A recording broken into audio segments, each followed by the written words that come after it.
Hello everyone and welcome to the Man United agenda. This is the deadline day special for the January transfer window.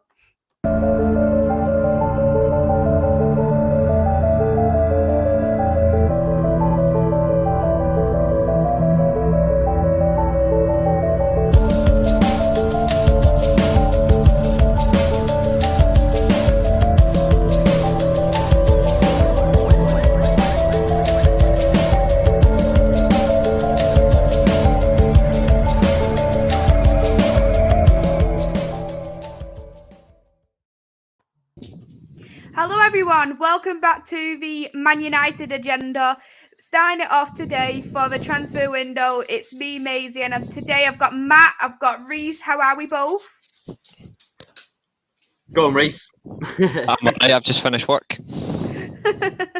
Same here. I'm doing all right, MAISEY. Doing all right. Yes, I'm the same as you. Not long finished work. I only finished a couple of hours ago, so I'm in the exact same boat as you. But well, you're lucky. I just finished 10 minutes ago.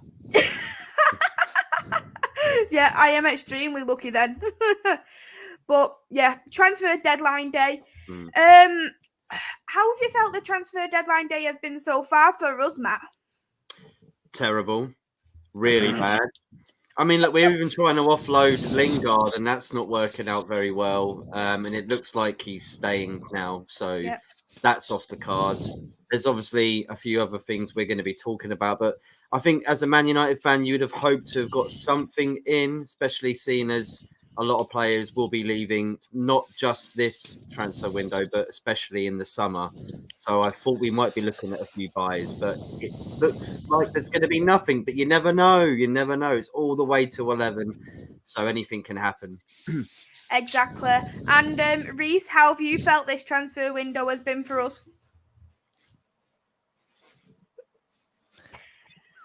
No comment. Move on. No comment. I should have guessed, but we'll go through a couple of the comments here. Hello there to TALKMU. Thank you for tuning in. And just as it says here, if you're new to the Man United agenda, please give us a subscribe. Hello there to Solo. Thank you for tuning in. Hello to Connor. Thank you as well for tuning in. Rush, hello to you. Thank you for tuning in. Hello to Niall Kane. Thank you for tuning in. Mr. B is in the house. Hello there to Mr. B. OMONDI saying the dream team. Absolutely correct. Hello there to you, OMONDI. I hope you're well. Jacket, happy deadline day to you too. I hope you're well. Hello there to Matthew. Hello there to Ola as well. Thank you for tuning in. And OMONDI, the only goodbye we will have is the goodbyes. That is a very, very bold but true statement. And we'll start actually with the first player who has been announced today who's left Manchester United. Donna, he's signed a loan deal, straight loan, no clause in terms of spying. Gone to Everton. What have you thought about that move there, Reese? I think the best word to say on that one is inevitable. I think, frankly, it was a move that will actually define United's season because there's now hardly any depth in midfield, and we're trying to fight for the top four, so it's quite entertaining. Mm-hmm. I don't actually think we're going to get top four now, which is annoying. That should never be a Man United fan's ambition. It should always be fighting for trophies, fighting for the title. But the way we are right now, top four is literally our only, unless we win the FA Cup. I don't know, like the Champions League, that's a very tall task ahead.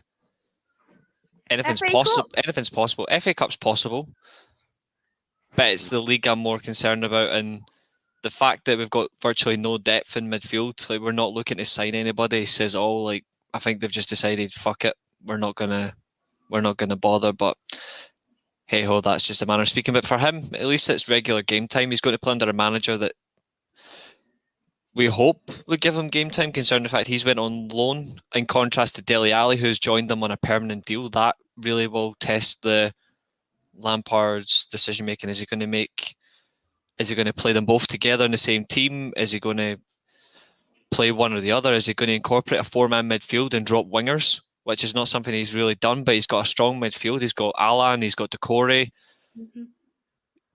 If anything you want to think about it, he's got Tom Davies in there as well. He's not particularly much of a player, but he's a squad player. Like you'll see him in and around. It really does depend on what they're going to do. I find it quite funny that he's went to Everton, though. I thought the best place, I agree with Jackie, I think the move that suited him better would have been Crystal Palace. But Lampard, we all know Lampard in terms of the Premier League, you have to give him props. He was one of the best number 8s in the Premier League. So he's going to play under somebody who will at least understand that position really well. And I think for him, at least he'll get the game time to play in his proper position. Is he going to do it, though? That's my only concern, because obviously Dele Alli's the key. He's went there in a permanent, unlike a loan deal, which we've done. Mm-hmm. Yeah, that is a very good point, what we did bring up about Frank Lampard. He understands the Premier League. He understands the game itself as well, being, of course, one of the best midfielders in Premier League history. And do you think, Frank Lampard, to you, Matt, do you think that he will bring the best out of Donny?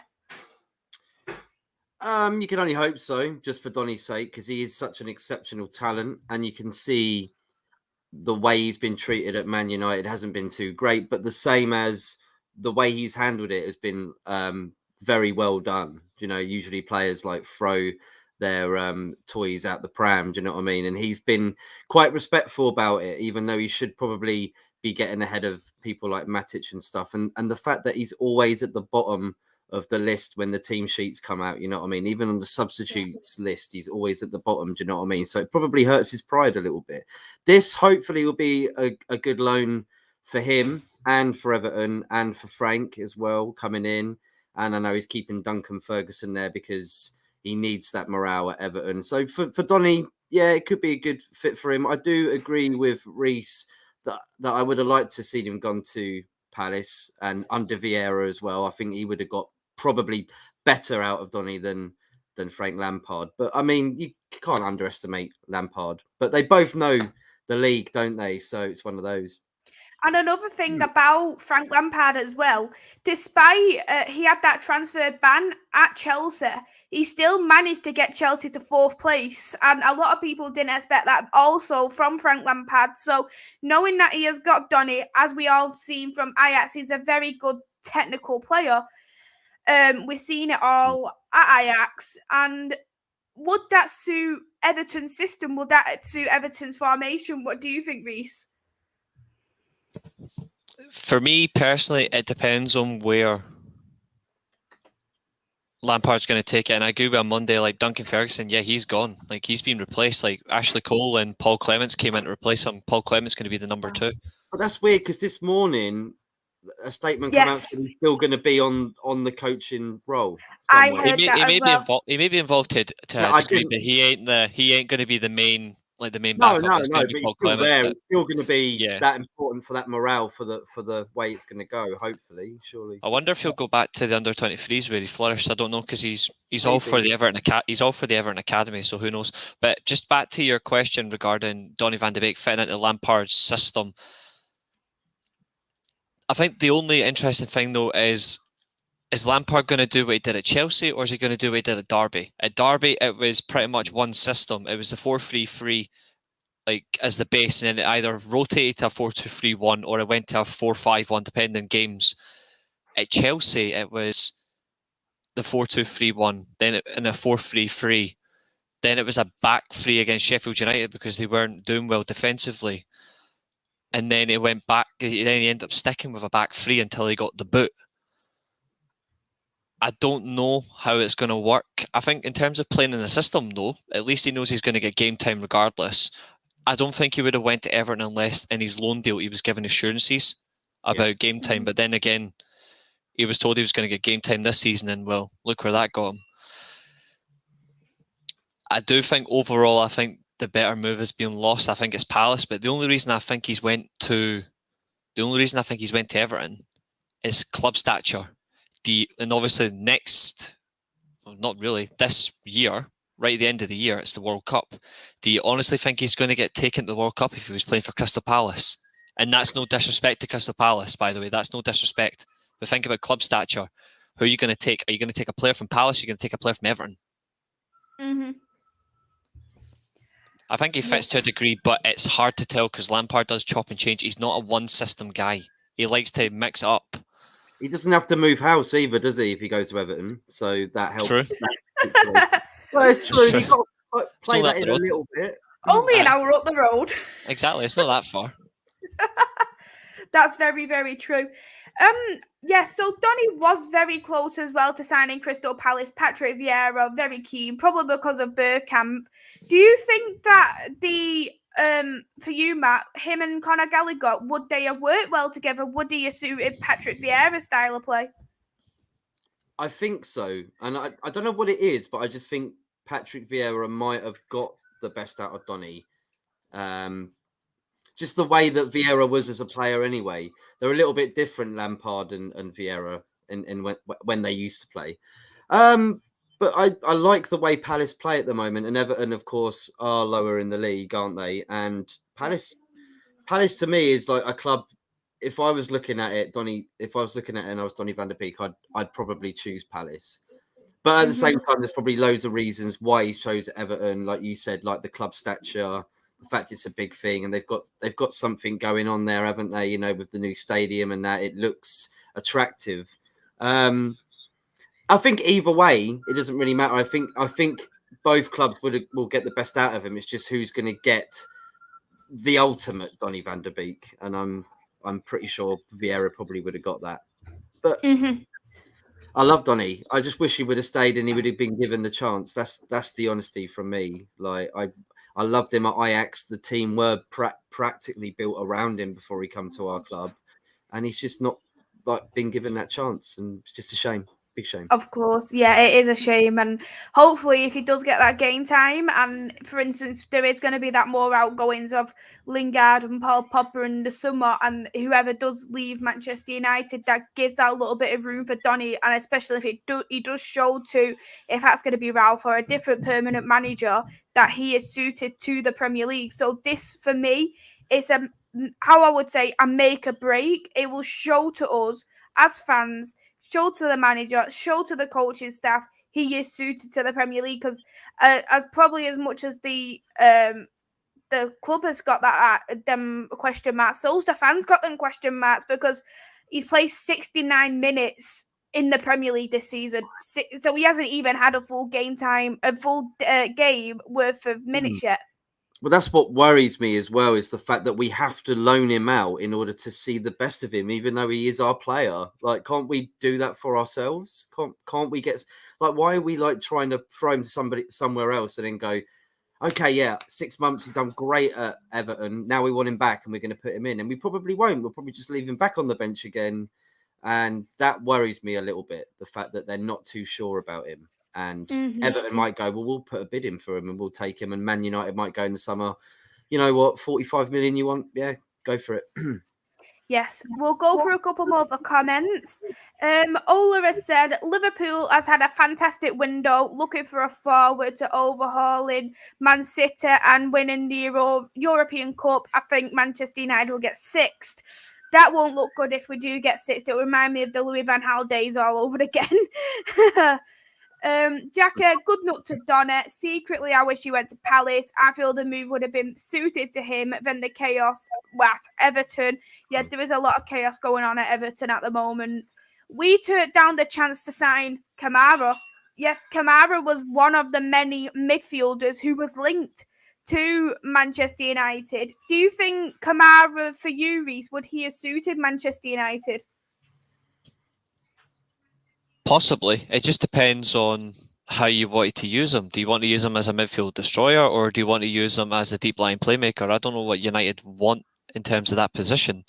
I think ideally, if you want to play with somebody who can just retrieve the ball and then just hold the area really well, and then can play that killer pass like what Carrick did for us, like up until his retirement, what Fernandinho did until Rodri usurped him at City, or even Fabinho, to be honest. You need you need a clear understanding about what you're going to do. If you're not going to go with the deep line playmaker, then you go for the destroyer, which is like an Ndidi, Calvin Phillips in a way, Declan Rice to an extent. Like it's all that sort of like decisions. Except I think if you chose Declan Rice, it's not really a destroyer. It's more of both. He's got a good passing range on him, but he likes to get stuck in.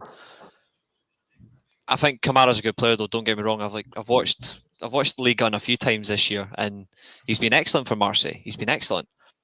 It's just the question you need to ask about going forward, like depending on the manager that comes in. Do you want a playmaker, or do you want a destroyer? Mm-hmm. Nyla said, hopefully Donny smashes at Everton. I think Lampard will get the best out of him. On Monday, Duncan Ferguson is gone. Yep, we've heard that now recently. Jacka, this will be a test for Lampard's management skills. He has to rebuild the club.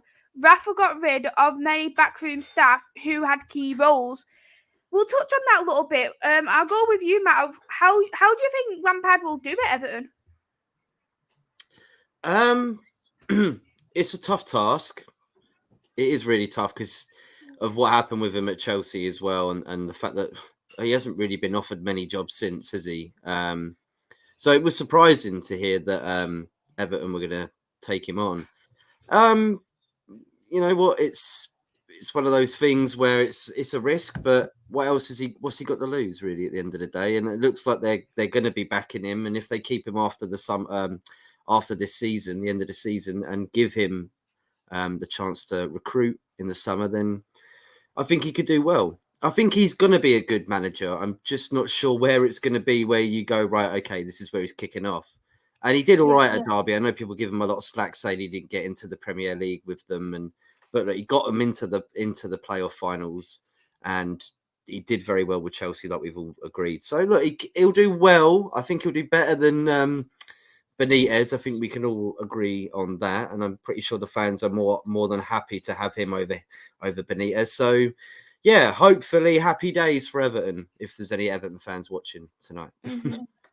On Monday, Paul Clements has come in as assistant manager at Everton, and Jackie thinks that he is a good call. Lampard needs his experience, a football clever man, which is very, very true, because Lampard, he has managed a couple of clubs, but he's still only very, very young, and when he hasn't got that experience like some other managers in the league, like Conte and Pep Guardiola and Klopp there as well, and even Ralph with so much experience. So when you need that kind of a little bit more experience, that one who's that very good minded as a football coaching staff behind you to support you, just for them gains what you do need to be a bit more tactfully minded with. So I completely agree with Jackie's point completely.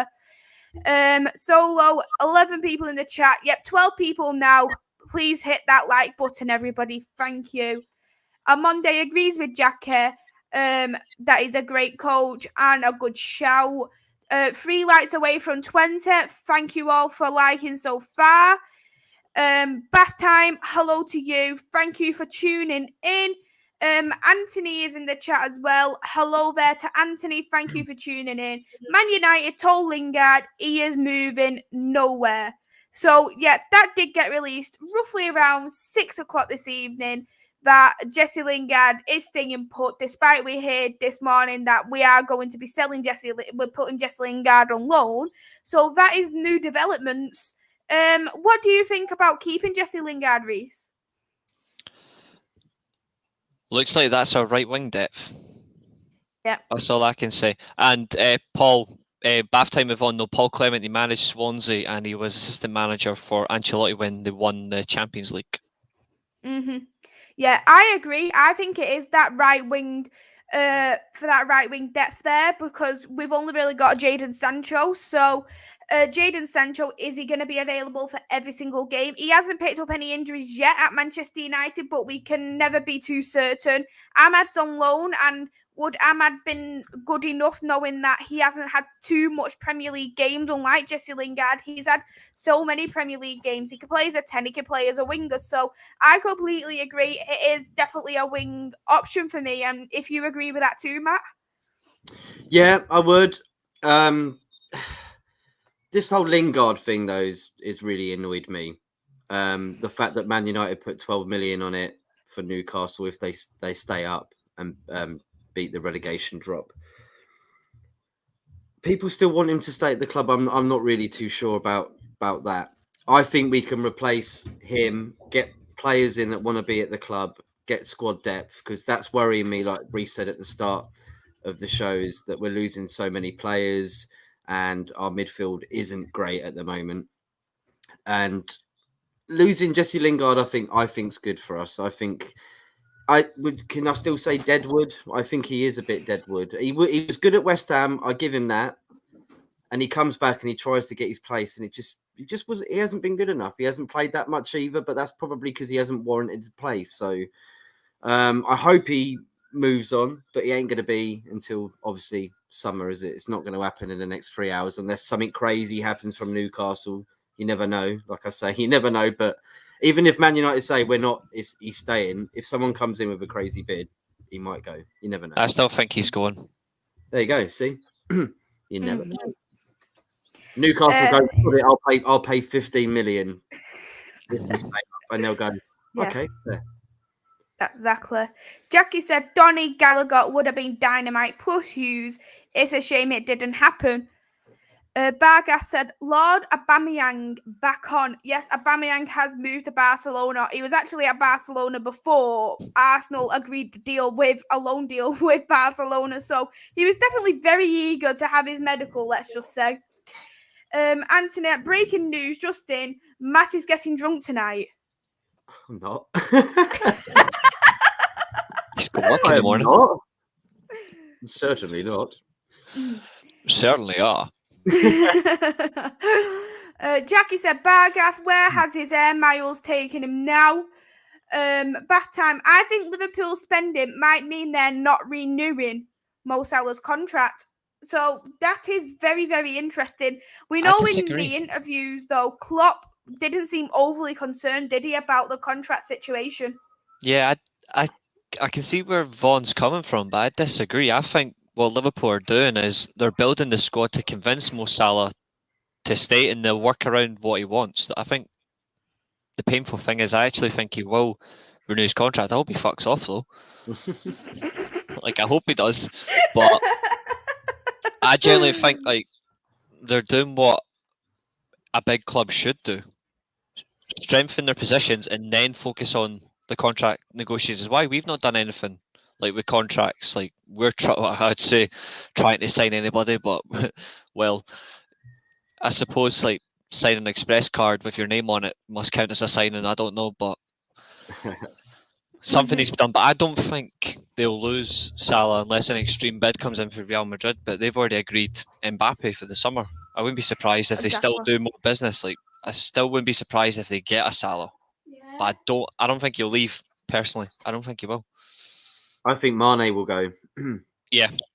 He's the most likely one for me, Mane, to be honest. There was rumours about Barcelona a few years ago, so it'll be interesting where he would end up at. OMONDI said, can you ask Matt to put a pair of specs on to stop looking like the odd one out? I've only got sunglasses, I'm afraid, and it's not that time of year. How about this? We'll just call the show. It's two specs in the beard. Good idea. Good idea. Tort said a 4-3-3 requires a 6 that can stop counters. I completely agree with that, and that's probably why that 4-3-3 hasn't really been used at Manchester United yet, because we haven't got a proper number 6. Well, we've got Matic, but we need another number 6. And that will bring me now on to the next point. This morning, what had been announced that Manchester United are looking at Calvin Phillips at Manchester United. You know me, I actually like Calvin Phillips as a player. I think he's a good number 6. And he's played as a pivot. He's played as a lone number 6. So we know that he can do both. And I think, we know Declan Rice is estimated at between 80 to 100 million. But we could get Calvin Phillips on much cheaper. If we went for Calvin Phillips, would he be a good option, would you say, Matt? I don't know. I mean, he's not really getting played at Leeds at the moment, is he? His form's dropped.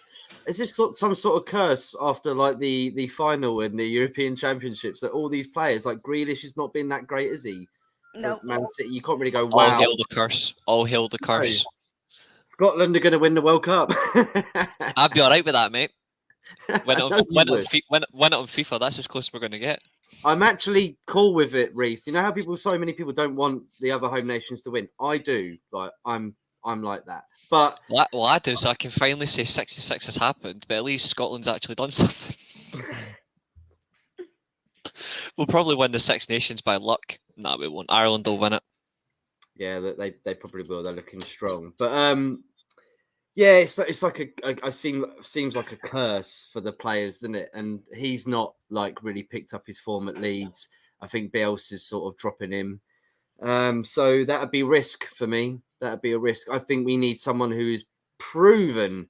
I mean, proven in the positions that we need to fill. Not someone you think, oh, we might be able to get the best out of them.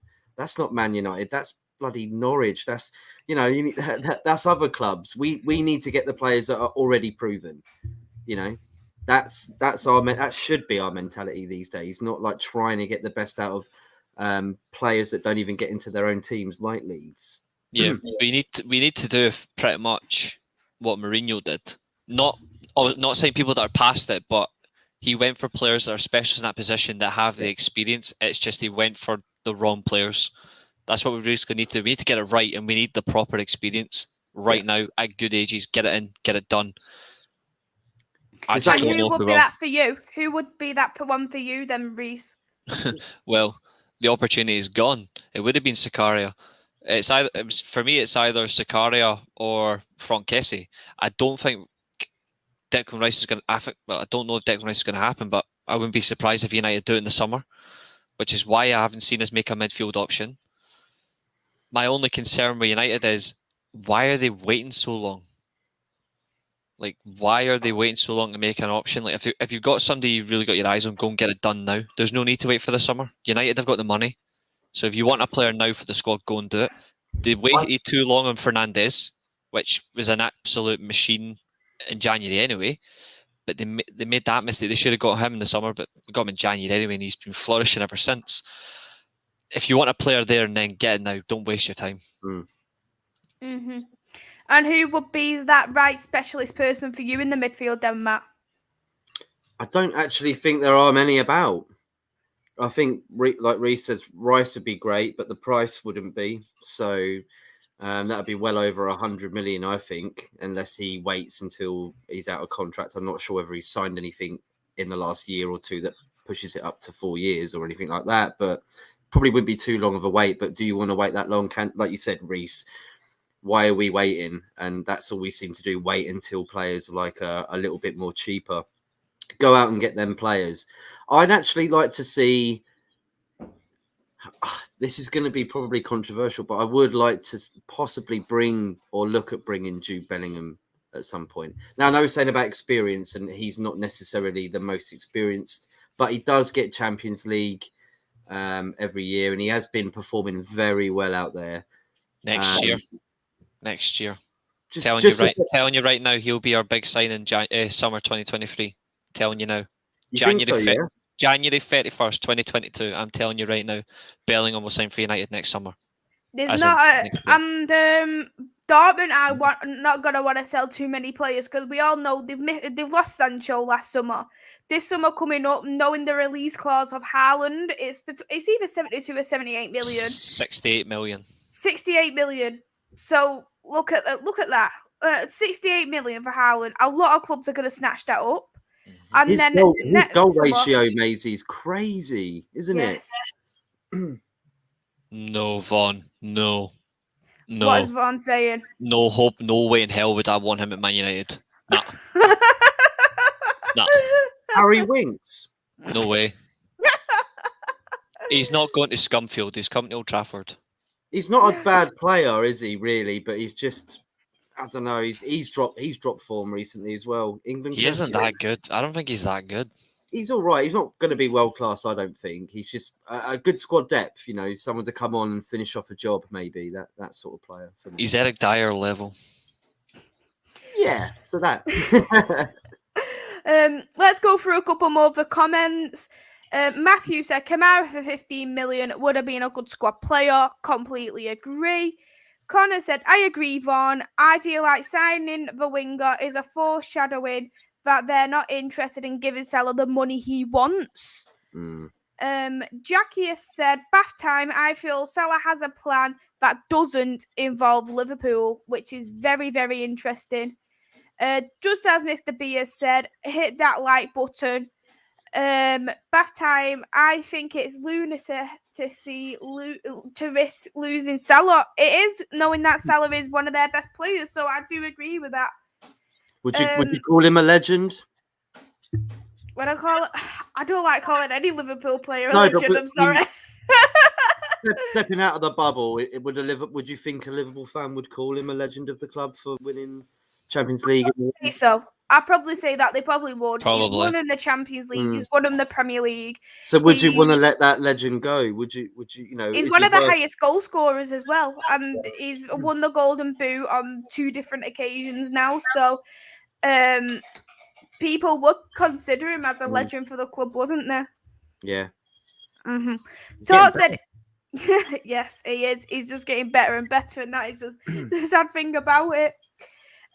Darker said, if we have any chance of top 4 and success going forward, we must stick to a 4-3-3 with either 2 quality defensives and Bruno, or 1-6 and a controller and a creator, which I completely agree with. So we would need easily 2 midfielders, either in this window or next window, to do this 4-3-3 formation. Bath Time said, oh, yep, you mentioned that about the old Derby manager. On Monday said, agreed with Reece and Mazer, the right wing for Jesse Lingard. Bath Time, yeah, it's the same guy, went from Derby to Bayern. Tart said, the one positive from our midfield is that they're settled and it works. Yes, I know it's not the best, but it's all we have right now. And it is exactly all we do have right now, because we've got Scott, we've got Fred, we've got Matic. Another thing, what is going to work in Manchester United's favour, Paul Pogba's coming back. He'll be coming back in I'd say a week or 2 time now. So how will Paul Pogba help that midfield situation, Matt? No, he's Jackie was talking about Salah's got plans without Liverpool.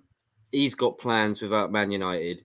All he's thinking about now is get through to the summer. There's no trophies for me probably to win yet again at Man United, and he's been there far too long, and he's got to go. He wants to move. He's got to go. This is the thing. Like, I know Talk just said, like, our midfield is strong and it's not. We've got this disruption going on in the whole club, like in probably every position. I mean, you look at our wing backs as well, and the fact that they're not even playing, and they were like our starting wing backs. You know what I mean? Like Luke Shaw and Wan-Bissaka. So every single position in the team at the moment, I think is up for grabs. I do like the fact that Ranić said I think 3 or 4 youth players look like they might come into the mix. So I'd like to see that. That sounds very promising. But I think we got problems, and I think Pogba, I think he's got his thoughts elsewhere, probably on a holiday.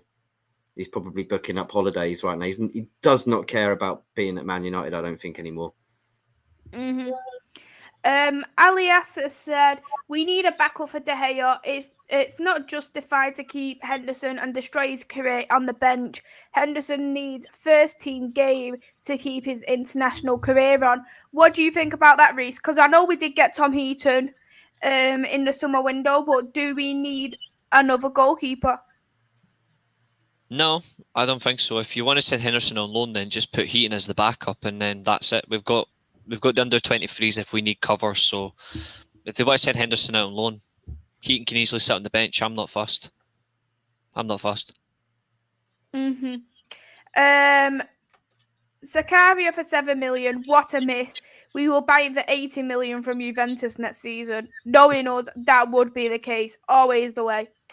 Bath time. Calvin Phillips isn't good enough for a top 60 team, never alone champions. Connor has said, fingers crossed for Six Nations. Hope we get a kick on and really do well. Jackie has said, Maisie, I agree about Phillips. Good player, but not for United. Ola has said, what you need to do is go for players who has made it, such as Sancho, which I agree with. We do need that experienced player, and we know that Sancho has done it in Europe. He's done it at England. And we're just waiting on for Jadon Sancho to just get his form on, because we know that the start of Borussia Dortmund, his stats weren't there, but once he got settled in, he was much better. Mm-hmm. Connor has said missing out on Sicario was dreadful, which I agree. Yeah. Bath time, which nobody was happy with. I still think Harry Winks would have been a decent rotation player at a reasonable price. I can tell by both your faces you're not happy about that one. Matthew has said Tuka Mendy over Bellingham. And you know what? I really do like Tuka Mendy as a player, and I think he is definitely a CDM for the future, what people need to look at. I am actually surprised not many people have actually gone for Tuka Mendy, because I think he is one of the closest, I would say, for an old type of CDM, what you used to see back in the 90s and the early 2000s. What do you think about that, Reese? Yeah, I like him. I think the only thing is, you say Tukameni over Bellingham. I wouldn't really put that as a contrast, because Bellingham is more of an attack-minded player. Yeah. Agreed. So I think that's kind of like, it's a fair comment. I just disagree with it. I think it's a bit of a pointless comparison. I think you would say Tukameni over Kamara, for example. That makes more sense, because that's a similar position. Bellingham's more of an attack-minded player. Yeah. To be fair, if United had ambition, signing both of them would actually be upgrades over our entire midfield, to be honest, if United had the ambition, but they won't. But I like both. He's a fantastic player.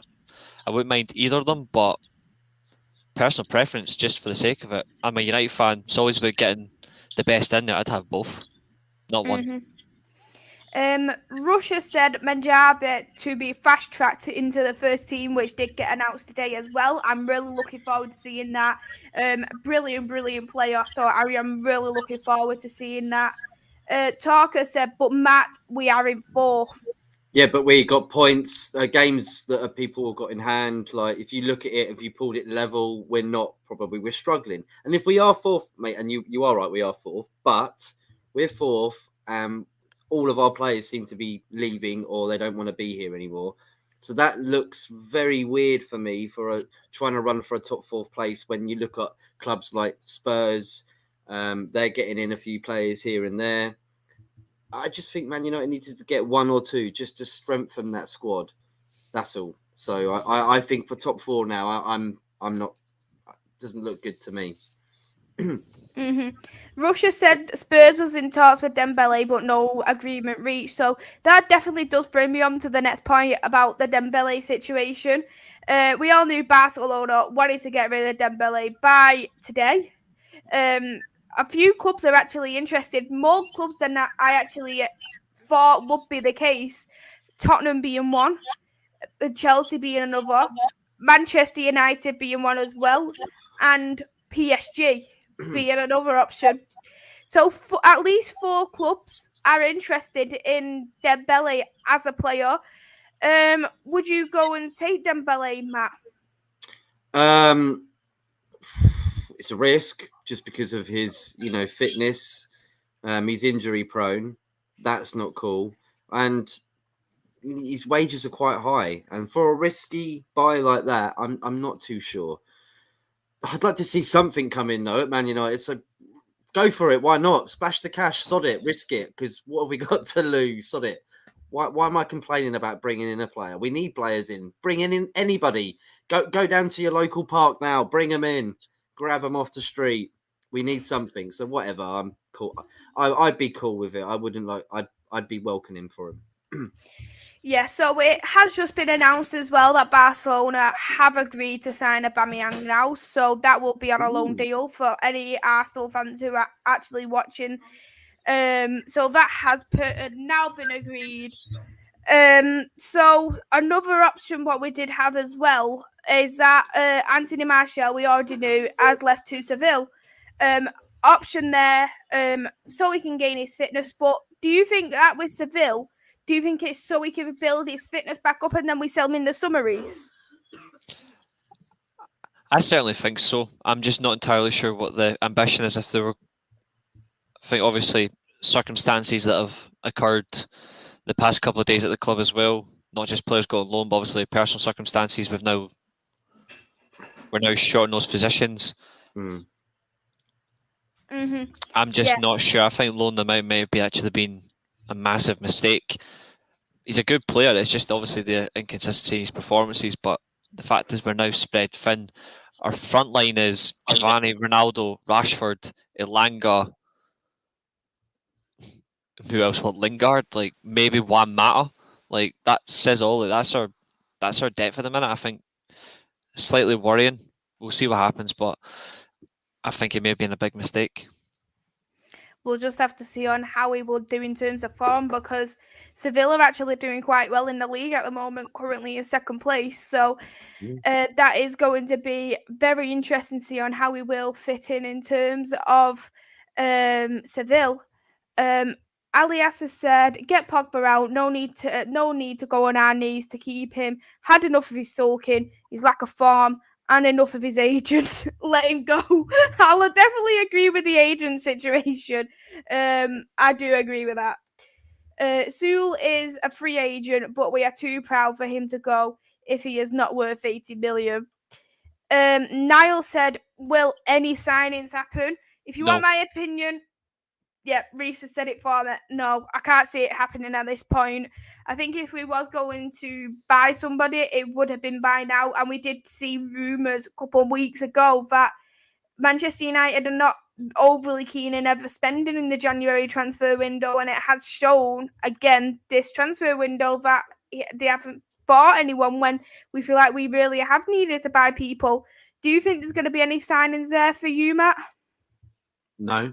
There's going to be no one coming in at all. I don't see it. I mean, look, you never know. I hope so, but I can't see it. There's not really been any sort of feeling of anything that's going to, be produced for us to get anything this January transfer window. I think he's probably looking at more summertime, and I think with Ralph probably going upstairs after this season, I think they're probably waiting to see what the new manager would want. And I think I agree with what Talk said there is with the mistakes that we've made in buying players and panic buying, that they might have ruled out buying people because of this reason. But I agree also with Reese that the Martial thing might be a mistake. It might be a mistake, but it was a mistake that they didn't realise would have probably happened. Matthew has said Tuka Mendy can play a 6 and an 8, so he can play both that roles. So it'd be good to have that rotation there as well. Bath time, he's no Harry Winks, though, is he? What is this hyping over Harry Winks for, bath time? How long's this been going on for? And how's your Just Dance doing, by the way? Nyla said, "Brilliant show. Make sure you hit the like and subscribe button and share the stream." Absolutely correct. We will be going live all night. So we start at 7, finishing at 11. So we'll give all the latest transfer updates on the Man United agenda.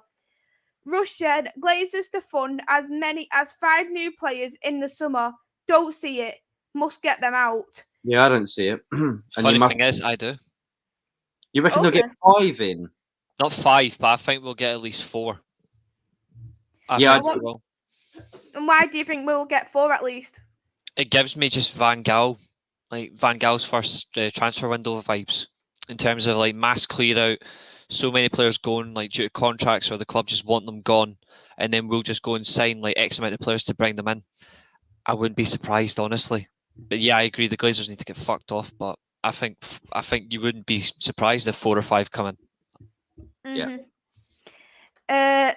Just as let's not forget we have made some really poor signings through panic buying, and maybe Ralph has ruled against it if the targets specify are not available, which is absolutely correct there as well. We could argue though, Edison Cavani was probably a panic buy, and look how he turned out for Manchester United.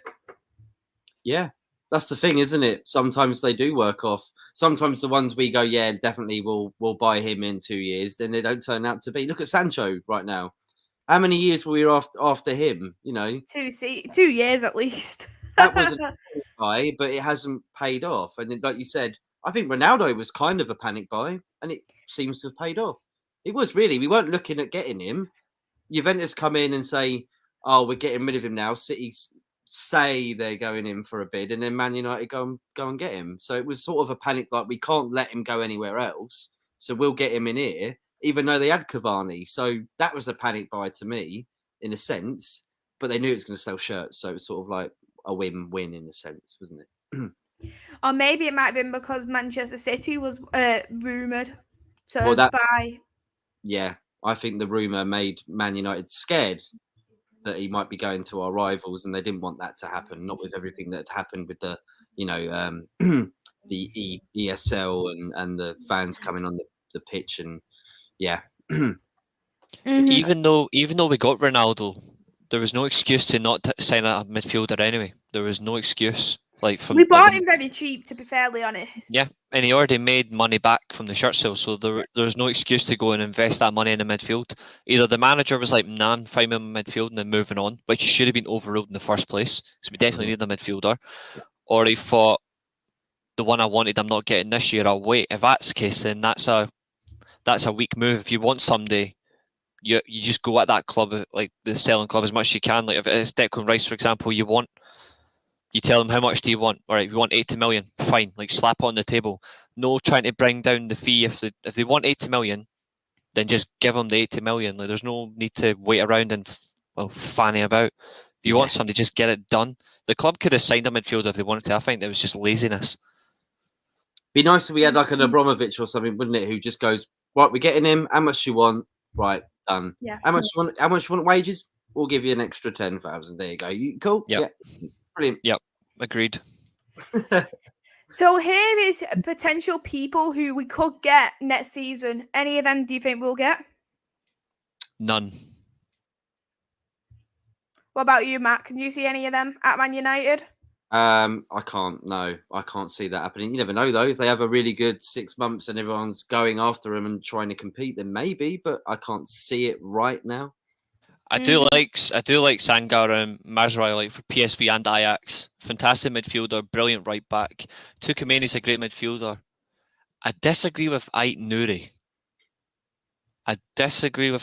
Like, he's not who I would consider as a left back option.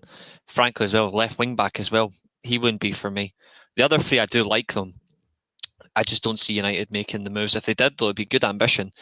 The only one you could say realistically would work is Mazraoui, Ten Hag, if we got him in the summer. Other than that, I just don't really see it. Rebel is in the chat as well. Hello to Rebel. Thank you for tuning in. He thinks the squad is looking wafer thin. We might need to look at Fred the Red, the way the things are going. Anyone in favour for Fred the Red?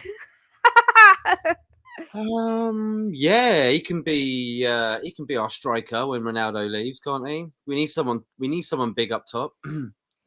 Exactly. I don't think we should put him through that torture. It would be brilliant, but we score our first corner or set piece of the season if he comes through? Reeves is a devil. He loves torture. Yeah, that's a good point.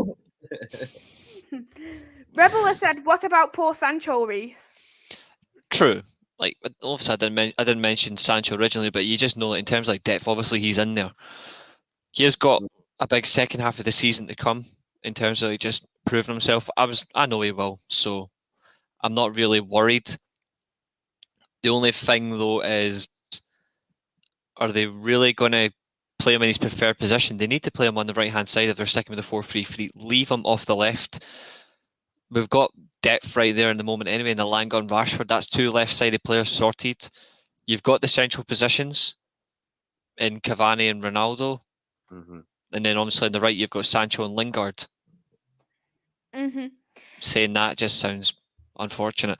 But Sancho, at least, like, no disrespect to Lingard, he's a decent player, but if Lingard gets ahead of Jadon Sancho, then that tells you something, which I don't realistically see happening anyway. I think we'll be fine.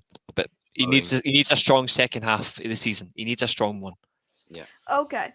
Bath Time has said, I'm up for getting Dembele on loan and seeing how it goes on. What about, would you both take Dembele on loan? See how it goes on? Yeah. I would do a loan. Like I said, something would be good. And if you haven't got to literally buy him and give him a 4-year contract, and then he turns out that he's got an injury, and then we don't see him play. I mean, something right now, just something would be good. And I think that's just me being greedy because everybody else has been talked about in news, and Man United have got nothing going on. One of the richest clubs in the world, and there's nothing going on at all. But I don't know, Reese. Go on, Reese. What do you? We do have Garnacho. Responding to Vaughn's comment, do we have any youth for the right hand side? Yeah, we've got Garnacho. I think it's a little bit too soon to promote him though. He's a fantastic player. Shola short term maybe, I don't know, but I just don't see it happening. I think we do need a more experienced option. I like Dembele. It's just he hasn't been the same player since Dortmund, and obviously his injury record. 2 of his injuries out of I think it's out of 16 injuries, 2 of them are well over 150 days. That's very, very risky. In 6 months, it would be asking for trouble. The only good thing going though, he is a brilliant technical player. At least we know he can come in, he can do a job. My only concern is, as Matt says, like it's his injury record. If he comes in though, 6 months, don't go in with an option to say, all right, it's an option to buy. Like an option to buy is fine. Do not put a mandatory one in. Like, oh yeah, we'll sign him for 40 million if he does okay. No. Don't do that. Just have an option of, yeah, we'll loan him and then bugger off. Like that. I personally don't think he's a good long-term option, but a short-term, yeah, maybe. Yeah. There's a couple more things I do want to touch on. One, what Rush has stated, what Rashford has said to Donny when he moved to Everton: go and show them what you can do. So that is a very bold statement there from Marcus Rashford. What do you think about that from Marcus Rashford? People probably say it was a dig at the management. However, some people might just say it's just a little bit more encouragement for Donny coming into this new chapter of his Premier League career. What do you think there, Matt? It's a bit of a mixed reception from me. I don't know whether he's saying, I haven't seen anything from you. Go and show him at Everton.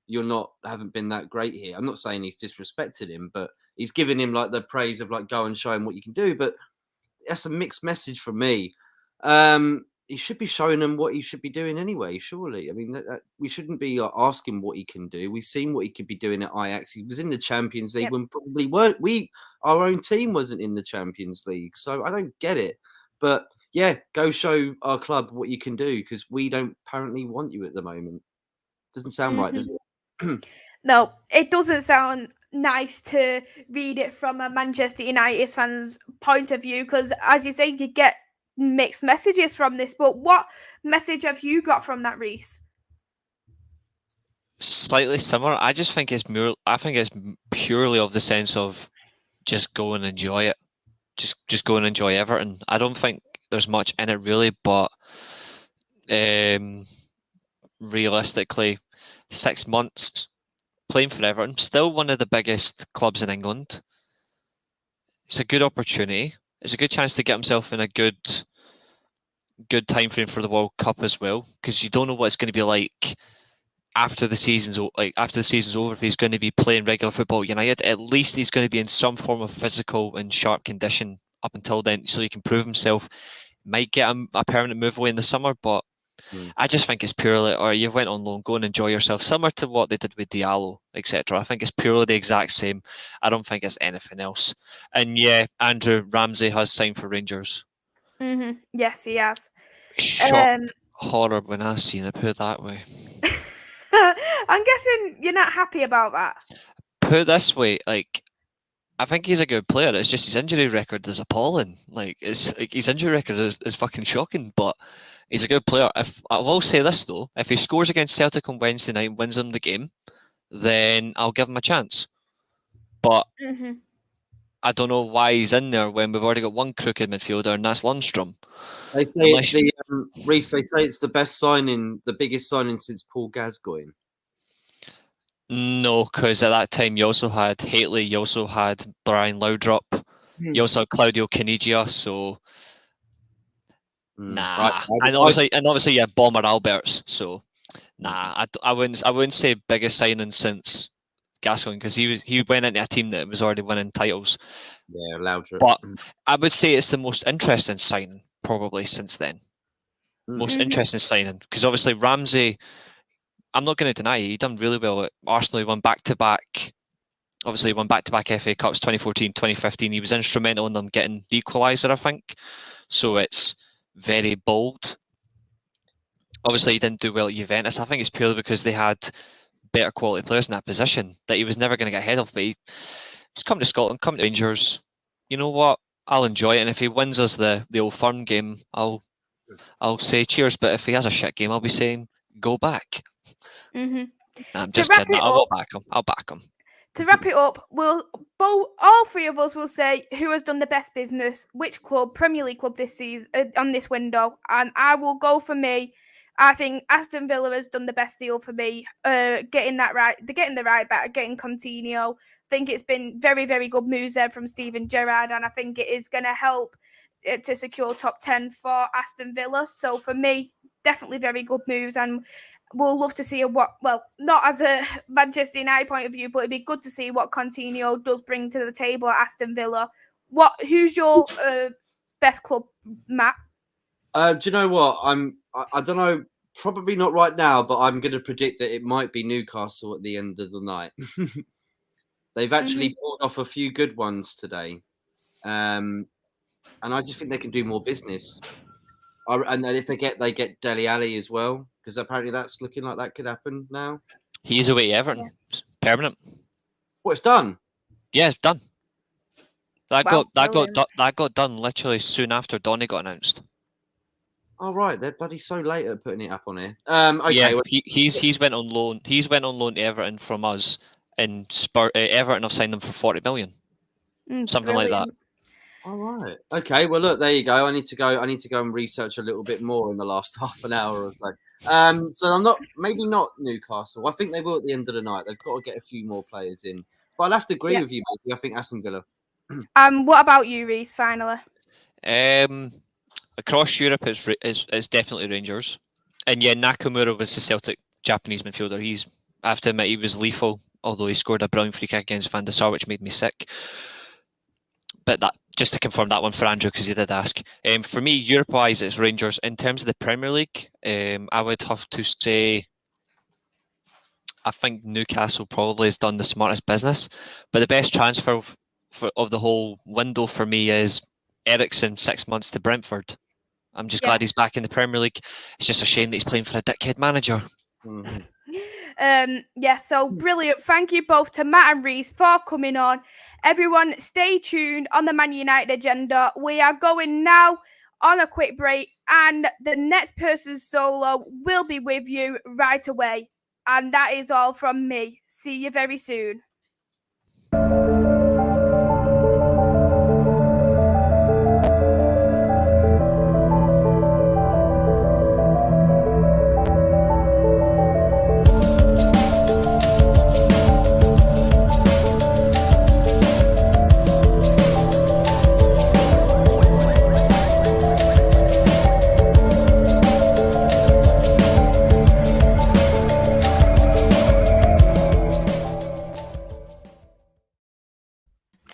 Yes, hello everyone, and welcome back to the Man United agenda. And it is me, Solo, and I am joined today with Yankee Talking Smack, and making his debut, Eddie, Football Waffle. How are you doing? Yeah, I'm doing fine, mate. Can you hear me properly? I don't know if I'm breaking up. Yeah, we can hear you. We can hear you. How are you feeling today? Before I go to Yankee Talking Smack, we need to come to you first, because this is your actual debut on the Man United agenda. Yeah, man, first time, and hopefully it goes well, man. Thanks for having me again, mate. You're more than welcome. You're more than welcome. And Yankee Talking Smack, how are you feeling, sir? I know the WhatsApp group's been popping off. What can we say? Deadline day, and we're in more of a shamble than what we were 2 weeks ago. I don't think we're as bad as Arsenal, though. That's the one thing I can take away from this, is no matter what, we won't be as bad as Arsenal. They've had about 5 players that they've gone for, and they've either been denied or they've actually just gone to Spurs. Brilliant. So let's kickstart it, obviously. And well done to MAISEY, Reese, and Football United TV, Matt. Absolutely brilliant there. Spot on with a lot of the comments. And I do agree with a lot of the comments as well. But if you're watching for the first time, please hit that like, share, and subscribe button to the Man United Agenda. And let's kickstart the show. And we're going to start off with my boy, MAISEY Lingard. You still calling him that? Oh man, that is blasphemy to Messi. I can't. Oh, come on, man. There's only one MAISEY Lingard. There's only one MAISEY Lingard, and he plays. So he's Manchester born. That's it. So, guys, Man United right now. What the hell is going on with him? Not been able to allow him for the move to go to Newcastle. The rumor was this morning he had a face-to-face talk with Ralph Rangnick, and the story behind it was Rangnick gave him his blessing. So, as far as I'm concerned, he's a goner. Now, Eddie, a couple of hours later, about 2 hours ago or an hour and a half ago or something like that, the news came out Old Trafford to say he's going nowhere whatsoever. Is United putting a block on the move due to the fact where we're putting so many people on loan at the moment and there's not enough cover? And most of these players we're putting out on loan we call them fringe players. But unfortunately, not really fringe players, because Man United's squad right now, even though we look at individual players, it's brilliant, but it's not really a big squad, is it? No. It just seems like in terms of players being allowed to go, it just seems like people are kept on like almost like a prison kind of, where people like Pogba have wanted to be going for what is it, the last few seasons. Donny he struggled to get this move. Now he wanted to go, wasn't it last year as well? Yeah, he was on loan. He was supposed to go at the end of the he was supposed to go at the very, very end of the summer.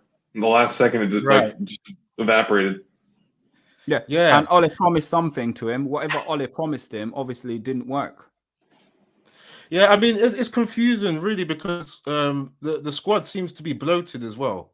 Because if you look where Lingard was going to play, right? What is he? Attacking mid, right? Yeah. Who do we have there? We have Bruno, who's going to start a lot of games, right? He's the guy that I mean, we don't really do the number 10 position. we don't really rest Bruno ever anyway. Yeah, I mean, it's just because I reckon he should have gone to West Ham. I mean, I'm sure a lot of people think that as well. He should have gone there, and I just think there's too much of an insecurity, being worried about getting injuries. That's what it seems like. It seems like Man United want to keep this bloated squad because they think they might get injuries. I mean, we did see it. If you go all the way back to Van Gaal's days, where how many injuries did he get? I got about 10, something like that, double figures. And he was literally having to try and win an FA Cup with youth players, or some youth players anyway. Remember the amount of academy graduates that came through during that season. I mean, I guess that's something that Man United could consider again, to try and use some of their academy players. If some of these big players that are on big contracts, not getting game time, want to go, try and allow some of these guys like what's his name, Zidane. Not obviously not the original Zidane, the one that we have. Yeah, there's other players that could be coming in. Charlie Savage. I mean, obviously these guys are wet behind the ears, but really, if the main guys are wanting to go, and they don't have like these little charity appearances like Donny coming in, playing 1 minute, 2 minutes, Lingard coming in 10 minutes, they should be allowed to go then. You should trust, because it's Man United, right? We should have the best academy, really, but we know how the club's been run. So it's like there should be more trust in the academy, I think, as well for this kind of situation. And then Man United as well, I don't want to ramble on, but Man United as well should be looking at getting in loan signings as well. People that Ralph has worked with, because he's a gegenpress guy. He knows gegenpress players that he surely could get in for a loan. That's what I'm thinking. So, yeah, that's the long answer to that, mate. Connor, with that as well, obviously going with MAISEY Lingard, and we're talking about the wage structure, the wage bill of Manchester United at the moment.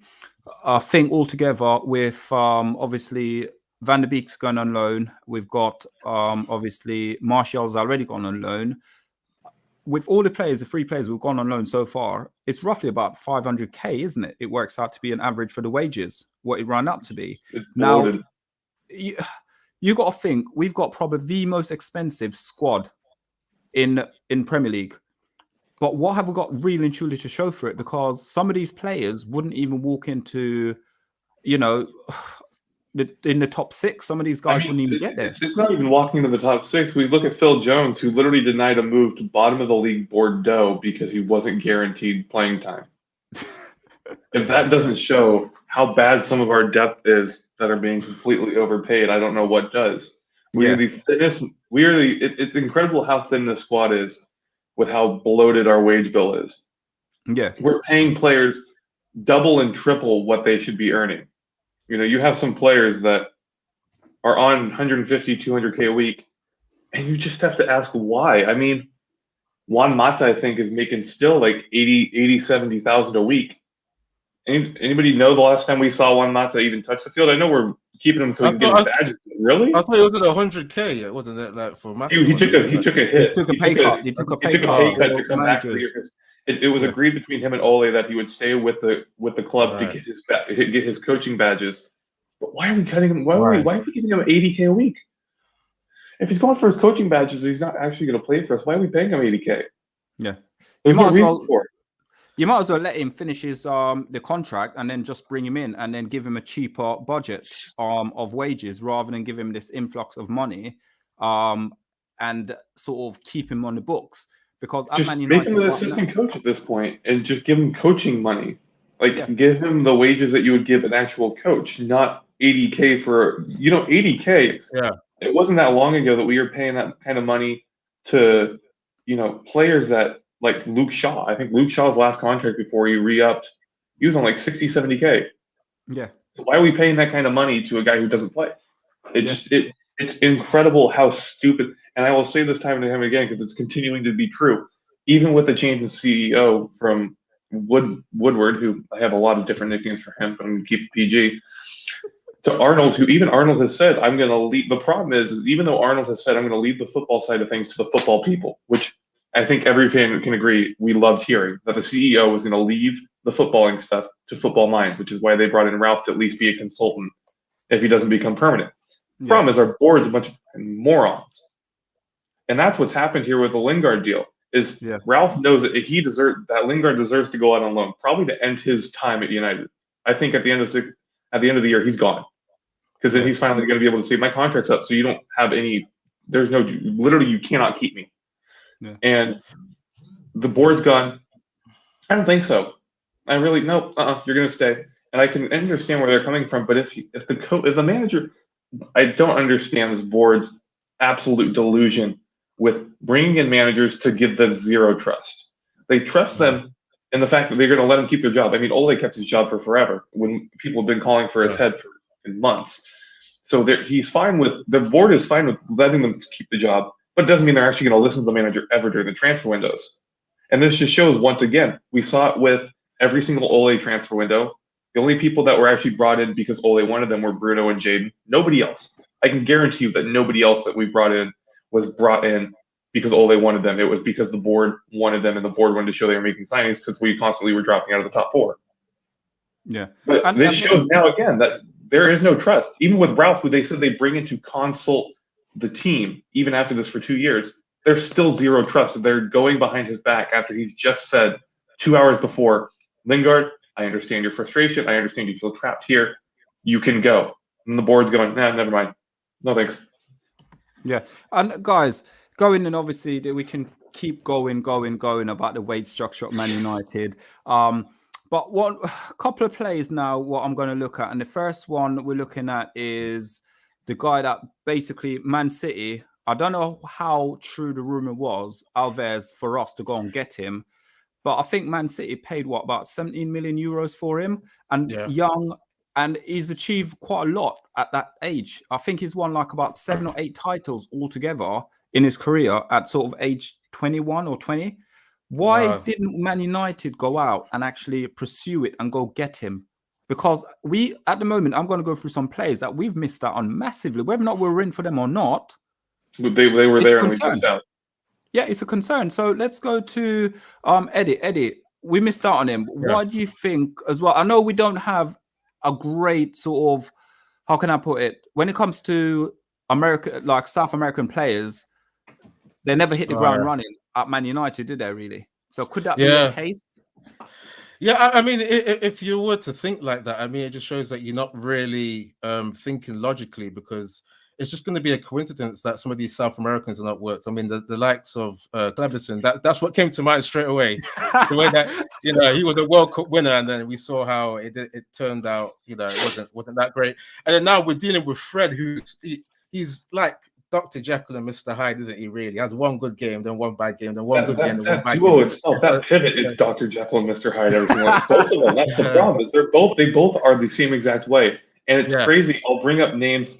It's funny because you're saying people we've missed out on. There's still players available that we're not even touching. Kamara was offered to us. Anybody heard anything about Kessie? Apparently, we actually turned him down. Yeah, we turned it down. Is anybody heard anything? Anybody ever heard anything that Kessie is still on the market here from Milan?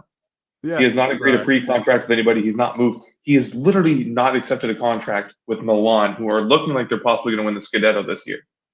Why are we not going after him? He's worth like $70 million, and we're just sitting there, just, you know. And sorry, I'm going to interrupt. Andrew Williams just said South American Player of the Year as well, and he was South American Player of the Year as well.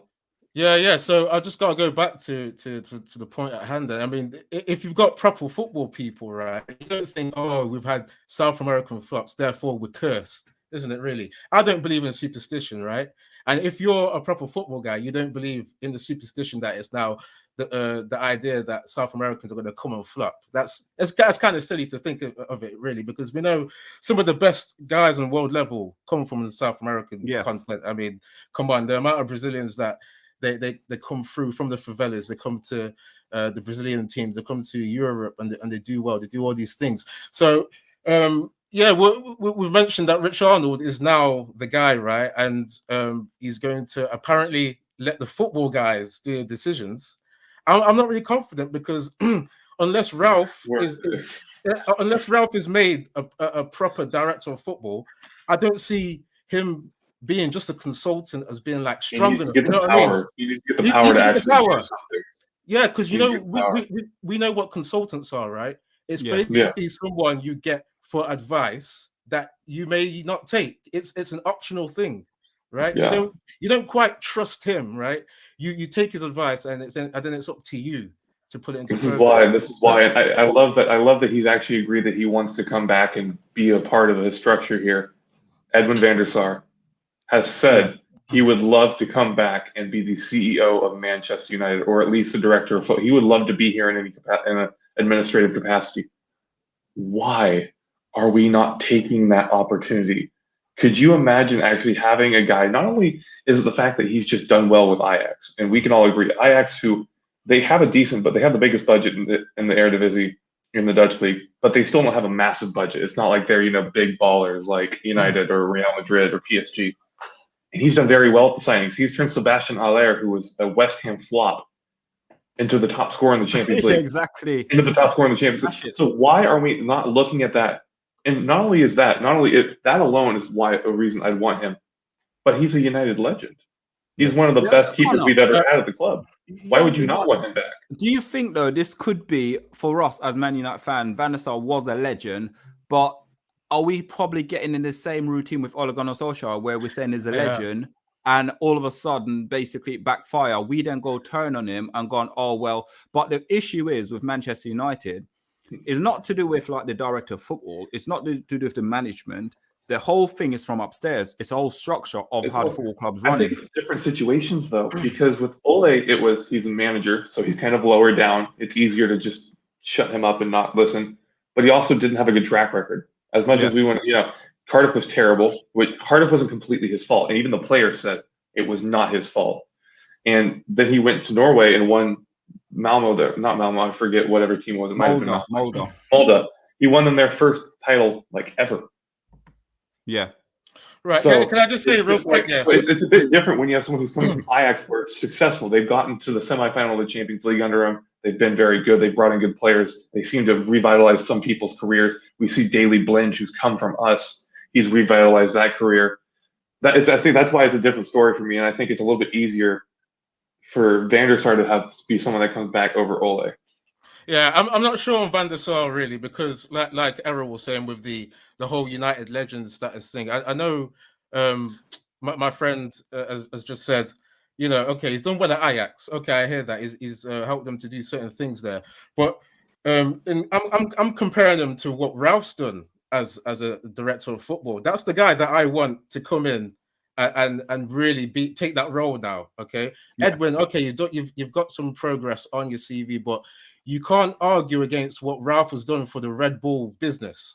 I mean, literally, I was doing research on it, and the fact that he took them from having a portfolio that was worth 100 million to 1.2 billion.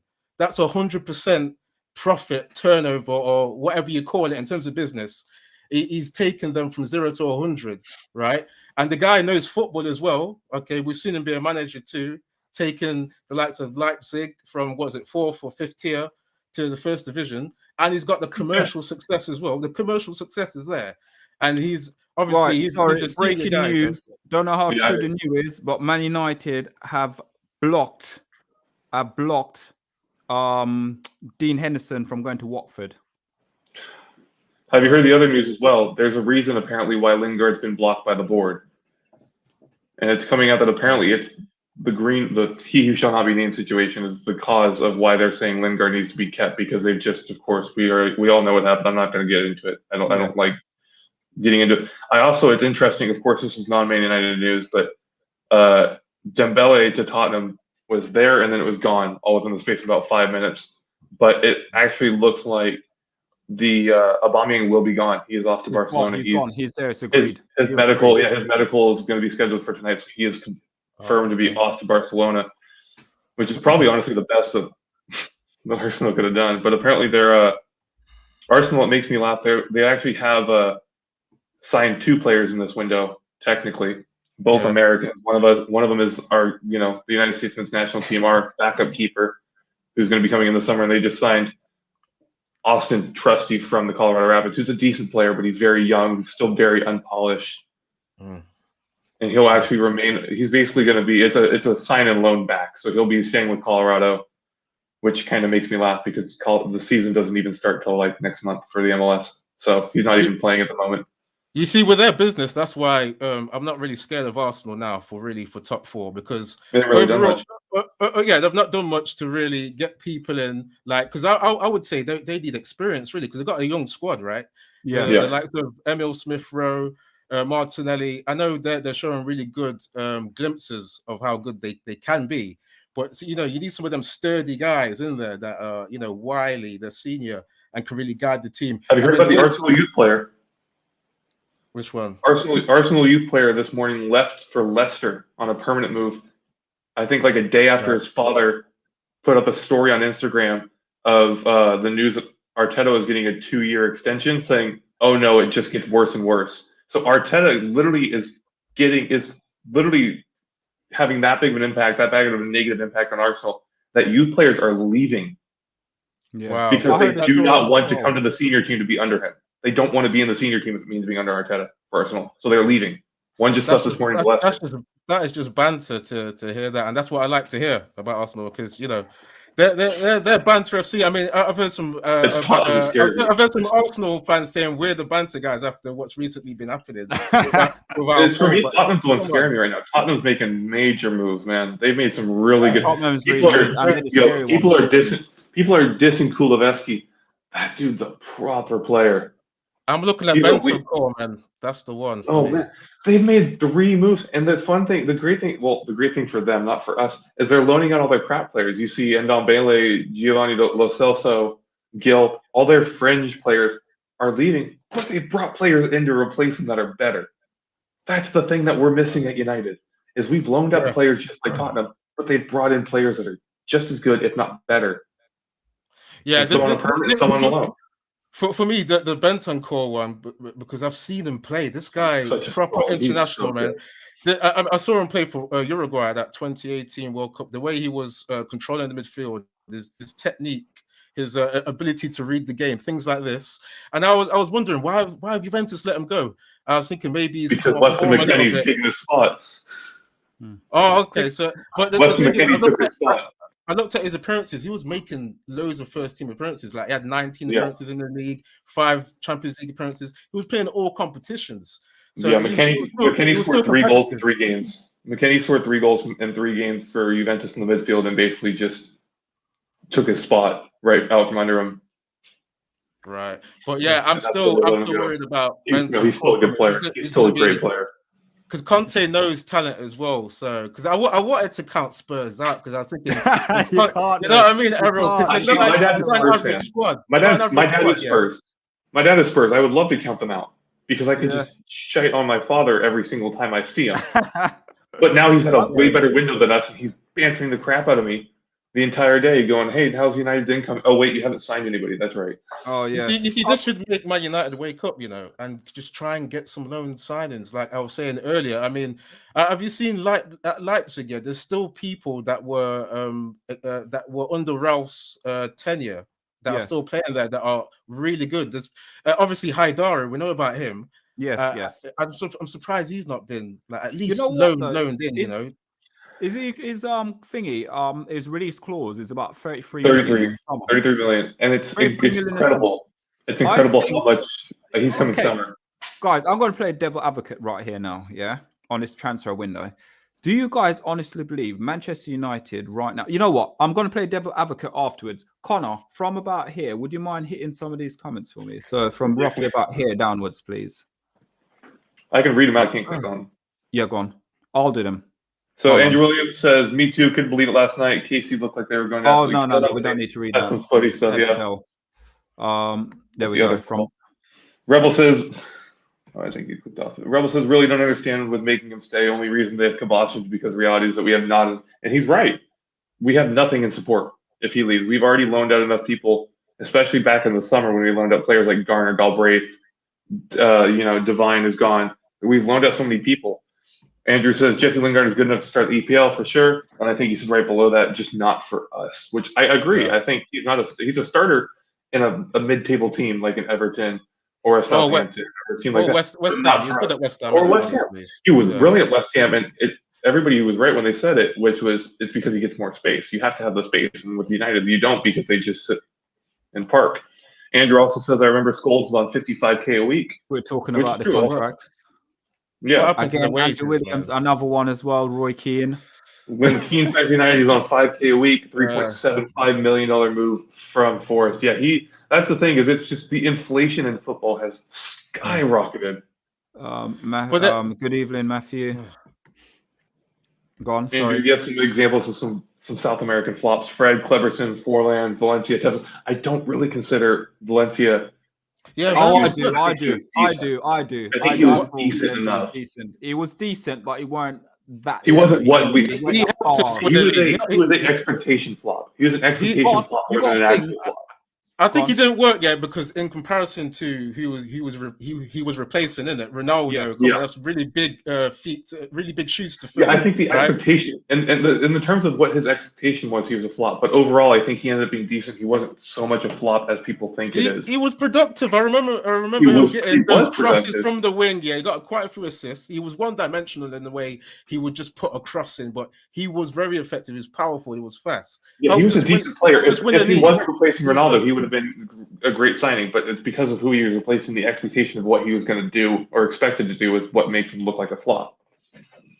Another one from Andrew. Yeah, Andrew says about 12 million live in favelas in Brazil. 215 million population. Yeah, Brazil's they're talking about the population. Yeah, and then they keep turning out really good players. Welcome back.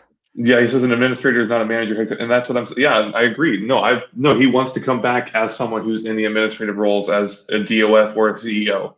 I think right now the best thing that we can do, if I'm in Dream World right now, right? I'm making him a CEO, I'm making Ralph our sporting director, and I'm making Ten Hag our coach.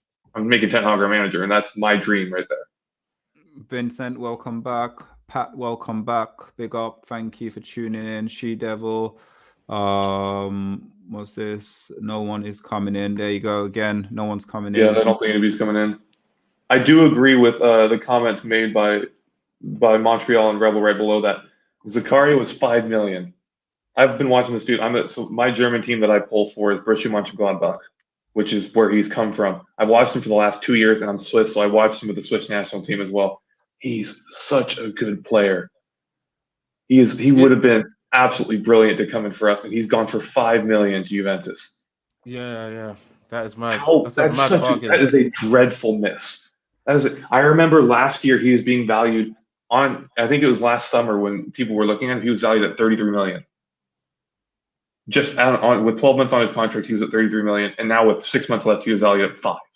Yeah, it's the same. It's like he's saying here about him as well. But again, because he's a utility player as well, isn't he? I think if I'm right to say, he can actually play in defense as well as midfield as well. Yeah, he was a defensive midfielder, but he also could play center back. He played a little center back for Borussia Mönchengladbach and the Swiss national team as well. Yeah. We're gonna go down and we're gonna go through some of the comments, and then what I want to do is I just want to sit there to you guys. Yeah, and I can agree with this. He didn't always. He's kind of like a Martial for me, in that he was a good player, but you didn't always see that fight, that urge to really put his everything into the game every single time he was on the pitch. Wow. Yeah. No, you had a few consistent seasons for me from what I saw, man. The work ethic that he put in, man. He was a soldier. I mean, the amount of power that he had in the tackle. Well, of course, he actually ended up at right back because he's so good at tackling too. So the guy put in effort, man, from what I saw. Maybe the off game sometimes, but I think he's consistent. I'll look at bad times here. He's not going to be 5 million, but I've heard, the wages are, I think, only 100. I think he's taking only like 150, 160K, and he's signed a 5-year deal. And I think, I'll answer Andrew's question right above that. Is he over his injury? He's over it, but he hasn't reached his form that he was on before it. So he's over it. He's actually been playing fairly decently.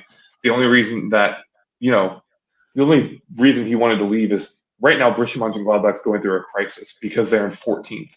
So a lot of their bigger players that are running out of contract are asking to leave. Matthias Ginter, their center backs, said that he will no longer sign an extension with them. He's looking like he's off to Bayern or Borussia Dortmund at the end of this contract. Zakaria has now left. People are wanting to leave because of the fact that they're in a crisis. They lost Julian Rose to Dortmund. Everyone's want to leave Man United because we're in a crisis as well. Yeah. Seems like everyone's coming out saying they want to leave Man United. Zakaria, I think, for the 5 million plus, I think it's like 3 million in add-ons. I think it's a steal because I think once he returns to form and he plays in Juventus, I bet you he's going to be 60 million to the next team that buys him, because he's in his like mid to early 20s. He's not very old as well. So I think the next team that buys him is going to end up buying him for about 60, 75 million, and we could have gotten him for 5 + 3. Can I just ask real quick? Yeah, do you guys see Man United making any like last ditch? No, signings. It's pitiful. It's pitiful. Last 9 hours, hour maybe. You know, for me, what I'm going to say about Man United, and I've been having this conversation for a lot of people.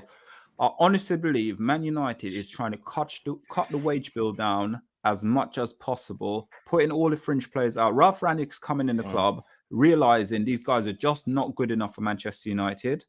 High wages, so put them on loan, and then hopefully with the option later on, even though a lot of them don't have option to buy at the end, especially Donny van de Beek, and then just put them out, and then there you go, and then we can then start rebuilding. I know we've been rebuilding since 2013, but at the same time, I think Ralph Rangnick's coming in now. He's either A, going to take over, or B, the manager's already identified, and he's building something now for the new manager to come in. Because even when the new manager come in, I honestly don't think we're going to win a lot on the new management. The new manager will take it to that level to then bring someone else in then to take us to the next level. So I'm looking at this project right now, because I'm looking at it as a project, because you've got to look at it as a project because we're Man United and it's ups and downs and everything else. Yeah. It's something that's building for the next 4 to 5 years, especially if Ralph Rangnick is identifying between age 18 and 23 years old players. That's what the profiling is right now. Right. So if we look at because I just want to look at the loans that have gone out now, because you said Man United tried to downsize the wages, right? Okay, cool. The likes of Mendy, Laird, Tuanzebe, Martial, Ahmad, Donny van de Beek are gone. That's got to be a lot of wages in accumulation, right? A lot of spare wages have come back in now, right? And then who's coming in? No one at the moment, right? I go back to the loan situation. I did say Haidara, right, was one guy that Ralph knows from Leipzig. There's another 2 guys that I was looking at as well that play in that midfield that have worked under Ralph. I don't know if you guys know about Konrad Lehmer, centre midfielder. You can put. I know all about you. If you want to talk to someone, go talk to Reese. Go talk to Reese. You and him will have a great time because he loves that guy, and I think he's a fabulous player. He's very versatile as well. Yeah, he can play hold the midfielder, centre mid, and he can play on the right. He can play on the right as well. So that just tells you already on paper he's got the legs to run a game. He's got the fitness, right? That's what we need in midfield right now because we've seen the current guys gas out in doing the gegenpress. Listen, leave Fred alone, boys. He ain't going nowhere. Sign him up. Give him a new contract. We love Fred, the Fred fan club, eh? I think, and I have to agree with Rebel here. Is if we don't hit CL, if we're not in the Champions League next year, it's a huge hit because a lot of players that I think we could have gone after, okay, are going to say, never mind. I think one person I don't want to be here on a Thursday night. I honestly don't want to be here doing a preview or whatever on a Thursday night. I hate it. Last season when we did it, I absolutely despise it. And to lose the way we lost, I was in pain. It hurts. It hurts. We did a stream and the stream was nearly 2 hours long, trying to dissect everything that happened. Yeah, it can't happen again. But if we bring in some of these young players that Ralph's talking about, he's identified already, who we believe is the future of Manchester United, to get rid of some of these guys, because I don't think a lot of these players that they're playing for the jersey, I honestly don't believe they are. So is it a case that we miss Champions League out for one season to bring the wage structure down, to bring everything down and start again with young players, and next season, no, we're going Champions League, guarantee? That's really risky, isn't it? Because I'm not willing to put all my faith in you right now. Life is about a balance. I mean, yes, some hungry players, but then you still want some guys that have been tried and tested, like just a couple. Even with, I mean, I'm not it's the same situation, but the Sir Alex situation when he brought in all the class of '92 doesn't mean that the whole entire class of '92 was the entire starting 11. There was still a good mix of players that are older, who were veterans who had been in the team. And okay, so I just got breaking news. Dele Alli saga almost over. Everton closing on contract signing and paperwork. No other club jumping into the deal. He'll be announced today as an Everton player. Official statement soon. Here we go. Is confirmed. He will be officially an Everton player today. Yeah, I've just saw the news as well. I just saw it. I clicked onto it as well. I think that's a great move for him. I think it's a great move. He gets out of that kind of. I feel like it was kind of a toxic environment for him at Tottenham at that point because after Jose, I think he lost a lot of respect in the dressing room from teammates, and I think he lost a lot of respect with the higher ups and his ability. So I think it was a good move for him. And I have to disagree with Mark. It definitely is an improvement. He's not a first team player because he's got really good players in front of him. Neuhaus is valued right now at about 70 million.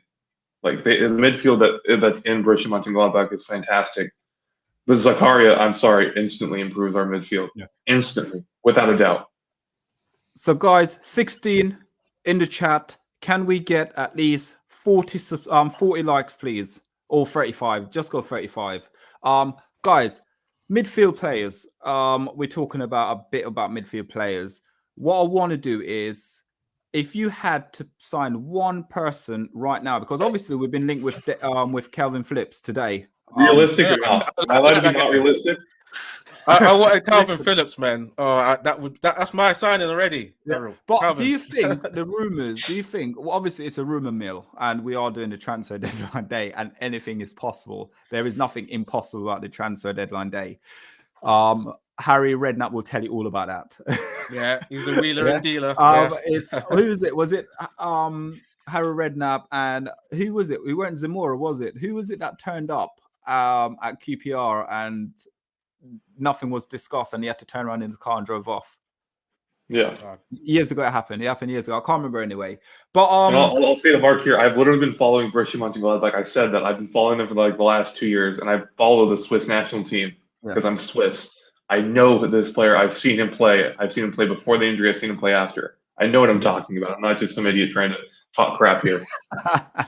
So, guys, let's go. If, and a big if, because these two players work really, really well together for England and absolutely fantastic. If we could get Calvin Phillips over the line, would that be a good signing now? And then for summer, we go out and try to buy Declan Rice. Would that be a good transfer window for, if we know that was realistic in the summer, to go and get Declan Rice? I don't even want Declan Rice, though. I don't want Declan Rice. Yeah, I'm not sure about him. I just think he's still overpriced. I don't want the What would money. it be? I'm not going to pay the 80 money million, for him. about 100 million, about 80 to 100 million. It's the right? same reason I don't want Right. Tushmeni. Tushmeni and Rice are way too expensive. I'm not bartering 80 to 100 million for players that I'm not so sure about, especially Tushmeni. For me, if I'm going after a player right now, we were linked to him during the summertime and a bit in the mid-season when it was kind of sketchy if he was going to sign a contract with them. Leon Goretzka is my dream signing from Bayern. But is it from Bayern? Yeah, I don't think he'd come from there. Bayern. But he was, if you remember, he was rumored that he wasn't going to be signing a new contract. So for that little bit of a period, it was actually rumored that he wanted to go to United if he wasn't going to sign a new contract. So if it's my dream, I would want Goretzka, but obviously he signed a contract and that's no longer possible because there's no way with him signing a contract we're going to get. How much is Phillips value that? Phillips, I think, is like 50, 60. So, there's rumors regarding Kelvin Phillips, United, because I think Villa. There's rumors that Villa was looking into him, and all of a sudden Manchester United then became part of that as well. Yeah, because our name is thrown into everything. Yeah, 50 million. Well, 50. You know what? Yeah, you know what? I would take a gamble on him. You know, because Rafinha would be the player I'll take if I was to take one person from Leeds. Would be Rafinha. Really, I and can agree not with Phillips that. though. No, I take Rafinha. He's such a good He- player. He's a great winger. I mean, we just know that midfield is the engine room that we need to be powered properly. I think that we can get someone better than Phillips, though. I liked his World Cup, man. I liked Phillips World Cup. Yeah, he was. I liked Luke Shaw's World Cup. I like Luke Shaw's World Cup. Look how that's happened. I like Harry Maguire's World Cup. But you're bringing up a different player there, man. I mean, obviously different I'm mentalities saying, too. Different people- mentalities. For me, Phillips, he did well enough. Under Bielsa plays an intense amount of football, right? Intense level of football, should I say? Yeah. And Phillips was able to endure that and go to a World Cup and still play intense football. For me, I like that intensity that he would bring to the midfield. He's got a good pass on him too. He's very feisty. He's very good in the challenge. This is someone that I think would come in 50 million as well.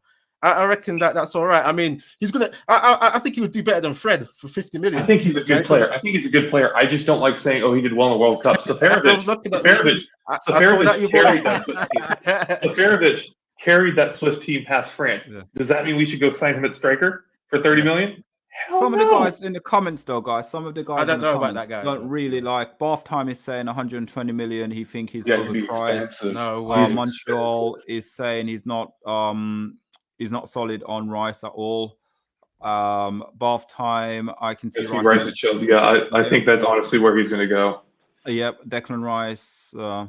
He's no Vaughn. I'm not discounting that Declan Rice is a really good player. I'm just not paying 80 to 120 million for him. There's not a chance in the world I'm letting him be Harry Maguire in the midfield. Yeah, Mark as well said, obviously Greenwood out. Rafinha would be a fantastic signing. It would be a great option. There's no one feeling Phillips then. I'm not seeing any Phillips. I'm not feeling Phillips. Honestly, you know what? I feel it. If he was with Declan Rice, I'd feel it. But the problem is they're both English players. Even though the 50 million mark is branded at the moment, I still think it'll be a lot more than that. I honestly think you're going to go out, you're going to spend a lot of money when you can go abroad, and Ralph would probably identify players from Europe already to bring into the Man United squad already. But Declan Rice and Phillips would be fantastic. But Phillips could do it by himself, man. We've seen him in that Leeds team. That Leeds team's not really blessed with that great amount of talent, right? They managed to finish what was it, 9th or somewhere last season, playing that high intense football, man. You can do it without Rice, man. In a better team, think of him in a better team.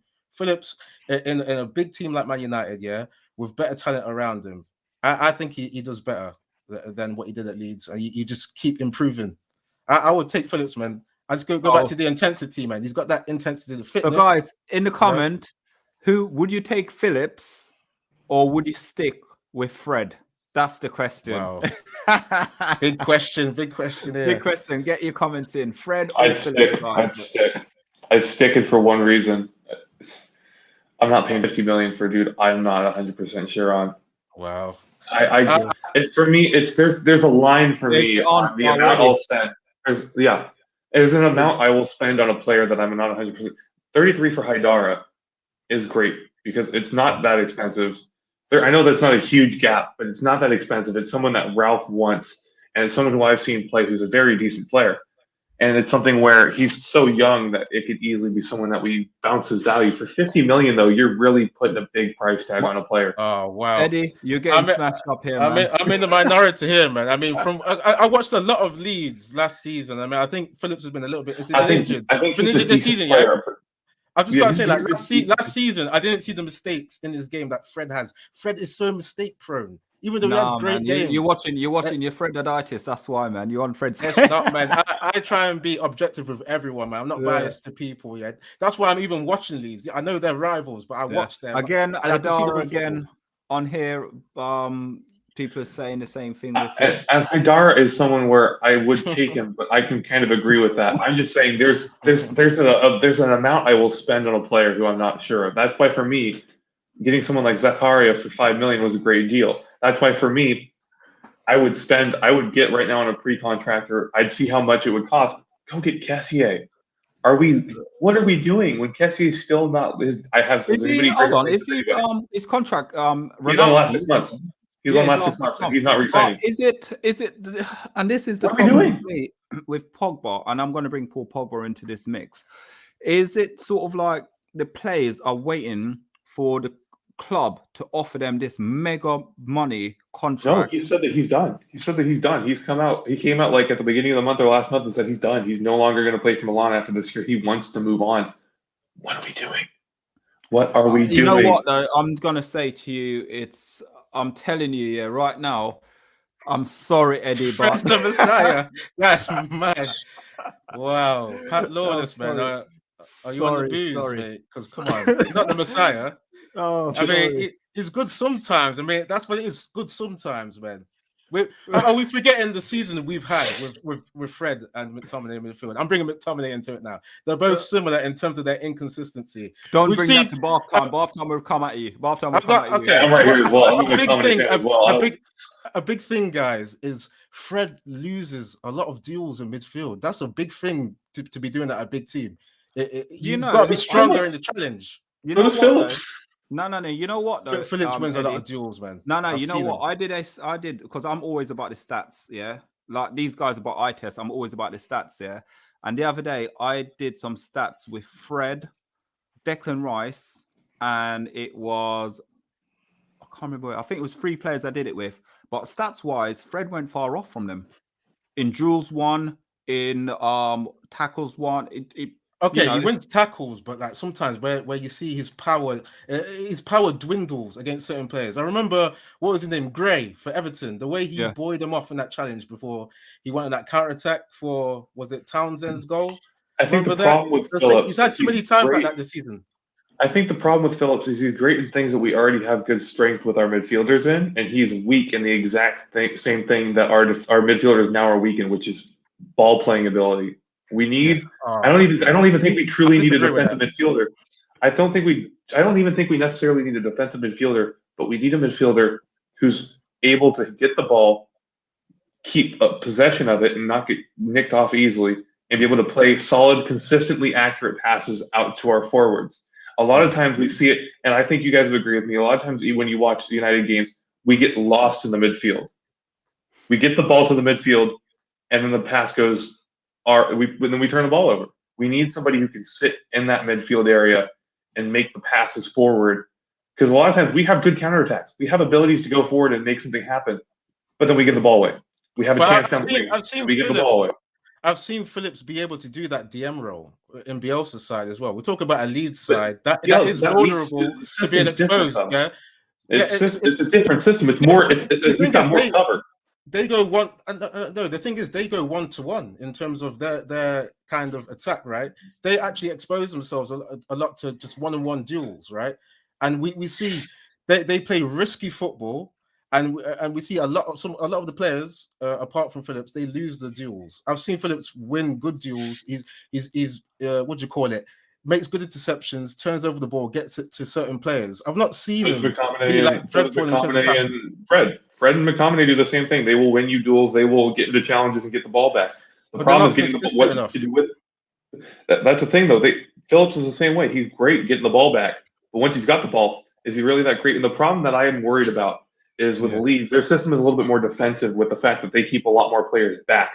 With us, you see it. We send our fullbacks forward. We have a 4-2-2-2 that we run. A lot of times, whoever's opposite of Phillips would be the one that's going to be running forward, like McTominay or Fred, who's going to be running forward to go help join the attack. The fullbacks join the attack.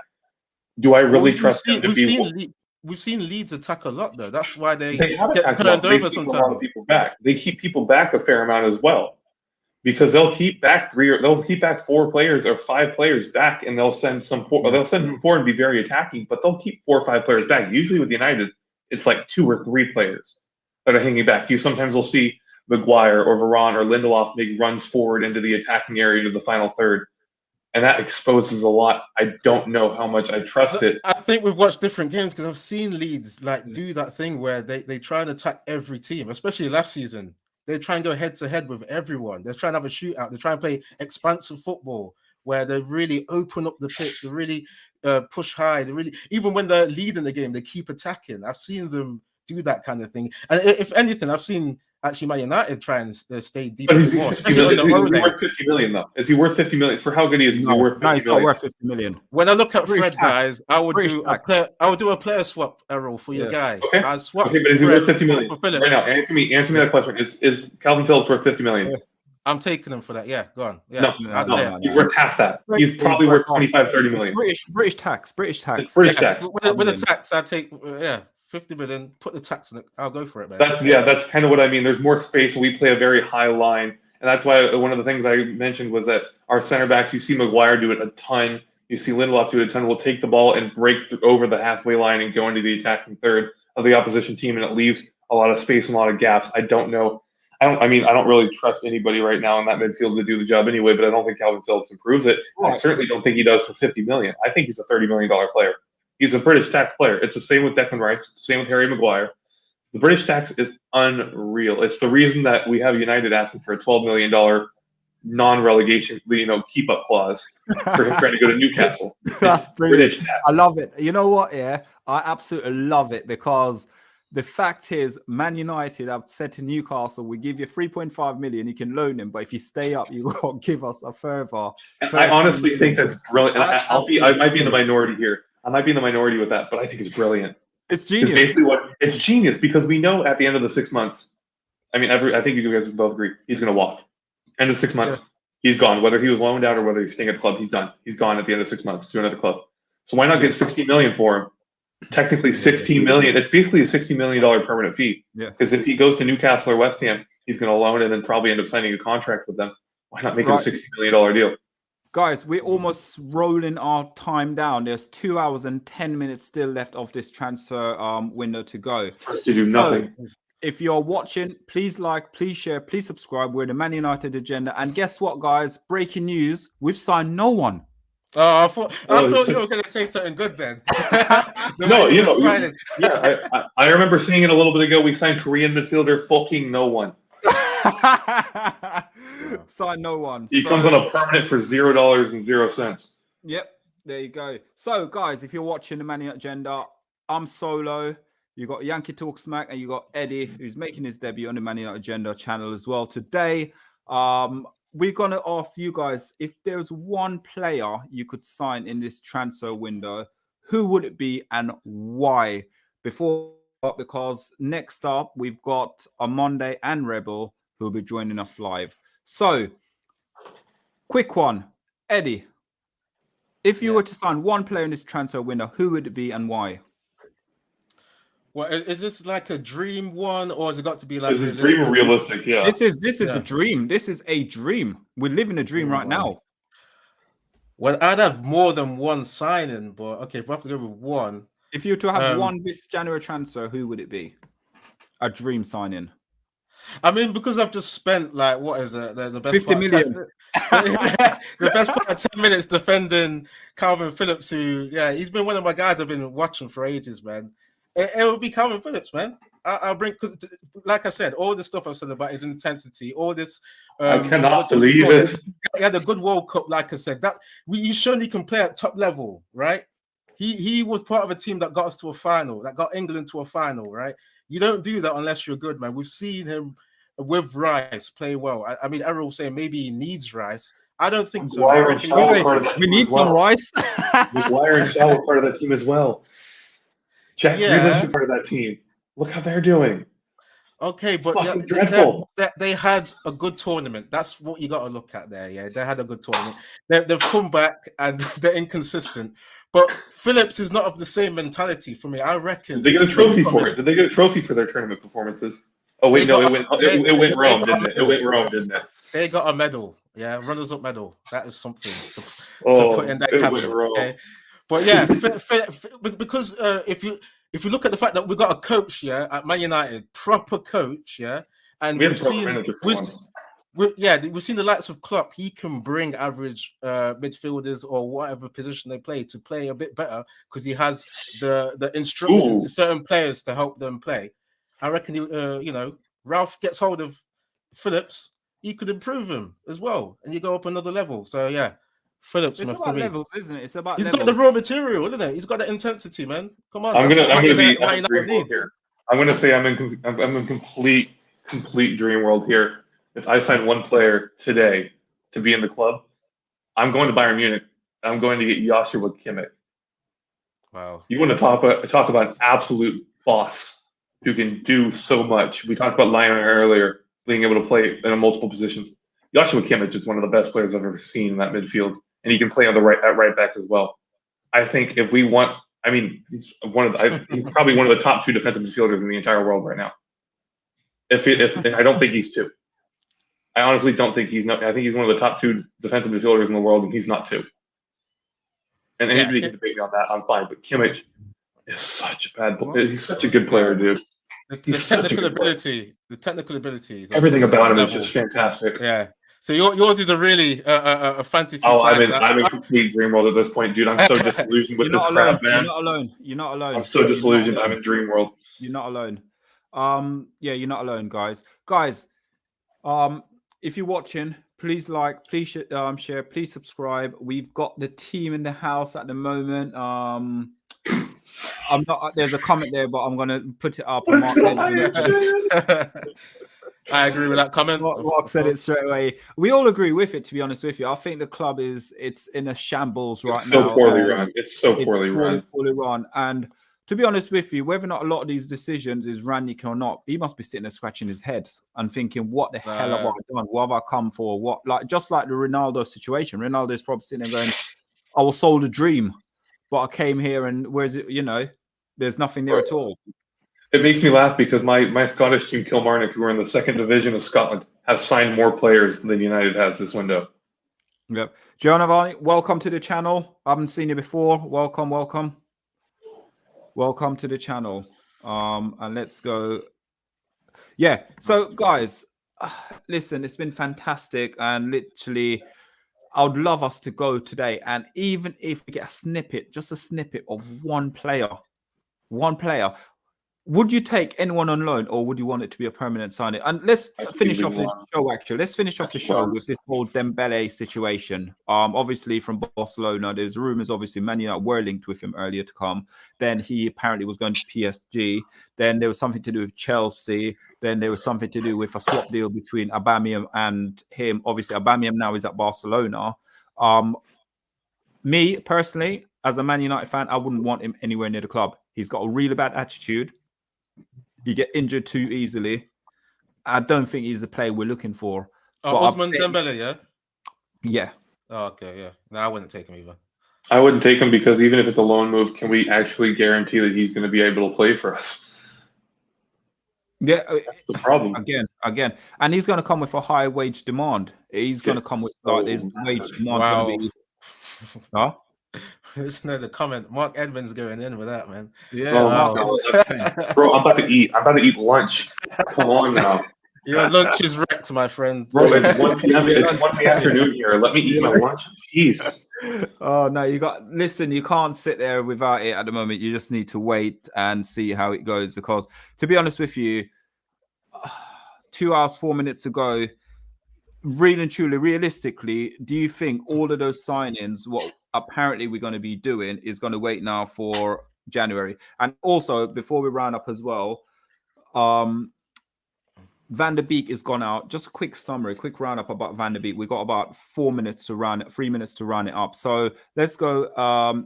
Eddie, do you reckon Van der Beek will come back to Man United, or do you think this is the end of him? Or do you think, because we know Paul Pogba is going to leave us anyway, there is plans for him to go out there, get match fitness and be more sharper, and then bring him back in the club for this summer? And also remember, it's a World Cup year as well. You know what? I'm really confused because we've seen the midfield kind of been like it's been transformed a bit, because we used to pretty much predominantly play the holding two midfielders, right, and the number 10. So it's hard to see where Van der Beek came into that. But we saw in that West Ham game, right? I'm sure we all saw it, where we're playing the holding midfielder, one holding midfielder, then two box-to-box midfielders, yeah? In terms of what was it? It was McTominay holding, Bruno and Fred going box-to-box. I'm sure we all saw that, yeah? So I don't see why it's left, because surely Van der Beek can play in one of those number 8s, yeah? Surely you would keep him to rotate him in for a Bruno or a Fred from time to time. And we've seen he just gets like the 1 minute appearance. So I don't see him coming back in. I don't think he's part of any of the plans, because we've seen how versatile he is on paper. You can play number 8, number 10, number 6. He doesn't get into any position properly.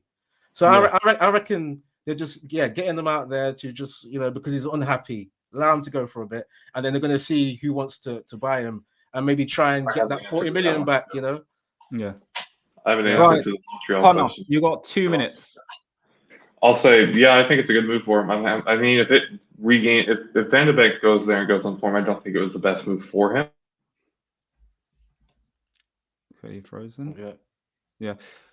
Is Connor frozen? I think he is frozen. I think Connor is frozen. Yeah. I think he's frozen. Yeah. Hopefully Connor will be back in a minute anyway. So he was talking too much. Sorry about that. Yep. Sorry about that. My internet connection can be a little bit dodgy.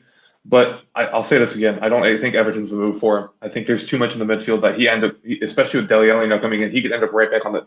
I think he went from having a bench in Manchester to having a bench in Liverpool. I think that's all that's really going to might happen, and if that happens, it's really unfortunate. But if I hope it comes off for him, he comes back in great form. And I'll answer Montreal's question about who we should sign if Cavani leaves. And I've said this before: is Alexander Isak from Real Sociedad. I think is a proper player. I think he's been great for Sociedad, and then he was also. I'm going to take a page out of Eddie's book. He was great in the World Cup as well. It's a good reference, man. It's a good reference. It's a top competition, man. You got so I think he'd be a great addition at striker if we really do lose Cavani. I think if we want a striker, I think Alexander Isak's the way to go. But that'll be my last thing. Again, thanks for having me on, Solo, as always. Yeah, brilliant. Eddie, where can we find you quickly, sir? Yeah, Eddie's Football Waffle. That's Eddie EDDY, not IE. I do like little bits of commentary with a bit of levity, so just come and check me out. And thanks for having me. It's been a good show. Brilliant having you on. And guys, if you're liking, please like, please share, please subscribe to the Man United Agenda.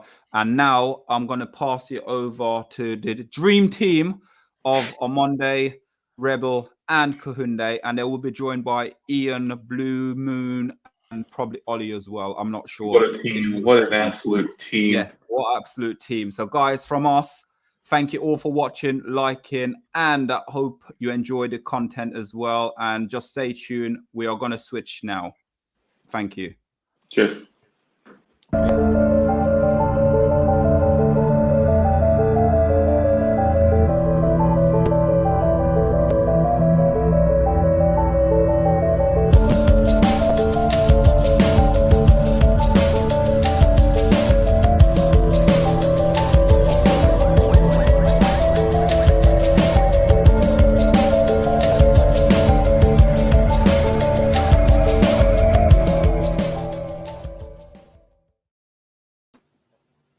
Yes, people, you know who I am. I'm OMONDI Juma from the Man United Agenda, and we're back. I just want to say to MAISEY, Matt, and Reese at 7 p.m. I tuned in, I was listening, great conversation. I'm just listening to Eddie, new boy Eddie. Welcome, Eddie, to the Man United Agenda. He was with Solo and Connor, and they were discussing all things Man United. But like Solo was saying, there's still no signings. Just want to introduce my team, my boys. This guy, he always gives me a great intro, so I'm going to do my best to introduce him. It's my brother, Kahunde. How you doing?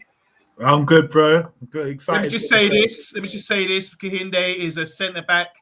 He reads the game. He likes to keep things simple and conservative, you know, just like his journalism skills. So let's bring it. And I want to big up the Irishman above you, Kahinde, and that is my good buddy, Rebel the Irishman. How you doing, Rebel? Good evening, everyone. It is transfer deadline day, but at Manchester United, in terms of incomings, it's flatline day. There's been more activity in watching the international paint drying competition than there has been of a snowball's chance of Manchester United filling those gaps that we so sorely need. Have we got a central defence? Yes, we do. They're on the hospital wing. We're hoping that the IBs will keep them fit. Our central midfield, we've got two that are functioning. We got one that may or may not decide that he wants to play for Manchester United because he's leaving on a jet plane in the summer. That is Paul Pogba. We got one Matic and Mata running around in their Zimmer frames. They are pension age in terms of footballing side of things. And then our star-studded strike force that delivered one shot on target in the previous two games. Wow, just wow. And yet, the organisation upstairs is that, nah, you don't need anyone. And we're keeping a unhappy, out of form Jesse Lingard who doesn't really want to be there anymore. So whose palms have been greased is what I want to know. I just want to say, Rebel, that was a great intro, and it's rather doom and gloom. I just want to know at the beginning, just for some clarity here, Kahinde, do you agree with what Rebel's saying here? It's all doom and gloom. We're getting rid of players, and we're not going to have enough to get top four. Well, you've got to be a little bit concerned, haven't you? Because McTominay and Fred are not exactly like setting the world alight. They're not, you know, and I just would have thought that would be the priority position. Just get a midfielder in. We're letting players go, outgoings, loans. We've let Ahmad go when now it's looking like that's a bad idea because Greenwood's suspended now. We let Van der Beek go. You know, Phil Jones could be going, but apparently he's unsure about the playing time he'll get at Bordeaux. So wherever it is, so he's thinking about staying.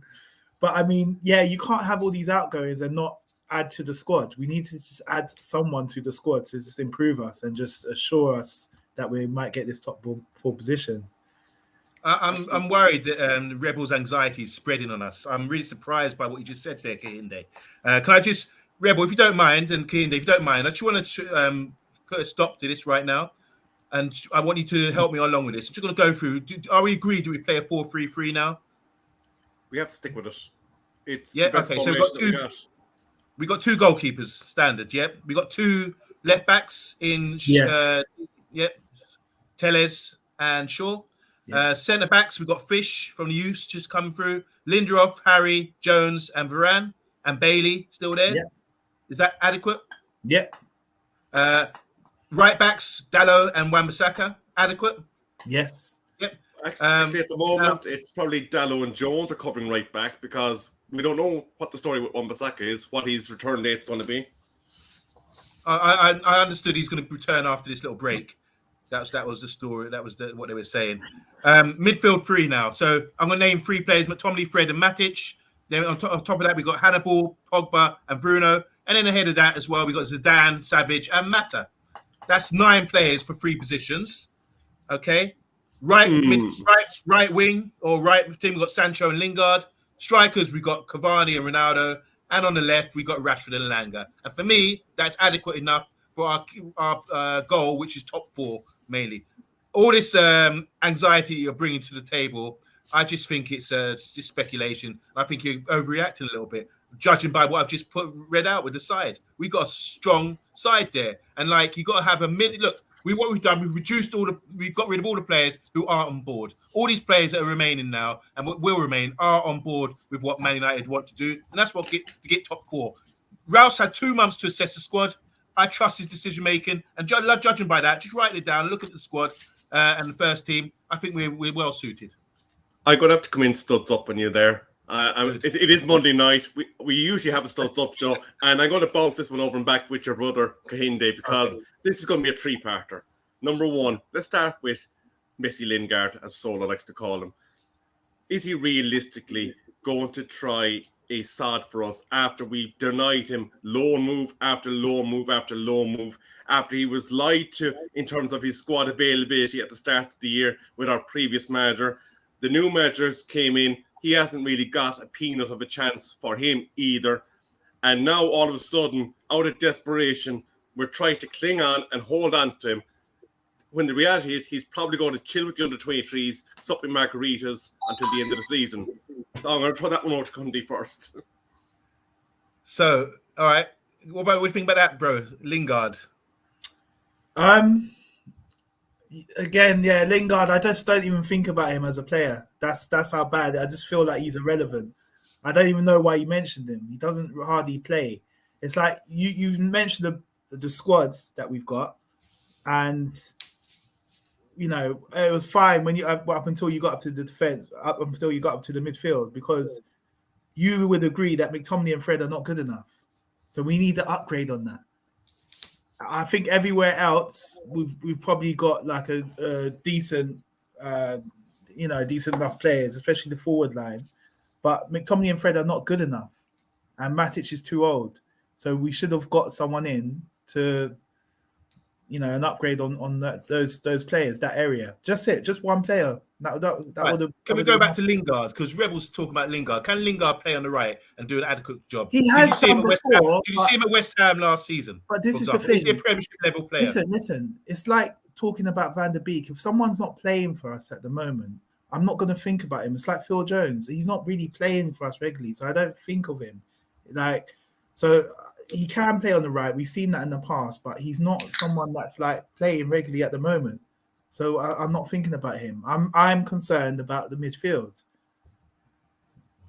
And you know what? Rebel, back to you. I share Cundy's concern, because I'm going to start with one player, our talisman, our Portuguese talisman for the last number of years, Bruno Fernandes. We have seen towards the end of each season the effect on him at the end of the season. He fades as the season peters out towards the end, the business end of the season, if you will, because we have no choice but to play him, because we needed him to deliver those performances in midfield for us. With him, if we're one injury away for an absolute disaster in the back end of this season, because that will then mean Paul Pogba will have to play that role. Because at the moment, I think the plan is Pogba will rotate with your Matic, your Fred, and your McTominay. But if Bruno falls, Pogba automatically now is the only player to be pushed forward.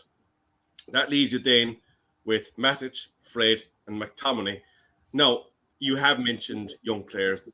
They could be great young players, but the ones that would have been ready to step into those roles are out on loan. And that is where the problem is for me. I would have cried out this morning and said, great if we recall Garner, because we need him to be the primary support to these players. Now, look, have you two spoken before the show? Because this seems like a stitch-up. I know my brother, he loves Garner, so he's applauding right now. But carry on, okay, good point. What does Garner bring? I mean, what would he bring? My point is this: you're saying if Bruno gets injured, that was the point you're making. So if Bruno gets injured, we don't have anywhere to go. But then you mentioned, Pogba can play that role. Pogba, the highly rated, one of the best midfielders in the world, to fill in for that position. Do you see what I'm saying? So you're talking about Donny leaving. Yeah, Donny's left, and Donny was maybe the cover for Bruno. But like I said, the cover is there. I've gone through every position in the first team. Pogba, one of the greatest players in the world in that position, can come in and step in and do the job quite adequately. What you're forgetting, though, is the consequences of that. Number one, who is the support for Pogba if he's in that advanced role now? Because Bruno will obviously be absent if Pogba's forced to do that.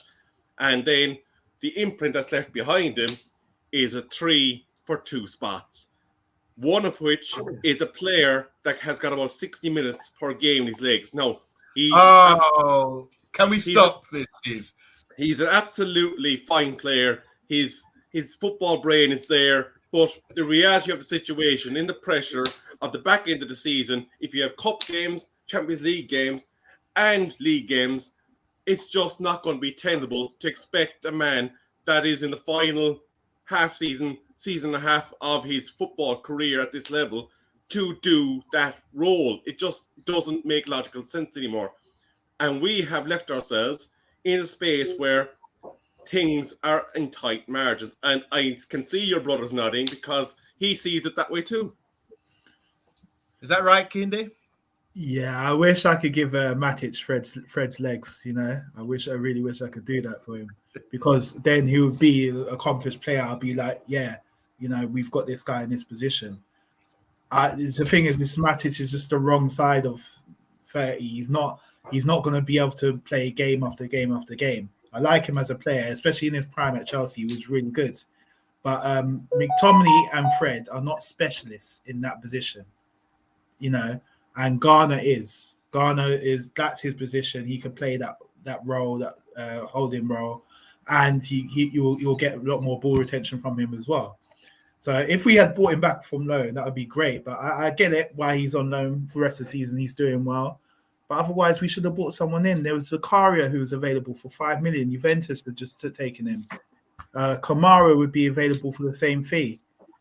I don't understand why we couldn't have just bought someone in. It's just like a couple of years ago, I remember when we bought in Bruno Fernandes because Jesse Lingard wasn't doing it. He wasn't good enough in that role. And we bought in him. And when we bought him in, he was like a revelation. We managed to make the top 4 when we looked like we weren't going to make the top 4. And that's the positive thing about January signings. They could make an instant impact like that, Yeah, I agree. Just to go back on a few things you guys have said about Matic, you said if he had Fred's legs, for example, which mean, but you should know, little bro, that it's not always about legs, it's about positioning. And you're saying that you're going on like he's lost a yard or something, but isn't it about great players? About as you get older, you'll be able to sort of know time things better, be in better positions, that kind of thing. And do you think Rebel said as well, he tires out after 60 minutes? But if we're keeping the ball better and we're improving under Ralph, then we won't be giving the ball away and we won't be having turnovers of the ball. That's true. So he would be able to stroll through games quite possibly. So there's pros and cons for each thing. Basically, what we're getting at is transfer window day here, guys. And we're just trying to determine, because my argument is, as I've been standing firm with for the last few weeks, that I trust in Ralph. Like Pat was saying, I trust in Ralph. He knows what he's doing. He had 2 months to assess the squad. What we're left with right now is still decent enough to meet our expectation, which is top 4. And you can't deny that. You guys are saying what if, or speculating if something goes wrong, or if players go down or someone gets injured. There's cover there as far as I'm concerned. So you can put cast shade on Matic as much as you want. You have to provide the evidence for that. I've asked you guys for weeks to provide me evidence that Matic can't cut. On Monday, I got to come back. I'm going to need to counter jab this. I have to make a final point in regards to what you said about Matic. That if we're doing all these things better in games, that is a big if. And I will refer you to Exhibit A, and that is the number of players that we have to come in and out of that lineup to keep things fresh. Because at the moment, we have sent out a large volume of those support network players, those fringe players, as they've been described, that would have been in doing those jobs away from Manchester United to do jobs for other teams. And it's great saying trust in Ralph. He's able to do what he's able to do with the squad of players that he has in training. But there's also the problem that he's also supposed to be the guy that's going to come in and sort out what's going on above. We obviously had our issues with Mr. Woodward over the years in terms of he went commercial instead of football-related decisions. We have a new CEO who says, yes, I'm quite happy to extract myself from the football side, and we will have a team of people handling that. That is fantastic. But unfortunately, it seems like we had Dumb and Dumber in charge during January because the people and the secure network that we needed above Ralph to get those acquisition moves in play obviously did not heed what was and read the agenda, because we're looking with 1 hour, 45 minutes to go, and there hasn't been a sniff. And the reason why this concerns me is this, and I'm going to throw it back to both of you. Tottenham have done great business in the last 24, 48 hours. We've seen Liverpool doing sterling business in the last 24, 48 hours. Man City, who are comfortably sitting on top of the Premier League, have got their striker for next season. They're happy with their winter window. We're looking at Newcastle, who are making a big fight to survive in their relegation and have done great business in the last 48 hours. Everton have now, thanks to Frank Lampard, secured Donny van der Beek and Dele Alli. They're improving their midfield. They're getting in some defenders, one from Brighton, I believe, and one from Villa, isn't this? Is the other one? So they The right back. Yeah. So they're also doing huge business. So we're watching the teams around us, above us, and those that could potentially nip us in the bud, all strengthening, all attacking what they can do for the end of the season. And we are sitting in a stagnant position, frozen in space. And all we've done is release assets that could possibly have been difference makers. And the gap now between the first team and the younger players, who obviously will be our future, is bigger, because those young players that we would have thought to give the chance to are plying their trade since last summer for other teams. Yeah, good point. Before I go into Kahinda, I just want to counter that a little bit by saying the reason we don't need players, because if you've reduced the squad like he has, and he's had time to assess it, the players left behind now. When you're playing every week, it's like oiling a machine. They get better and better and better. They get better adapted to the system. The players, it's a smaller squad, more compact. They're all on the same page. They all bleed red. They're all fighting for the same cause. So you minimize the squad. Sometimes having a smaller squad is beneficial. And you're talking about issues like people not being able to play in the squad properly, or we need more numbers. When someone on Monday, we have a very special guest I want to introduce. Mr. Jay Motti is in the house, so we better bring him in. Yes.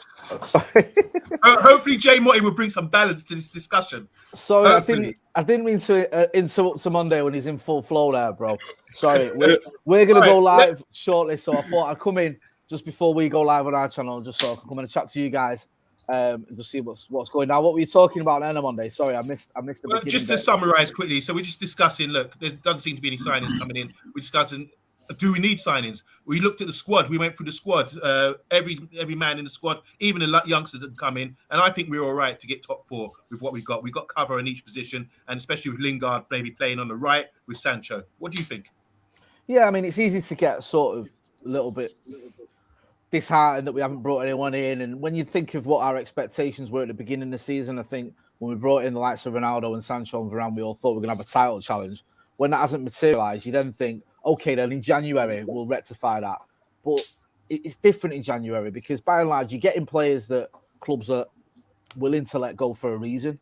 That's because either their ambition, the club's ambition that season isn't as high, or the players not lived up to some expectations or whatever. Doesn't always work out. It's very sort of erratic January transfer window. People go, oh, we've had Evra, we've had Vidic, we've had Bruno Fernandes. Yeah, but we've also had Alexis Sanchez. We've also had, Igalo. I mean, you could argue Igalo did okay. Andy Cole. It's sort of very hit and miss. I would have liked to have seen us bring in someone, maybe a midfielder, but I do think we have got a decent squad, and I think it is easy to get a bit reactionary and go, I can't believe we've not brought anyone in.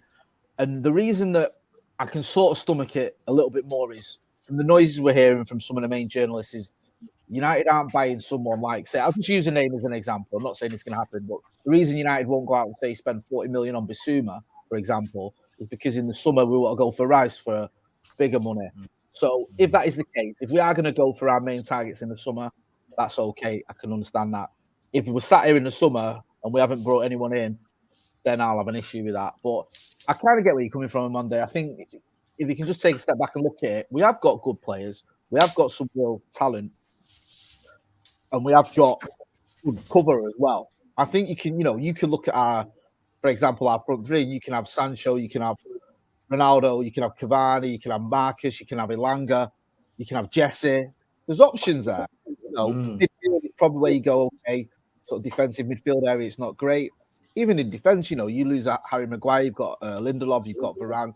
Even Eric Bailly can come in. I know he's not you're not his biggest fan of Monday, but he can come out as your fourth choice. It's not too bad if you allow me that one. So there is cover there. If I'm honest, I would have liked to have seen us maybe bring in a fullback. I still feel we're lacking a little bit there. Maybe someone like a Lamptey or someone, but I'm not losing my mind over it. I'm not like, oh, this is terrible. And I think we have moved on one or two players who probably weren't going to get a game as well. So, it's not all bad news. I think the main thing for me now is in summer we have to get it right. We have to Absolutely. because we're going to get left behind otherwise. Big Can I time. ask a question, actually, Jay, as we do have you at our disposal? This is a scenario that we have been discussing with OMONDI and Kahindi, and that is, in the event, because we've seen what happened with Bruno Fernandes in the last 2 seasons, because we were so reliant on him, he did start to tire, and those performances did start to slip as the season kind of came to that final few games where you're scrapping for every point that you can get. That if anything was to happen to Bruno, obviously the natural selection then is you move Pogba up into Bruno's position, and that leaves you with McFred and Matic as your main 3 rotating for those 2 spots if we continue with 4-3-3. Does that leave us light? I mean, there's no denying Bruno's been a massive player for us. You know, and if something happens to him, you'd be worried just because of his numbers. His numbers are ridiculous. I think he's like a goal involvement almost every game. And, you know, can Pogba step up and bring you those numbers if Bruno's out of the team? Maybe, probably not to that level anyway. So it is a worry, but sometimes you have players that, and Bruno's injury record is very good, that don't miss a lot of games. So you can rely on them. You go back, and I'll use this as an example. I know it's a bit of an exaggeration, but before Ronaldo left for Real Madrid, you know, you look at that season where he scored 42 goals, whatever it was. He didn't miss a game, hardly. You know, sometimes players don't, and he didn't tend to miss a game. There was seasons where you'd be very reliant, and I know he's a different type of player, but you'd be very reliant on, say, Michael Carrick, for example, and he'd play every game, and he'd play all 38 league games, and then all the games in Europe as well, and all the FA Cup games, and he'd miss like 2 or 3 games where he was rested. Sometimes you get players that just in terms of tiredness, I get it. And I think one thing that helped us last season, there was those 3 games. You remember there was the Burnley game, the Fulham game, and there's another game that's escaping me where Paul Pogba steps up. I think he scored in those games. Bruno was tailing off a little bit, and he looked knackered, he looked tired, and Pogba steps up, scored some big goals, got some assists. And I think that is what you hope for if this happens, because we've had that in the past. I remember Robin Van Persie's season, is the season when we won the league. People forget Robin Van Persie had a 10-game spell where he didn't score. And Wayne Rooney steps up. Wayne Rooney literally, during that spell, scored like 5 or 6 goals during a time when Robin Van Persie was struggling. So if Bruno does tire, if Bruno does struggle in terms of goals and assists, I hope that someone like a Paul Pogba or maybe a Jesse Lingard can step up and just sort of fill that void, even if it's just for 2 or 3 games. And then hopefully, you know, we're not as reliant on him, because we've seen it with Bruno. We've seen it this season.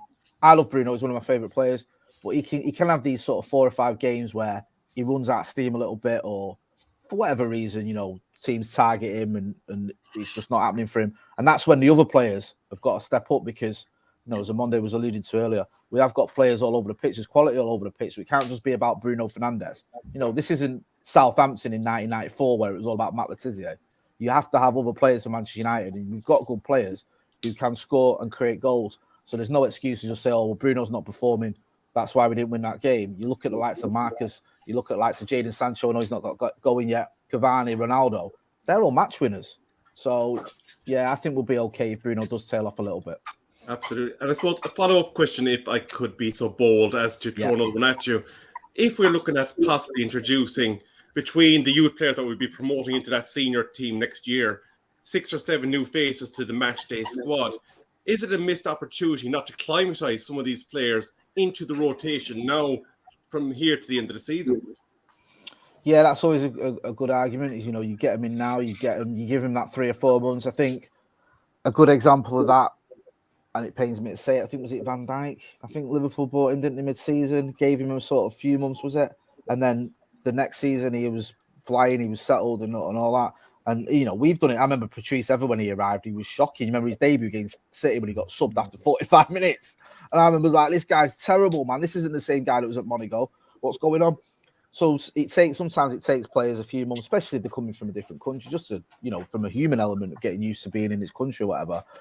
But like I said earlier, I would rather we went for the players that can come into the team and do the job in summer, rather than just buying stopgaps now. And also, if you buy someone like, I don't know, you know, we were linked with Amadou Hadara, for example. If we'd have brought him now for 35 million, he comes in, he plays some games, he doesn't play others, and then we go in the summer, well, actually, we don't need Declan Rice because we've got Hadara.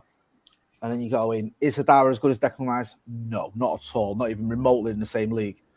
So you're selling yourself short. So I think for me, the priority has to be The next signings we get have to be signings that can come in and do a job in the first team, and not just players that are in and around the squad. We need to improve. We need to step up, because we've got to be honest. We're so far behind where we need to be in terms of a title challenge. It is a little bit concerning, really, to be honest with you. Sorry, Voice of reason. Voice of reason. Sorry, thank you. He's raised some good points, because if Declan Rice is the number one target, I would rather go all out for him. But when I see players like Zakaria go to Juventus for 5 million, I think to myself, he could have come into us, because I feel that us not buying someone is risking us not getting in the top 4. If we don't get in the top 4, that affects our transfer activity in the summer, because we won't be able to attract some certain players, and Ronaldo might leave as well. I know what you mean about the kid. What did he go for? Was it 6 million in the end? Yeah, and Kamara is available for the same sort of fee. So even bringing Kamara back, just someone a bit more quality in midfield. I just wonder sometimes. I understand that argument, and listen, there's a point where more bodies can't hurt, but then you feel like there's a reason Donny van der Beek's going out on loan, because he's just not useful to us, and I feel like, for whatever reason, you could bring in someone like some of the players mentioned, and you still end up with McFred playing, or them just sitting on the bench, and it's just another body that's not getting games. And that's my only concern with that is, are you bringing in players that can come in and do a job? Or you might bring in someone, and this is the thing we haven't got, who needs 3 or 4 months to get used to the United team. And we haven't got that now. We need players that can come in and straight away hit the ground running. And, and I was speaking to, I'll end on this because I've got to duck out. Sorry, guys, we're going to go live in a minute. I was speaking to someone about Amadou Hadara. I was speaking to a guy over in Leipzig who covers Leipzig, and, he's a German football expert, knows Ralf Rangnick, and he used to play in the same football team as Jurgen Klopp. And I was asking him about Hadara, and I said, we've been linked with him, could we get him in January? Do you think he's good enough? And he covers Leipzig, he knows all about German football, and he knows Hadara, he's interviewed him and stuff, and he just said, no, not at all. He's not good enough for what you need. And that's a player that I've been like, we should get him. And he's like, he's a good player, and he's an intelligent player, and he does a good job for Leipzig, but is he going to go into Manchester United's team? No. And it's that thing that sometimes you get into that point where you're just keen to get a midfielder in or someone in, and you have to take a step back and think, are they good enough? Are they good enough? I heard us linked with Aaron Ramsey not long ago, and that sounds crazy. People going, and I've seen this, and not just 1 or 2, like, get him in on a free. He'll do a job. No disrespect, but he's gone to Rangers today for a reason. Do you know what I mean? So we have to just take a step back sometimes. Guys, I'm really sorry I've got to talk out because we're going to go live. No, don't be sorry. I'm grateful. I'm grateful you come in and balance the debate. Yeah. Thank you. Thanks for joining us, James. Thanks chatting to you. Yeah, let's go back to 2v1 now. Yeah. Well, it's over. Before we just continue, I think Jay's appearance, I think it's a good opportunity to mention the on-the-spot quiz. We have a fantastic prize of a Man United Agenda hoodie, and Jay is currently the resident of that Kingpin top spot and will be in possession of the hoodie unless one of you can face the quizmaster on Monday, Juma, and get a clean sweep of questions correct. On Monday, do you think somebody's up to the task of pipping Jay Motti to the post? The only person I think is capable of beating Jay Motti's score is the guy below us, and that's my little brother. He got 10 out of 12, and he was disappointed, So I think he's fantastic at quizzes. I think he's the only one capable, unless anyone out there thinks they can take me on. But we keep putting the offer out, but no one seems to step up, And when they do, they get sizzled in the hot seat. So yeah, who knows what will happen in the next few weeks. But I hear there's a great hoodie available for the winner. And that, so if you want a big chest, you're going to need a big chest, because if you get so much pride beating the quizmaster and winning it, you're going to go from a large to an XXXL with that chest swelling up like that. So yeah, bring it on, guys. There we have it there now. And for anybody that's interested in the boxing, he will be doing a few more boxing shows in the not too distant future, throwing some left hooks, some right hooks, some uppercuts, and some cheeky, dirty shots when you're not looking. And Monday, Juma will be here live. Low blows. But that's your style, Rebel. That's your style. Yeah. So do you look? Jay's come on, and he is the voice of reason. and he sort of balanced the discussion here that we were having, because I was getting a bit lopsided with you two against me. Do you want to counter what he said? Do you agree that we probably don't need signings? And I agree what he was saying there, like getting these guys in short term. By the time summer comes, we might think, well, he's a squad player. We really want first team players. I think you do. Go ahead. Sorry, no, go ahead, Cundy. I'll hold my tongue for a small moment. Well, yeah, I get what he was saying. He did raise some good points, because you need someone that's gonna be an upgrade on what we've got now, but at the same time, any players we mentioned is an upgrade on McTominay and Fred for me anyway. I mean, you trust Ralph and all that, but this is a guy that's playing McTominay and Fred just like Ollie did, and he's not playing Van der Beek. And I think Van der Beek can be useful for us. So I don't know what's going on, like in Ralph's head, why he's sticking with those two guys.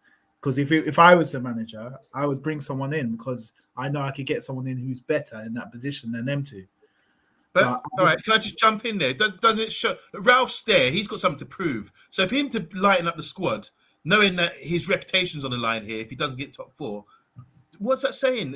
I'm sure he's got access to money. If he's really wanting someone, we were offered apparently Kamara the other day, 2 days ago, and we turned him down.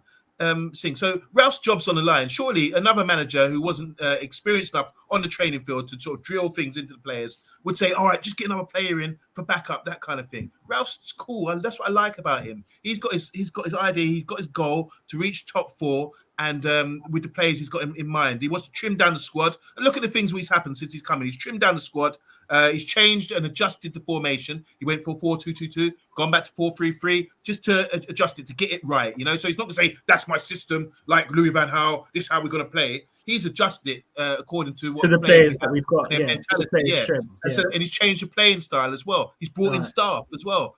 Some staff to do with mental side of the game and spiritual side of the game to get the most out of the players. And most importantly, he's weaned out players that are not on board. So I think if you've got to meet your goals and your expectation at the biggest club he's ever been at, I think he's cruising at the moment, because he knows I'm doing my job and I'm experienced enough to do, with everything I've done so far, to achieve my goals at the end of the season. And anyone who's sort of sweating or struggling with it, you just be cool. Just be cool. I'm going to have to temper that point of view just a teeny weeny bit. Now, I have been nice. I haven't gone too flat on Maguire today, and I'm not going to. But the argument there regarding the player that was rejected, was it Ralph Rangnick, the guy that's responsible for on-team preparations at the moment, that rejected it? Or was it our continued disorganisation and the reason why we were so happy that Ralph arrived in the first place upstairs that has led to us being a bit inept in the transfer market once again? Is the real power of Ralph going to be when he climbs those steps and he does what he's doing currently on the pitch and starts wiping away all the deadwood that are impinging on proper football processes being put in place and relevant decision making being made? And I get an air of that from our business this window. There has been the outgoings that have been guided by Ralph, but in terms of the incomings, I would not be surprised if he's been a bit frustrated that one or two haven't been delivered that he would have liked to help reinforce the spine of his team. But just some small bit of breaking news. Sky have just confirmed that the Aaron Ramsey deal at Rangers is completely done now. He has signed on loan from Juventus. That is current breaking news. But that being said, on Monday, I think, as just kind of mention what Jay said, if with an element of luck, if we keep everybody healthy, obviously there's no reason then why we cannot achieve specific targets. Maybe battling on all fronts could be detrimental to possibly making that push in the top four in the Premier League, and we may unfortunately have to jettison a cup run, or maybe accept that we may not have enough squad power to deal with Champions League into Premier League as those knockout phases hit, because we have, as I mentioned yesterday, got a number of games that we need to catch up on, one of which I think is penciled in for in between our game on the 8th of February, and so I think there's 3 games in an 8-day window. So it's very, very intensive, our schedule, and we will be looking more than likely to see certain players who have yet to get their foothold in a senior game, possibly filling in some of those games. Like we've mentioned Hannibal, but again, he's very young in his career. He hasn't got those games that say, as we have referenced before, Garner has got the experience that Garner has taken from his low moves to date. He's got more opportunities outside of the youth leagues that Hannibal would have been exposed to at Manchester United. So there's an element of he being accustomed to more of the physicality that is brought to bear in the senior game, and you'd think that it could take him some time to maybe adjust when he comes onto the pitch against these bigger, more physical players. This is a guy, Hannibal, who's just come back from African nations, which is like up there now with the European Championships and the South American Copa America. It's with reputation and standard as well. They're really improving. He was on the bench a lot of the time, but he's had Ronaldo went on to the 94 World Cup. He was on the bench, didn't play, but it's great experience as well for him with Brazil. This is the Brazilian Ronaldo I'm talking about. I think Hannibal's a quality player. I think the sort of player he is, he's the responsibility. He's got less responsibility of, say, someone like a Ghana who, sits back a lot deeper and plays a different kind of game. I think Hannibal's a fan favorite player. He was very skillful. He opens things up. He tries to create and that kind of thing. So if you look at Bruno, for example, I think Hannibal could be a straight replacement for Bruno. I saw someone was saying that, I think it was Pat was saying it in the comments as well. And Bruno, if you look at some of his progressive passing, it's not always got great percentage rate of meeting his target because he's trying to make things happen. If someone's not on the page, it won't happen. My issue is with Hannibal and all these guys, they're at the club now. They're part of the process with Hannibal, with Ralph for the last couple of months, so they're on board. And I think what's more important, I was going to ask, I'll not answer the question with a question, but I am putting it out there to you guys. What's more important with team cohesion? So what's the word? Cohesion. Sorry. Is it players having best players, or is it having a philosophy and people on board and cohesion, that sort of thing? That's what I know. Because when you look at some great sides, look at Leicester winning the league. They had that togetherness, and they had the system that they really was effective, and they ended up being successful with it. And I think we continue like this with Ralph, and we're going to look back in a few months' time and say, wow, he was wise to sort of get rid of certain players like Donny or whatever, and the players that came in have got good experience now. So if you're talking about Hannibal not having experience, he will have the experience now by maybe being on the bench and getting opportunities in these games to come. Kahinde? Yeah, it's always good to have a good philosophy and everything else like that. But you touched on Leicester, but Leicester has players like a specialist for every position. I'm just saying a weak point in our team is we don't have that specialist sort of CDM type player. I don't think McTominay and Fred can do it, and we're going to get found out if we continue like this. We're going to get found out. So that's why we should have brought someone in to strengthen that position, whether it was a loan or whatever. It doesn't matter.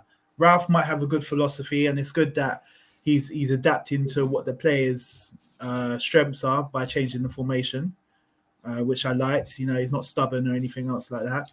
But you've got to strengthen what we've got, upgrade on an area where I'd say it's weak. Can I just also come in there quite briefly? Speaking of midfielders, there's believed to be a recording floating around that Jude Bellingham was asked, would he be joining Manchester United? And he said, don't be silly. So it looks He said, nah, and walked off laughing. I see it. So are you coming to United? Nah. You joking? But in terms of what Kahunde and yourself have just been talking about, you also have to remember the weight of expectation from fans when you're out in that field. These are very, very young, raw shoulders that all this weight of expectation is being piled on. So you would have to hope that there'd be some bit of accommodation given to them and that they would be gradually introduced into this world. We've seen players before, young stars, and they had the coat wrapped over them by their manager, and they were slowly introduced into the space that they were in. When Cristiano Ronaldo came to Old Trafford, did he start his first game? No, he did not. But he was slowly exposed and developed to first team football, and he was given time to grow his confidence. The fans got behind him, and it was slowly built up. What we could be asking these young players is to make an instant impact. And I think that is grossly unfair to their development because they did not have the opportunity to follow the same path that Garner's got to do and go out and experience first team football at other clubs and build up towards getting their opportunity at Manchester United. If Garner was sitting on the bench, I would say, okay, this guy has got a level of work put under him, and now he's getting his spot, his opportunity at Manchester United. This is a big step we're asking for Shorter, for Fish, for Savage, and for Zidane Iqbal. And there's a lot of pressure because, not to mention, Zidane Iqbal is one of the first Iraqi players to play for Manchester United because he had his international debut recently. There's going to be so much media circus around these guys, and it's not really fair to ask of them to save our season. It's not asking to save the season. It's asking to come in and get better experience, I believe.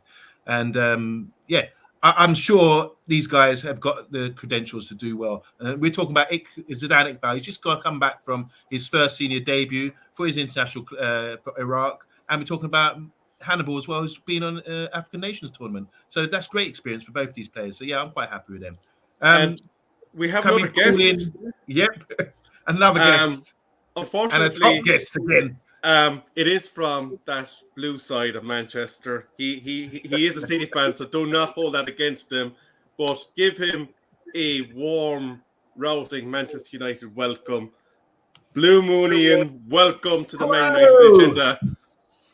How are you doing, fellas? Are you enjoying your We're great, thank you. We're great. Nothing going on here. There's a bit of a drought regarding transfers and things. But yeah, we got a few questions for you, by the way, Ian. I've got a big question for you chaps as well. Who's going first? Guest privilege. Oh, okay. All right. As you're aware, I have a wife and I have a mistress on the side. My wife is Man City. I was born in Manchester, supported it since the days of Colin Bell in the playground at school and all that sort of jazz. But I lived in London for many, many years, and I've had a season ticket at Palace for 5 or 6 years and watched Palace passionately. And they're my girl on the side. And I've got a lot of time for Patrick Vieira. I think he's really studied his art form under Pep Guardiola. He's revolutionized the playing style. It's a stable club with a stable team where it's a real hotbed for development. All you have to do is look at how Gallagher has come on at Palace to understand how a player can absolutely massively develop. So my question to the team is, so if you really want to keep Donny van Beek, if you really want to keep him and develop him, why send him to Everton for a fast buck when, okay, you've got a little bit of short-term money? It's a club in absolute flux. You've got a brand new manager. If you were seriously going to keep him long-term, why do that? And why not send him for some good schooling to Crystal Palace? I'm going to come in on that one if you don't mind, on Monday, because okay. I've heard a school of thought on this one, and that is that Donny van der Beek felt that he may not have got the game time given the presence of Conor Gallagher. This is a point that was also made by Monday in a recent show, and that he really wanted game time because obviously he's looking at that Winter World Cup and he's thinking, if I go from Manchester United where I've been warming the bench and I end up benched at Palace, how badly is this going to reflect on me? Where he's looking at Everton's midfield and he's thinking, I have an opportunity to get back on the stage and show people what I'm worth at Everton. And I think not the money part may have influenced the Woodwards of our organisation, but I think the football part probably sent Donny in that direction because Frank came calling and he's putting his shirt on Donny to do what he needs to do for Everton to go back up the table. Yeah, so that's an interesting viewpoint. So getting playing time. I actually think he would have got some playing time in the Palace midfield. You could be right. I think it's a very good counter opinion there. I think alongside Gallagher, because Gallagher plays out quite far right. Ayew will come back from playing for Ghana, will be a little bit knackered, and he's not a youngster anymore.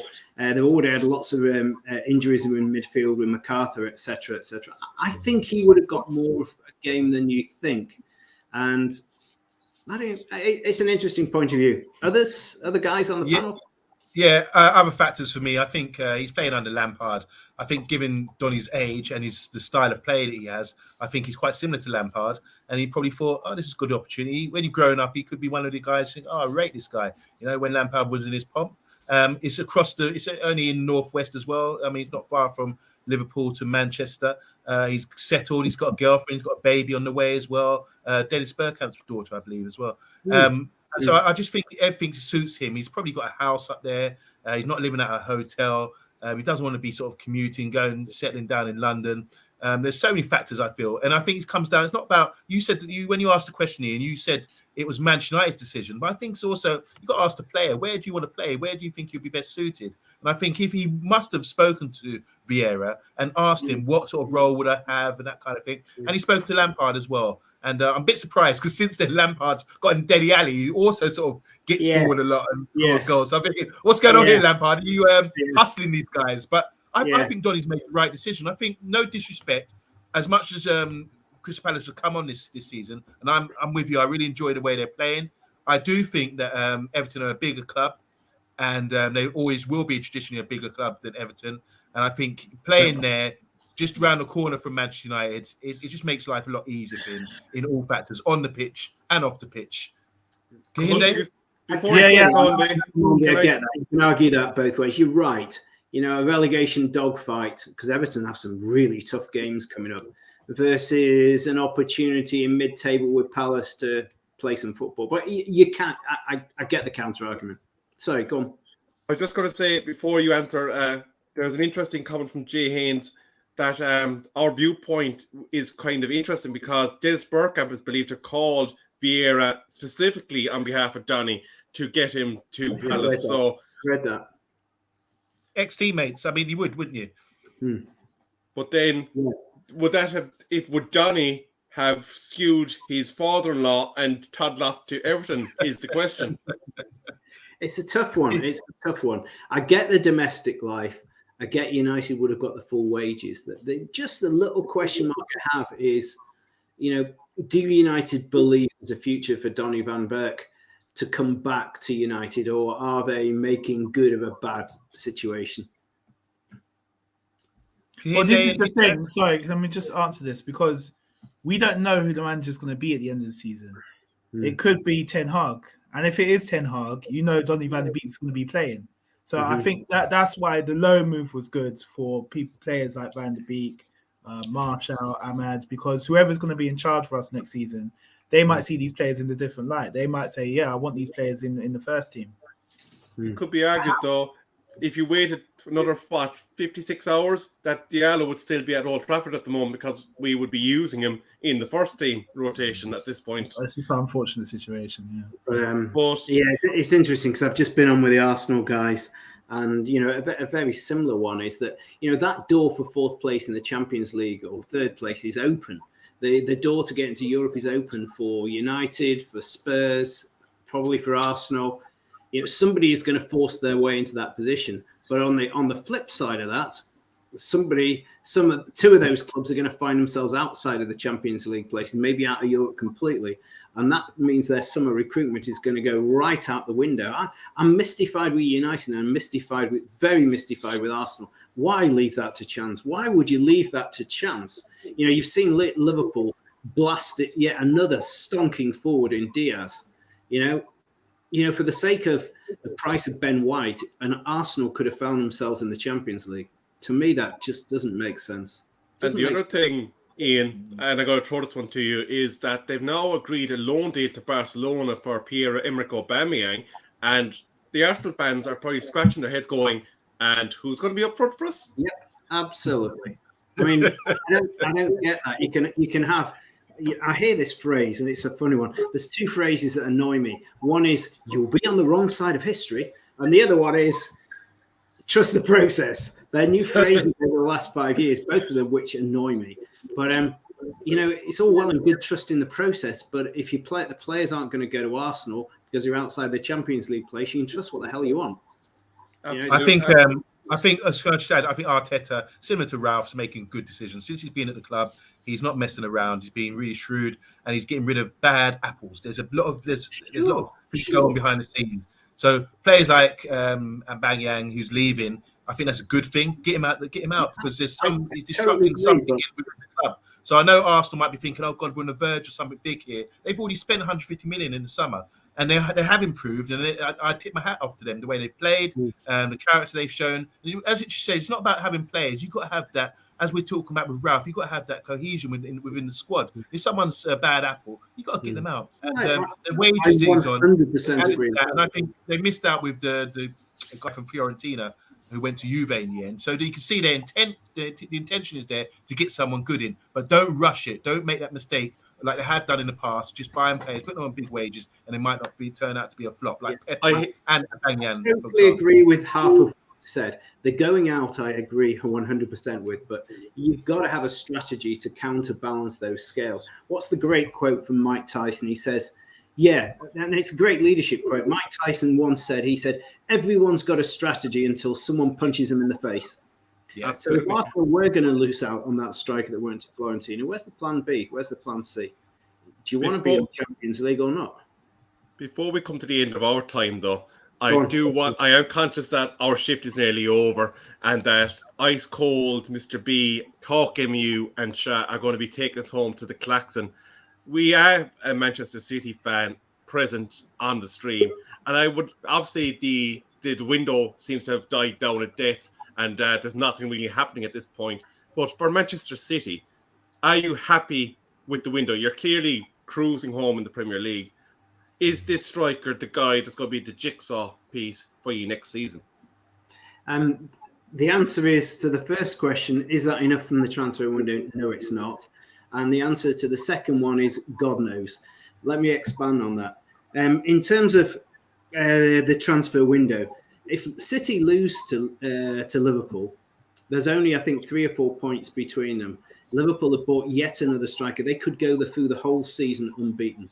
If we want to win the Champions League and we want to make sure we keep that hot, sweaty Scouse breath off our neck, we should have at least gone out there and bought a left back. For the sake of 25 million quid, we could have probably picked up Kieran Tierney from Arsenal, who have 2 very good left backs. Just like Newcastle, Villa let one left back go for the sake of the other. So I would have bought a left back for 100%. Walker is suspended for the next 3 European games. That means Cancelo's over at right back. What, we're going to rely on Zinchenko for 3 Champions League games and possibly more? Good player. He's a good left midfield player. He's not a good left back. You watch the ball over the top on Zinchenko. And the Champions League final last season, he made that mistake for. You can read it. You don't have to do much homework to know you play the ball over the top of Zinchenko and he's looking like this. He doesn't know where it's gone. Yeah. And I've seen it so many times. So the answer to the first one is no. We could win the Premier League and the Champions League for the sake of one left back, which I'm disappointed at. And the second one is, God, if I was 25 years old and I'd only known the good times at Man City, I'd say, hey, this South American chap, he's going to be the new Kun Aguero. But when you've watched City for as many years as I have and seen South American players come and go, like Joe. Robinho. Yeah. But at least Robinho had been in Europe. So that's, players who've only ever played in South America who then make the jump to Europe. It's always a very high-risk strategy. You can watch all the YouTube you want and South American football, but it's a bloody big gamble. Gabriel Jesus was far more the finished item. He'd played gold medal at the Olympics. He'd done all sorts of different things. And even he didn't make it as number 9. He's a great player. But, you'd have thought, when we bought Gabriel Jesus, you thought, oh, he's a £100 million player. We bought him for about 20 and he's probably worth about 40. But he's never made that superstar status. So I honestly have no idea how the ladder will work out. Very It's a good, long very way- good. It's a long way from Argentina. Lifestyle, settling in. You know, We're in our final 5 minutes. So to sum up, first of all, bat time regarding Declan Rice. I would take him. He absolutely stabbed me in the back in terms of switching from the Irish green shirt to the English shirt, but I'm not going to hold that against him. If we get a player that quality at Manchester United, I'm going to keep my gob shut and watch him do his thing in the centre of the Manchester United midfield. So I would have absolutely no problems with Rice putting on the Manchester United jersey. But finally, who's had the best window so far, in your opinions? And will there be any late business for United, for OMONDI and Kahindi, or for City in terms of Ian? I don't think it's going to be any big business. City don't do a knee-jerk strategy, really. I don't think so. If it is, it will be some youngster of a 16 or 17 that we've never heard of. Everton have had a good window. I'm not sure. I think Spurs have done well. They brought in two quality players from Spurs, from Juve. I think that's a bit making me gulp a bit, because that's good business. But I think Man United will turn out to, we look back and reflect and say, we've had a great window. And like we talked about Arteta, we talked about Pep, we talked about Ralph, and things are changing now. We're making sensible moves. The big moves are done in the summer. It seems like in January transfer window, it's not that important who comes in. It's not long term. It's usually short term gaps. You know, just to say Newcastle as well. I mean, if they do survive and stay up, they're going to be a force as well, because they will be spending in the summer. Stan Byrne been signed up? Because if he has, then that's very. He's a Geordie lad, isn't he? Yeah, he'll play for the shirt. Like they've bought three Warriors at right back. Taggart will run his legs off. Dan Byrne will get everything for the shirt. And we know Trippier is a Warrior. So if you want to stay in the Premier League, they're three damn good signings. But I think we can't forget Villa. Lucas Dean has got a wonderful left foot. Coutinho could be the player of the whole transfer window. But before I go, I just want to say it's beautiful to have Christian Eriksen back. What a wonderful story. Yes. Imagine how many Brentford fans. Imagine it's like being imagine you're a Brentford fan. You've watched Brentford for 20, 30 years. We can't imagine that in Manchester. You've watched them in all those shitty leagues or whatever. And tomorrow you're going to go out and buy a Christian Eriksen shirt for Brentford. Imagine. Absolutely fantastic, and fair play to him for wanting to persist with his career and for him to have the opportunity to strut his stuff in the Premier League. I'm looking forward to watching him play. But they're so excited they've got an Eriksen. Sorry, OMONDI. Unfortunately, we are out of time. The dulcet tones of the King of Cool, Mr. B, the commentator, TALKMU, and the man with the season ticket, SHAH, are going to take you home to the klaxon. But I've been Rebel. I've been OMONDI. I've been Kahinde. And I've been Colin Bell. Thank you very much. Have a good evening, everyone, and we will hand you home. Bye.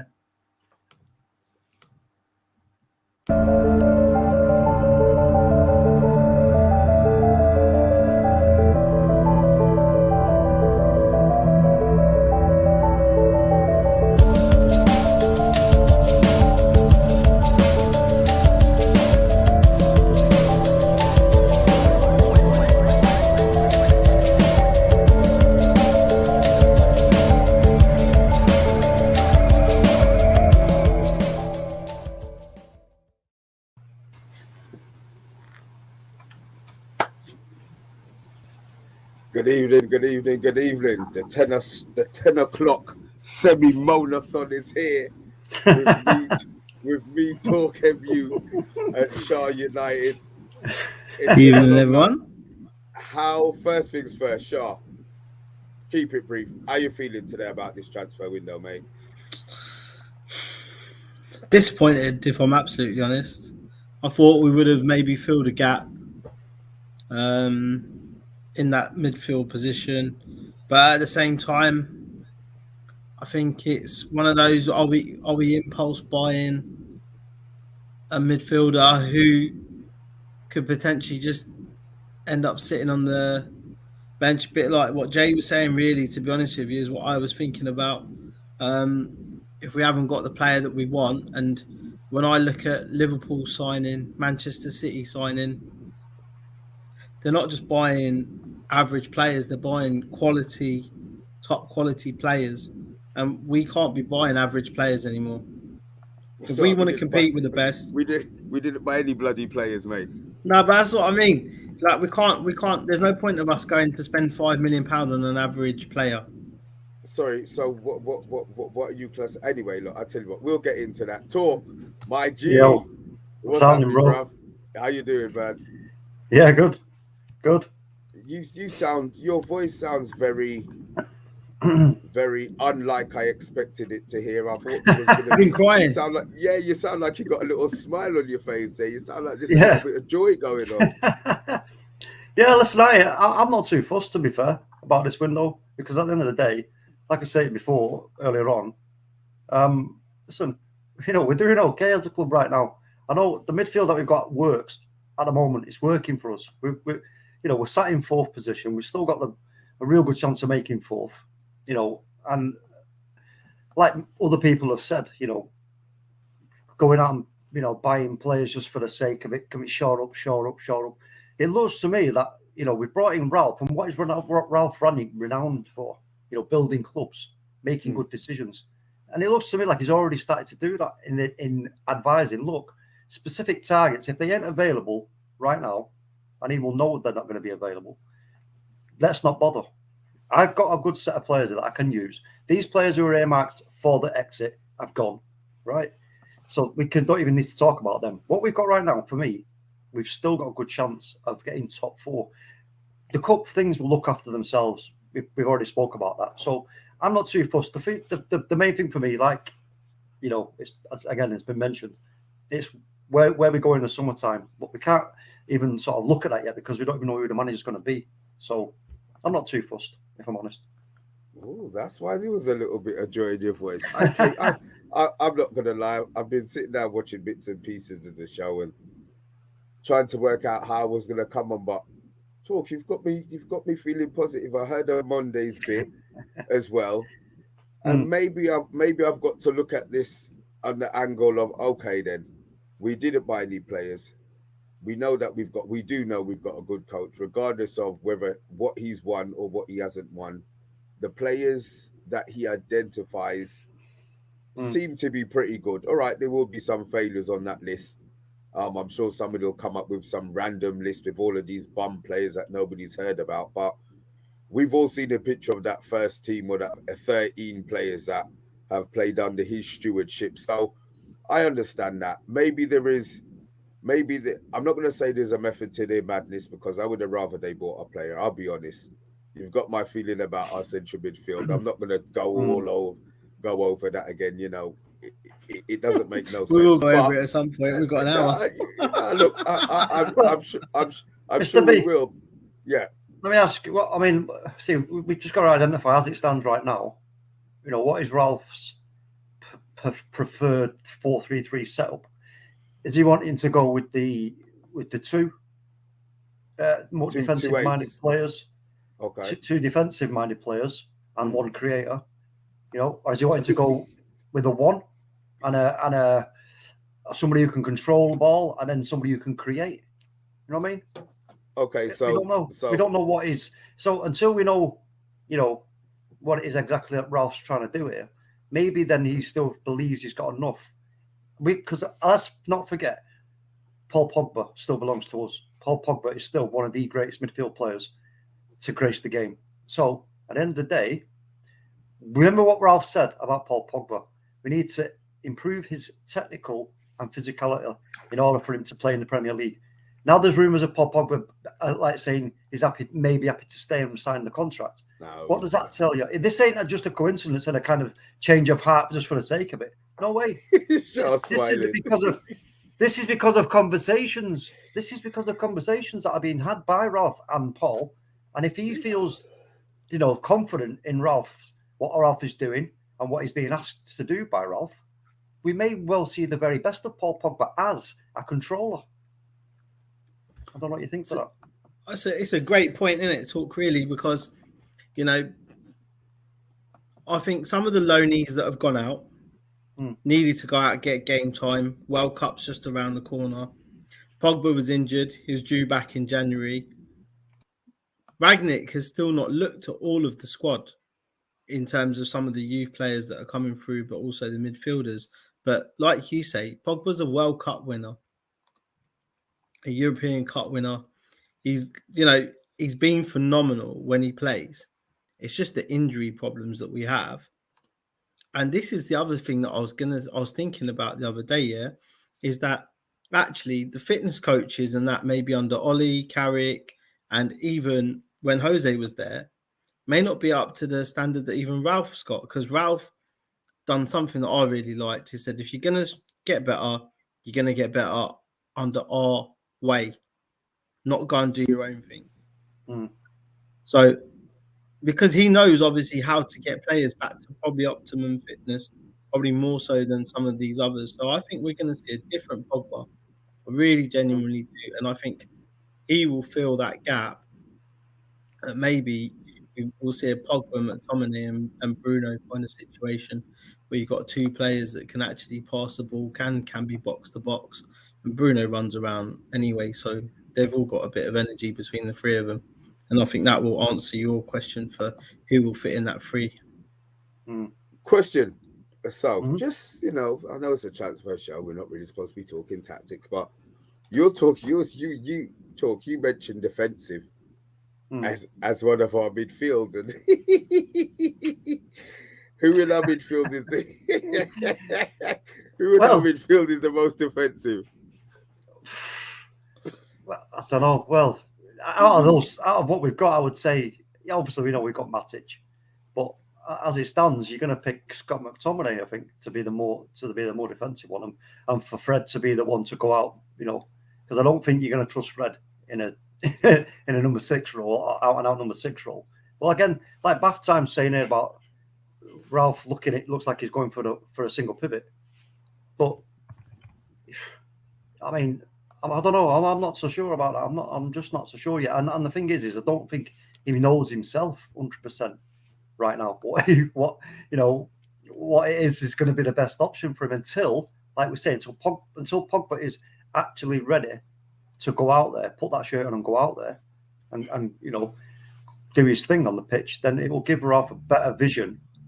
He can see where the weaknesses are going to lie once Pogba's on the pitch. There's no point in trying to sort of guess, because you have to be given instructions as a footballer in a specific setup. With you go out, you do those instructions. The manager then and the coaches look at it and make then decisions from that as to actually we can shift X to the Y spot and we can shift Y further and blah blah blah. There's little changes that can be made. So. This positivity that you have, honestly, I thought I was coming on the show to. Let me ask you this: Are we at SHAH? Are you right now as it stands? Are you kind of quietly confident that we are in a good spot and we have got a good chance of getting top 4 as it stands?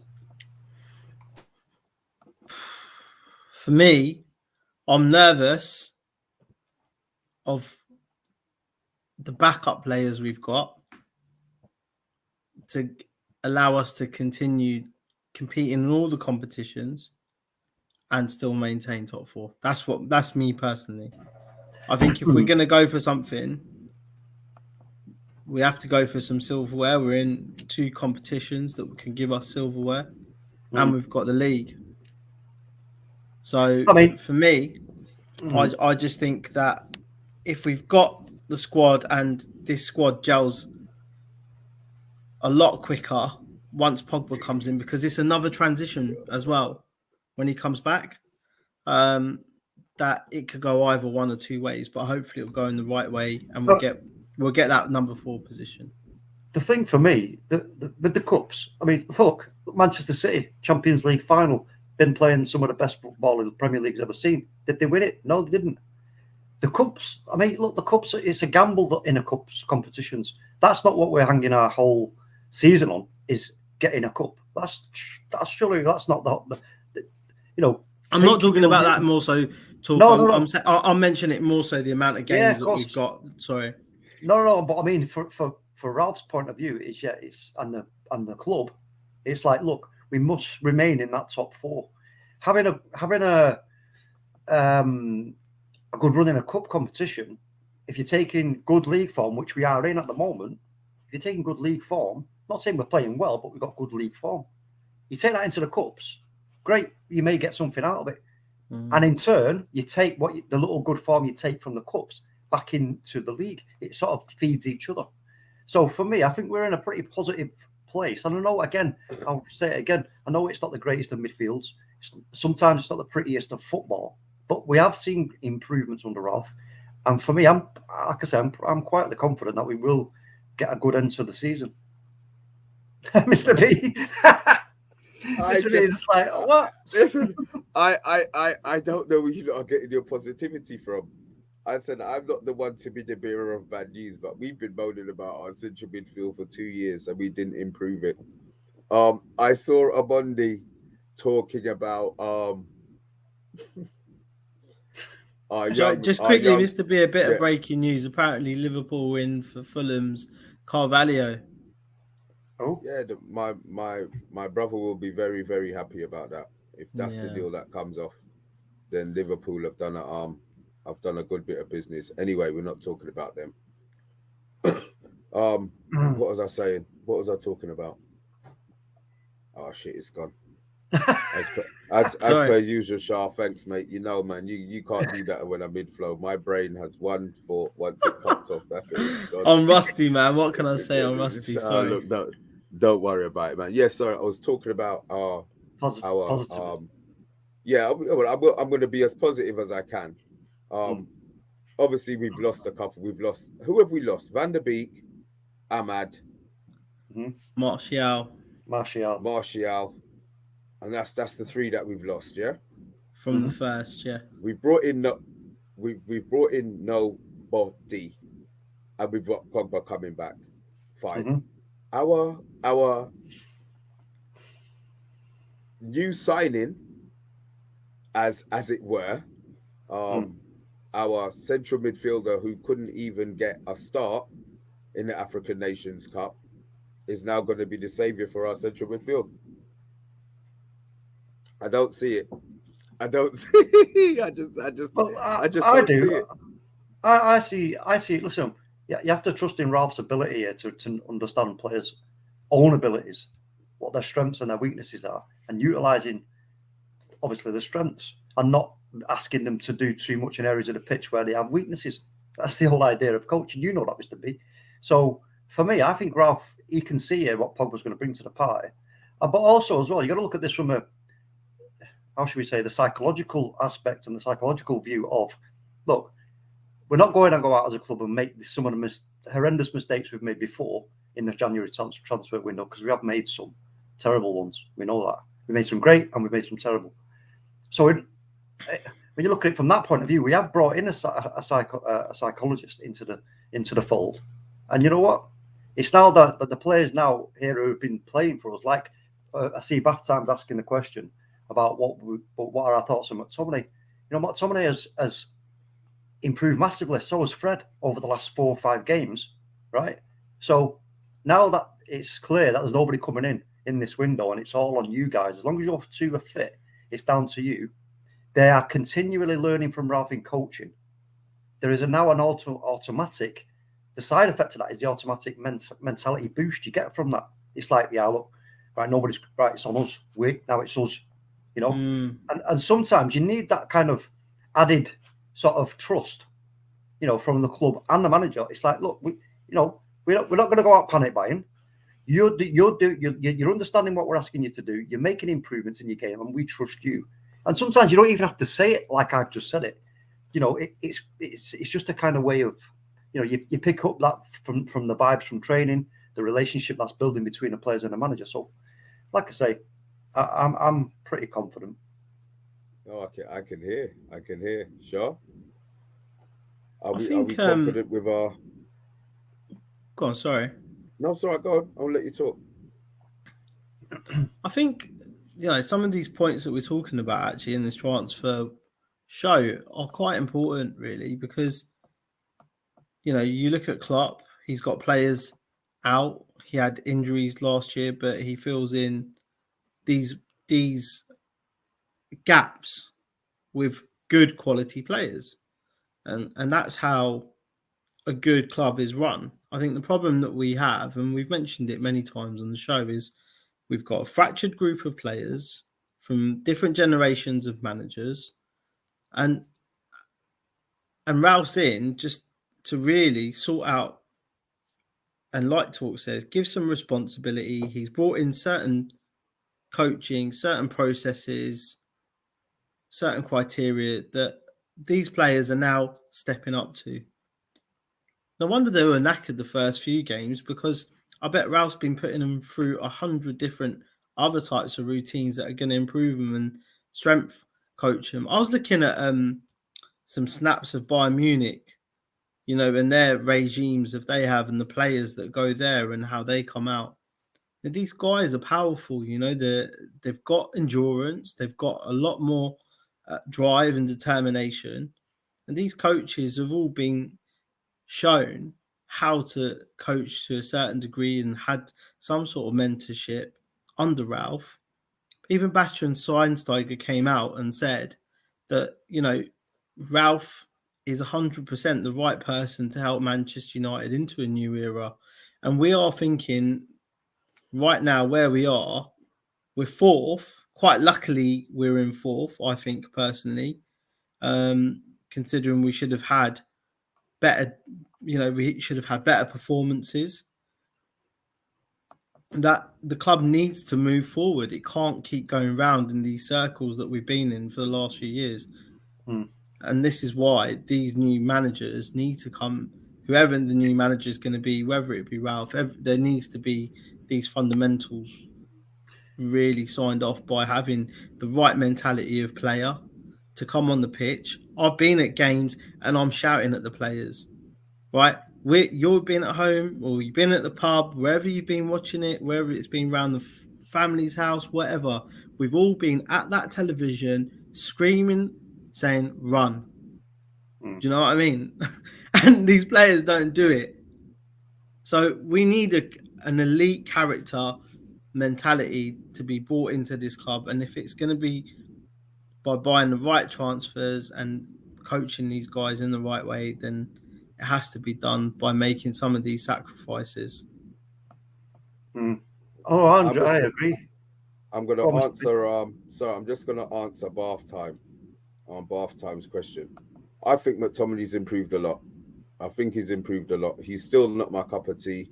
I still think that he's better when the games are rough and tumble and up and at 'em. And I think he'll struggle in certain technical games. But his bar has been raised under Ranić. I think that's probably the best that I can say, the most honest answer I can give for that. So, sorry, you two sound so positive about not signing any players. And I'm not saying I'm positive. I'm saying this is the situation. We have exactly 41 minutes, Mr. B, before this window's over. The only person that I can think of that came in this late was Fellaini, and hopefully he's not in Manchester today. That's for sure. Yeah. You know what I mean? I mean, like, he had a fantastic career for us, regardless. Anyway, talk. Yeah.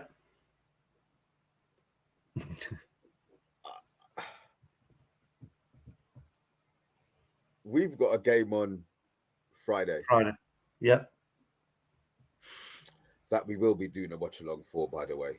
And if you're still on watching after the marathon that has been a marathon, please like, please subscribe, please share, please hit that notification bell so you know when we're coming live. Obviously, we've lost what we would classify as fringe players. The Donnies, who probably wouldn't have got a game, let's be honest, for us. Yeah. Ahmad maybe would have got a game. Does this mean that he now goes into games with the limited amount of players that we have now at our disposal? Because let's be honest, the players who have left, were they getting any time? Well, no, because they've had their chance. You know, you get your chance at a massive club like Man United. You're not cutting it. You're not cutting it. It's not working out, and you're not happy. That's it. It's, Right. You know, So you're gonna turn it over. So we've had a few players, people in the stream say, hoping that Donny goes away and proves to everybody or proves to himself how good a player he is. My issue is, if he comes back and we see that he's a Premiership player, then doesn't that make a mockery of the coaches that we have at our club? Not necessarily. Why? Not necessarily, because are we in a position as a club to take chances? We can't do that, can we? Everton. Yeah, but no. Look, if you understand what I'm trying to say, is Everton are in a position where they have to take chances. They're in the mud, big time. We are not in the mud. We're in a bad part of our history as it stands right now. From having such a great, successful period, we've had to reset because we've lost the greatest manager that ever managed the game in Sir Alex Ferguson. So, and that was always going to be the case. And for me, it's not such a big surprise, and yet it's disappointing. You know, some of the games we've witnessed have been absolutely, dire. But again, are we in the mud? No, we're not. We're a club that is in debt still. That some fans seem to forget we are in debt.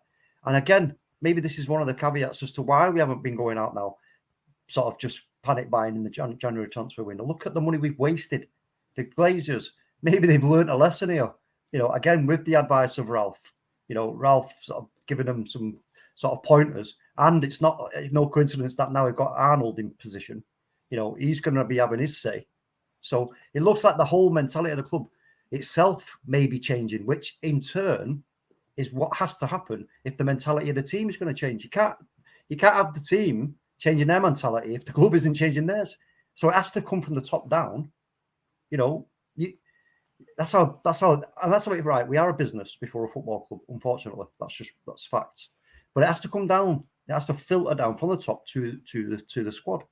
And so maybe we're just now in the early knockings of a huge change like that from the managers, from the owner. And to me, I think that's where quite clearly, that's where we are at, in my opinion. I'm not feeling that. My opinion, my opinion is so different to that. But Shah, I want to hear yours. I think I've said it. That where we are now it's a little bit of a reset again. We had a chat the other night, and I said to you, didn't I? Right? No, but I did say to you, I said there was a plan there for Ollie. I always said there was a 5-year plan for Ollie. Yeah, but you're a very optimistic guy. No, but it hasn't worked out. He had 3 seasons, 4, 5 windows, whatever it is. Build the squad, continue building it. There was momentum. He progressed. He got to semi-finals. Could he have kicked on again? Probably could have done, but obviously the attitude of the players and things like this has all come out in light that it wasn't right. He got sacked under Ralph. Things still haven't been right. And I think that's what it is. It's just literally separation, a reset. Richard Arnold's come in. You got obviously Ralph coming in. Who's going to be our new manager? There's so many different questions that actually is Ralph going to make the same mistake by going to buy players, and then the new manager comes in, doesn't even want to play these players, and we end up with a situation like we've had this window where we've seen more outgoings than we've actually even seen the incomings. And that's my point, that do we want to be in that situation again in the summer where we've bought a player that even Liverpool have just loaned out Nat Phillips, yeah? And he had a great, for me, I thought he played well. He deserved to maybe even get a chance as a 3rd or 4th backup central defender, when he's played.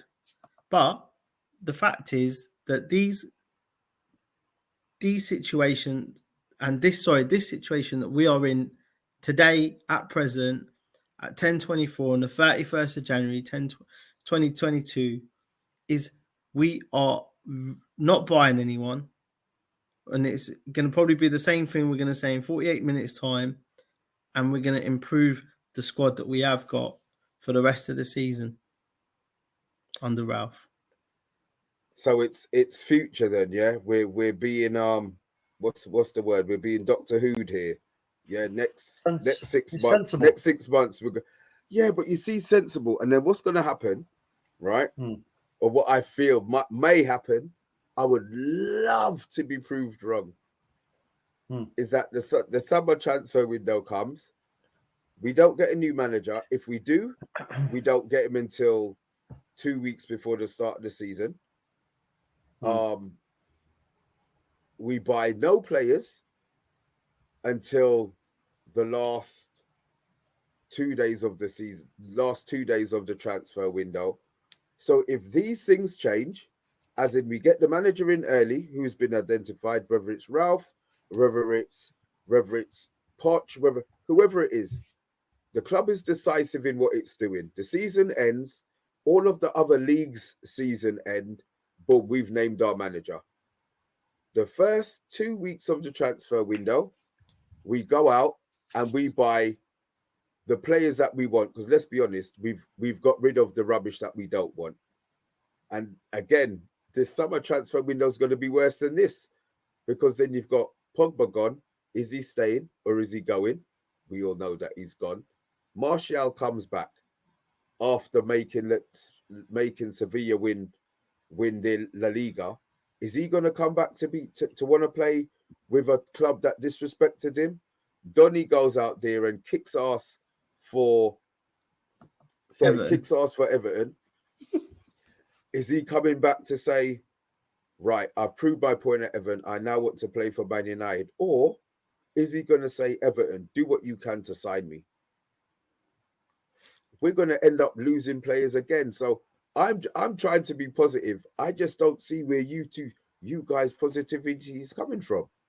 Look, Matic and Mata, I think this is their last season. There's no way Ralph or any of this board now are going to give them any type of extension. They might get player coaching roles for the academy or something like that, just to help them with their qualifications. I don't know. And maybe that's why they're lingering around, right? But there's two midfielders that you've got to replace straight away. If Donny comes back, he replaces Mata. We get Rice or that CDM that we all want in the summer, the right CDM. And also this summer, we had to get these things will be getting done early, I think, this time round. Which is listen, I'll tell you why, because at the end of the day, the summer, the World Cup's happening, and I think the season starts a little bit earlier as well, if I'm right. Sure. I think it does start a bit earlier. Because you guys, I want you to remember this date. Remember remember this little conversation that we've had. I remember it, bro. Don't worry about that. Because I know Bath Time's going to remember, and I know Meds is going to remember. When that transfer window ends and we are all on here wanting to kick our TV screens in, remember this. You lot were so positive about this chat. You know me, I'm a positive guy. Come tomorrow, it would all be forgotten. But I just feel that right now, I think we've been shafted. On the other hand, Mr. B, look at it from this point of view. Like by the end of the season, when we're in top four and we've sorted our finances out in a positive way, we are not still wasting money on big fees, big wages, taking punts, taking chances. That's not what we're doing. Big fees and big wages. We're offering Pogba 500 grand. Yeah, but listen, Rashford's contract's up for renewal. Yeah, but Rashford's proven he's just had a bit of bad form. I don't even want to talk about him. But Pogba, Pogba's proven. The only difference it is with Pogba is he needs to commit to the club. He needs to commit to the club. Mr. B, you're never positive about Manchester United. There you go. But listen, Mr. B, if Paul Pogba comes out and makes it quite clear, he's buying into what Ralph's doing. He's buying into the new direction the club's taking. He wants to play for the club. Then why would we not keep him? You know, we've got to use talk. Listen, you are trying to. You don't need to talk to me about Paul Pogba, bro. I love him to bits. If he signs that new contract, I don't care. I don't care. I do care what happens at the club, and I do care what happens to Ralph. I'm not going to sit here and act ignorant or stupid, but he is like, he's the guy. I know he's the guy, you know, but he just needs somebody to make him the guy at Manchester United, like Deschamps makes him the guy for France, we would kill most teams, bruv. He's got everything. Yeah, but, and I said that to you already. This is what I'm saying here is which better manager right now, right, in the Premier League? All right, yes, there was an argument. Maybe someone will say Pep, but apart from Pep, who is the best manager right now to be able to get the best out of Paul Pogba and identify the best position for him? Because for me, Paul Pogba, he's what we would call a controller in the middle of the park. He's not really. He's got a great pass on him and all the blah blahs, but he ain't as such a creator like Bruno. You know, Bruno's the creator. Pogba is the controller, and then we need that player. I.e., it would probably be Scott McTominay as the destroyer. As the destroyer, so to speak, or the defensive-minded player. You know what I mean? So you've got that three. If you put it into a diamond shape, you know, it's the one and then the two, rather than the two and the one. So rather than two box-to-boxes or whatever you want to call them, DMs or whatever, double pivot, and one creative player, you're missing that one who can control the game. That's where, if you go back and watch our games and watch all the passages of play to the midfield, it breaks down because we've got no control. So, you know, for me, because we all know what Paul Pogba is like on the ball. He gets on that ball, he ain't getting off it unless you foul him. You know what I mean? So he's got the ability to control the game, the tempo. So we're saying then that Rangnick's gonna build his team around Paul Pogba. Don't say that to me and don't get me happy. Don't get me excited. Don't let me be thinking about that for the rest of the season. Is this where we're going? Yeah. Well, look, it's about as well. Look, what are the realistic chances of us signing Declan Rice in the summertime? And what also, if it ain't, we have to. You know, Ralph's astute enough as a man, as a manager, to know he can't put all his hopes on Declan Rice. There's going to have to be alternative options here. You know what I mean? And doing things at the right time.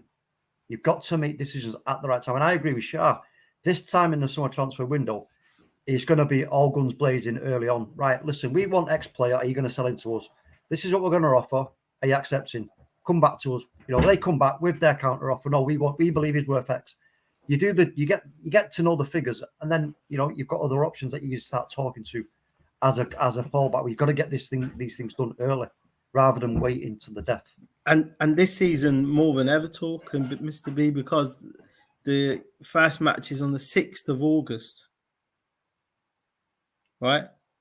That's like literally a whole month. That's a month earlier. Well, it's. I mean, like we've been starting 13, 14, 17, but obviously this World Cup was accommodated for. But the season finishes in May. You've got literally 2 weeks, 3 weeks, players are out, and then there's 4 weeks they're back together again, and then the season starts. Yeah. So there's no messing about in terms of getting these signings done. Obviously, the window's open till the 31st of August, I presume, for the summer. But I think the fact is the players that we wanted weren't available. If there were someone available, like we did last time with Cavani, like we've done with Bruno, if the players that we wanted were available, I think we would have gone for them. And I think overall, the decisions have, you know, come to a point of literally no players being signed because those right players that we all talk about, the Declans, the Bellinghams, they're not available. Well, yeah, and also it's the board trusting Ralph's decision. Yeah, the board will be asking Ralph, you know, during this window, right? You know, what do you think? Have you identified any players? Ralph will say, look, you know, you might be able to get X, Y, and Z, but you know, on paper, for the money it's going to cost, the wages that are going to be involved, you know, that you're not really going to get much in terms of XG and whatever else. Okay, so from what I've got now, and what I've been working with now, if I have to now start bringing in new players at this time in the season when we're in the hunt for points, and I have to start working with new players to try and get them into the fold, it's going to set us right back to the start again, and we're in real risk of losing those points. So right now, the focus is solely on getting those points for that top four because that is huge for the club. I hear that. I hear it. I just think we would have had more chance if you had bought a player. Well, I don't know. I'm confident. But Mr. B, who would you have genuinely bought this transfer window from the movements that we've seen in this window and put them in our regular starting 11? Like to compete for that number one spot, right? Okay, can I just mention one name? Zakaria. Zakaria that went to Juve for $7 million, 7 million euros. And that's I don't know too much about him apart from the rumors that have come out, right? So I'll be honest with you. I'm not. I've watched a few games. I'm not a Bundesliga. What's the word? Is it aficionado? Yeah, okay, I'm nice. not. I'm not it. that.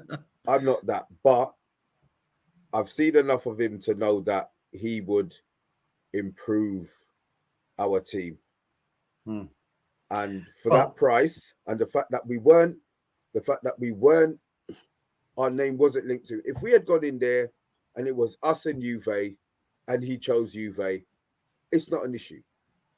The fact that we weren't involved in those negotiations is the part that gets to me. I'm not a professional footballer, but I know a footballer, and I know when something's better than what we've got.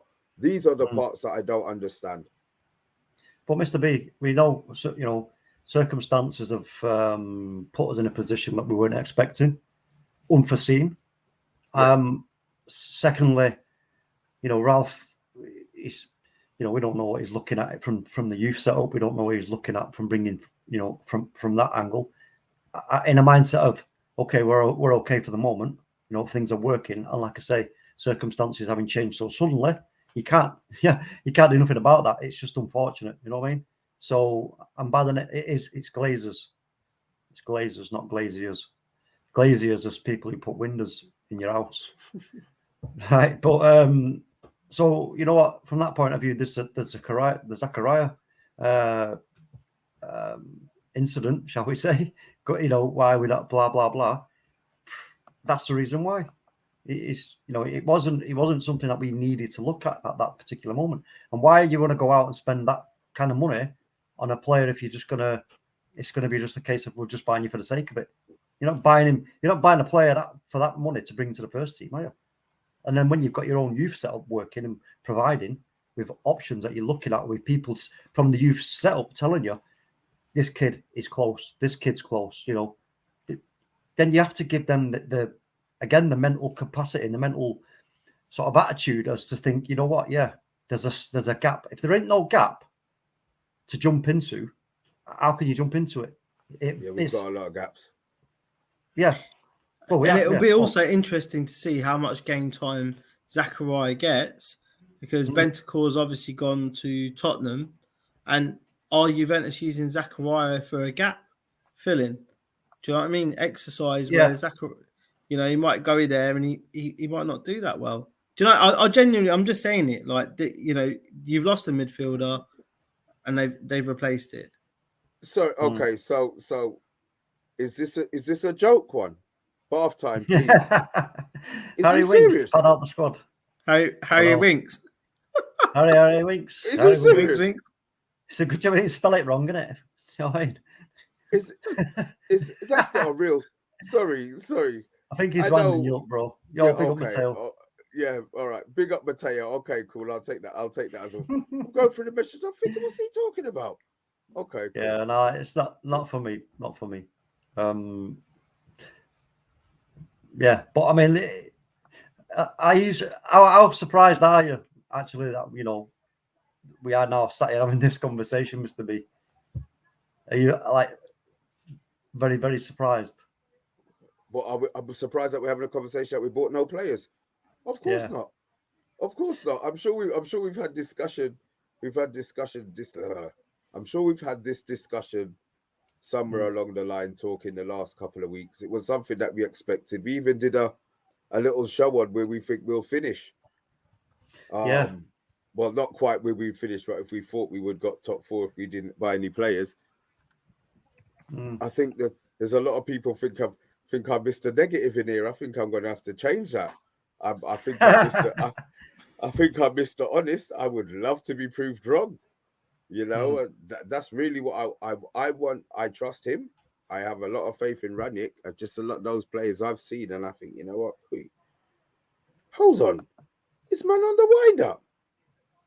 I think it's wind up Mr. B evening. Yeah. Yeah, look. Yeah, so they try to wind me up. They know I've had a little tipple, don't they? So, quick question for you guys. Yes. Yeah. So, you know, with these transfer rumours, who's been your favourite rumour that's been talked about, you know, for the links? We've had Dembele, we've had Zakaria. Who's, you know, for me, Mr. B, Kamara. Kamara. Who's been your favourite link so far? Kamara talk, yeah? Explain. Yeah, I just like he's a good player. He's a great player, Kamara. I think he would. I think he could have brought a lot to the brought a lot to the team, but again, that's just my opinion. This is you know, we can't second guess a proven football genius, i.e. Ralph Ranić. You know what I mean? You just can't. These are our own personal preferences, you know. And again, yeah, you know, and at the end of the day, look, he plays in France, so I'm not going to go to France every week and watch him. So yeah, I'll admit, you know, you watch YouTube compilations of his play and work out from that. You look at his stats, you know what I mean, and you look at them and you put everything together and think, what do you do well for United? And then you make up your own mind. That's all you can do, really. And for me, I just think Kamara, yeah, I think he would have. I think he would. And so that was my one. Oh, and the Zakaria thing was never even in my mind, to be fair. Okay. So you be now. I'll be honest. I would have been very intrigued to see how Dembele would have done at our club. I'll be honest. I know his legs are made of bloody spaghetti, but I like players with pace, direct players who can go past the man. So he was the one who would have intrigued me as a signing. Yeah, but Shah? All right, I know what you're saying. Sorry, yeah. Go on, sorry, Shah. I know. I was going to say, I think the one that started off at the beginning of the window after we played them and we lost to them was Ruben Neves. I think he would have been the perfect, perfect January signing if we ever needed a player to come out of proven Premier League pedigree player, can hit a ball, can pass a ball, can tackle, can play that nice position that, you know, you were mentioning. And especially if we have a like-for-like replacement for Pogba would be fantastic. And I think Ruben Neves would have been perfect. But 40 million, from what we all hear, is not something that we value the player at or we don't want to spend or invest in at this time. So, but for me, Ruben Neves was one player that I would have liked to have seen, to be honest with you. And also the other one was potentially the lad who joined Man City when that was early on. And apparently everyone was going for him. I like buying these, I don't know, South American strikers. You know, I think it's the fact that we've never got, never got Ronaldinho, never had no Neymar. You know, just Ronaldo's our Cristiano Ronaldo's been the closest kind of player that we've had to that flamboyancy, apart from when Giggs and players like that were around. But from that South American kind of side, it would have been nice. Eddie Cavani's, you know, he's South American and yeah, but he's like an out and out number 9, isn't he? He's not like yeah. All right, I know what you're saying. He's not going to do a rainbow flip over a player and then, do you know what I mean, back heel it like you're holding down L1, R1, right stick, circle on FIFA. Do you know what I mean? Bro, you're giving me ideas there because I bought FIFA in lockdown. I bought it in lockdown and I was like, right, what's this then? So I started playing it, right? And I'm absolutely kicking it. I'm kicking ass on it. And now let me tell you, when I mean kicking ass, I'm kicking ass. And I'm like as if I'm at the game. Right, picture me there on my laptop. I've got one of my son's Xbox controllers wirelessly connected to my laptop, playing FIFA, and absolutely murdering Liverpool 6-0. And I'm going, this game's a piece of piss. What's all the rage about? Look at this. And I'm giving it the commentary. You know what I mean? Running through the thing, go lay it off, bam, bam, bam, what a goal. And, you know, anyway, it was only when I played somebody else, or went to play somebody else through online. They said to me, what settings are you playing on? And I said, what do you mean what settings am I playing? I went, so it's HD. He went, no, you clown. He went, what difficulty settings? I went, what you saw? I said, how the fuck do I know? I don't know what difficulty. He went, you played on easy, mate. And I'm like, what? He said, put it on world class. I put it on world class. I couldn't even make a pass. So I was like, all right, see you in a bit. I'm not playing that. Let me tell you, it was difficult. Oh, God. We got a few people in the chat. Obviously, everyone's having a good, it's been a disappointing transfer window, everyone. What I was going to ask is, who's been yours, the viewers, the people in the comments, who's been your favourite transfer rumour that you would have liked to have signed? Just those surnames of the player that you would like. Let's see who gets up. And we can put a little poll together with the You're not allowed to put winks in bath time.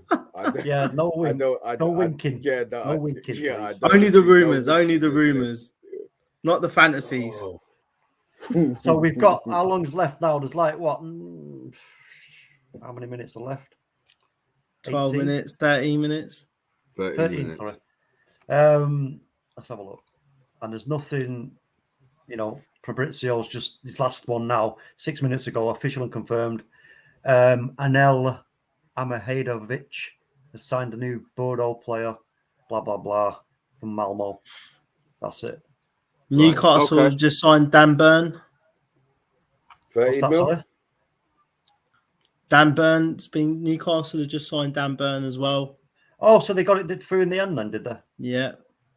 And do you know what? Actually, this is what I wanted to say a bit earlier, is look, we have to now realise as well as a club, we are not in a financial state with our current owners. As a club, we earn well as a club, but most of that goes to the wages and stuff.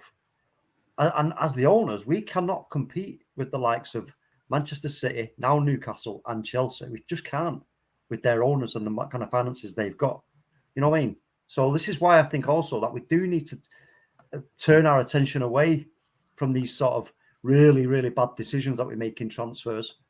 You know what I mean? And get back to trusting in good sort of people like Ralph Rangnick, because let's not forget, he is going to be going upstairs after this current role is up.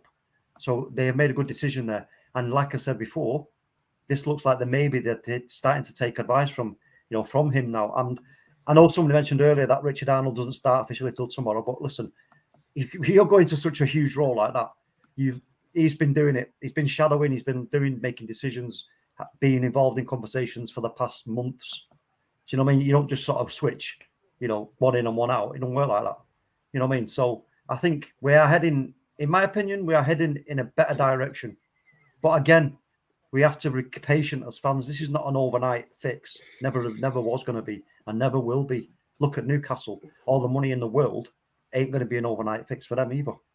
No, but I tell you what, that overnight fix that they're not going to get. Their transfer, they went out there. They had 30 days or 28 days to do their deal, and they went out there and bought 5 players. Yeah, but Mr. B, again, they're in the mud, bro. This is what I'm saying. We are not in the mud. And I see Rebel was talking before about saying, blah, blah, X, Y, and Z. And I think, yeah, we are in the mud. But really, no, we haven't. We're talking about Manchester United, most successful club, right? Where's the worst we've been since Ferguson's left in league position? I'm sure we've had a 7. Haven't we had a 7? And, well, you know what? If you'd have said this 20 years ago, right? Oh, yeah, blah, blah, blah. And nowhere near any kind of relegation worries, always in and around battling for that top 4. And, it's going to take however many years to you to get back into some kind of rhythm again. You would take that all day long. You'd take it. Of course you would. So when I talk about being in the mud, I mean, seriously in the mud. Like I said, Newcastle in the mud, they've now it's a bit of an embarrassment, you know, the richest club in the world, but now they're facing relegation from the best league in the world. You know, it's so strange. They're not going to be able to spend as much until they start having the turnover, right? Yeah. So you know the financial fair play comes into it. They're going to spend wisely. They're doing a lot of loans because if they do go down, they're going to have wage bills that they're not going to be able to compete with at the Championship. Again, for the Championships, for financial fair play rules allowing them to come back up. But end of the day, they're an interesting piece. But look, QPR had billionaire owners. Villa have got billionaire owners. Like these clubs have got the potential to do it, but it doesn't guarantee anything, though, Shah, does it? No, having loads of money guarantees you nothing. Nothing. You still need to, because how many Pep Guardiolas are there out there? One. How many Jurgen Klopps? One. Right. They're the two of the managers really. As it stands, I won't put Tuchel in that equation simply because he's won what's he won? He won the Champions League, fair enough, but in very, very peculiar circumstances, in my opinion. Breaking news on here. Go on. Man United have blocked Watford's 11th hour attempt to sign Dean Henderson on loan. To Watford, yeah. Well, Watford attempted, but United obviously just rejected straight away. Well, Ragnick wants 3 first-team keepers. He said that in the beginning, so I can't see Hendo going anywhere. And the other thing here is for me is what I don't like to see is players publicly blarting on that they want this and I want that. I should be getting this and I should be getting that. No way. That does annoy me. That makes me want to swear. And when I'm not on stream, I do swear massively because you know what I mean. At the end of the day, you're not the biggest club in the world, pal. You know what I mean? Don't be blouting on as if you're some kind of like messiah and you're the best and you deserve this. No, you don't deserve nothing. You have to earn it. You earn it. No, but this is the problem. This is the problem nowadays. They'll talk. No, they get given things without earning it. We can talk about the captaincy at Old Trafford. That's my prime example. It wasn't earned. It was given. And this is the problem. When you earn something, you respect it more. I think when you're giving something without earning it, then you tend to take the piss with it that little bit more. So that's my take on what you're doing. Is there any more breaking, Shah? Is this At the moment, I think we've covered most things. Obviously, Aaron Ramsey's deal's done. Matt Target to Villa, that was a bit earlier on in the day. There's not really much that's been kind of mentioned from what I can see. It hasn't changed. No. Man United have not signed anyone up until this 6th minute that's left of this transfer window. We're now in official. I wonder if they're going to give us some Fergie time. Meds, why do you? Can I just ask you why you feel sorry for Hendo? I'll be honest. When Hendo had, I just think Karma's a bitch. I think when he had the number 1 shirt last season, I think he was giving it to Johnny Big Bollocks. Yeah. And then obviously De Gea was out. He had his baby. The situation where he had to leave for 2 weeks. I think he came in, and I just feel that he thought he was the number 1 without earning the right to be number 1. I always thought he was a gap filler for De Gea. So the fact that now De Gea has got his space back, I think deservedly, he's got his space back. I do actually blame Henderson in regards to, I said it already, Oli was a good liar. Sometimes you need to think about yourself in regards to if you want the playing time or do you want to stay at the club. It was obvious that De Gea was number 1. You understand? He could have moved. He could have moved earlier. Don't sit down there now because you haven't got your space and be moaning. You know what I mean? These players who had the opportunity to go and didn't go and stayed because of the prestige and the blah, blah, blah. Yeah. They got what they got. Ollie was the best liar in the world. The other thing as well is you cannot change the relationship between the club and players, which is always club comes first. You do as you're told. You don't like it, sign your if you don't like it, tell us that you want to terminate your contract and leave. Fair enough. Right? If you want to do that, great. But don't be kicking and stamping your feet, because that's not how it works. Sure, is that your TV? Yeah, sorry, I'm just listening to Dele Alli's paperwork. It's just a little bit delayed at the moment, but it looks like as if it's going to be a done deal for Everton for around the total package of about 40 million, including bonuses from Tottenham. So Dele Alli is going to be joining Frank Lampard and Donny van der Beek. Dele Alli and Donny van der Beek in the middle of the park. That's going to be quite exciting to see. And then Wayne Rooney takes over in the summer. Oh no, he's not going. He's already said he's not going to go. No, he won't go there. Look, he'll let somebody else sort out the mess. Well, listen, you know what? It's been an interesting day. It's not been a surprise. I'm quite happy. And yeah, well, here's to the summertime. That's when we're going to have a bit of fun. Yeah, that's when we're going to be. That's when we're going to be even more depressed. It's quite funny. Rebels put up a little post at the end there, like about taking my boots to the game. One day I saw Brian Robson, and I go to him. I go, listen, Brian, if I have my boots, I'll give them to you because you could put 10 of these players. You don't really need one of you to do 10 of these players' jobs out there, to be honest with you. So, you know what I mean? But do you know what, guys? It is really, really been an eye opener, and I think a bit of a reality check for a lot of these players. And I think you've got some really good points in this show today. Cheers, bro. About the mentality, putting trust in players, having a system that's going to work, that's going to go through for the next few months, and getting the mentality right, because I think that's where our problems have been this season. Mentally, we've not been 100% at it. The amount of games that we've turned around and said, why don't they start the first half like they do the second half? Now we're going to see 90 minutes, I think, of absolute blood, sweat and tears like we want. And I really genuinely do hope we can see that, because the fact that we've not bought anyone this window and not even had a sniff at anyone, right? Everything that we've had has all been rumours. There's not been no official bids, nothing that we normally have, because we normally get a bag of rejects before we go and spend 50 million more than what we should have done for the player in the first place. And that none of that's happened. So definitely. Yeah, that's the thing, Shay. You hit the nail on the head, like, the finance side of things. Because like I said, we are a club that is still in debt. The owners quite clearly cannot compete with the other owners who are now the big boys.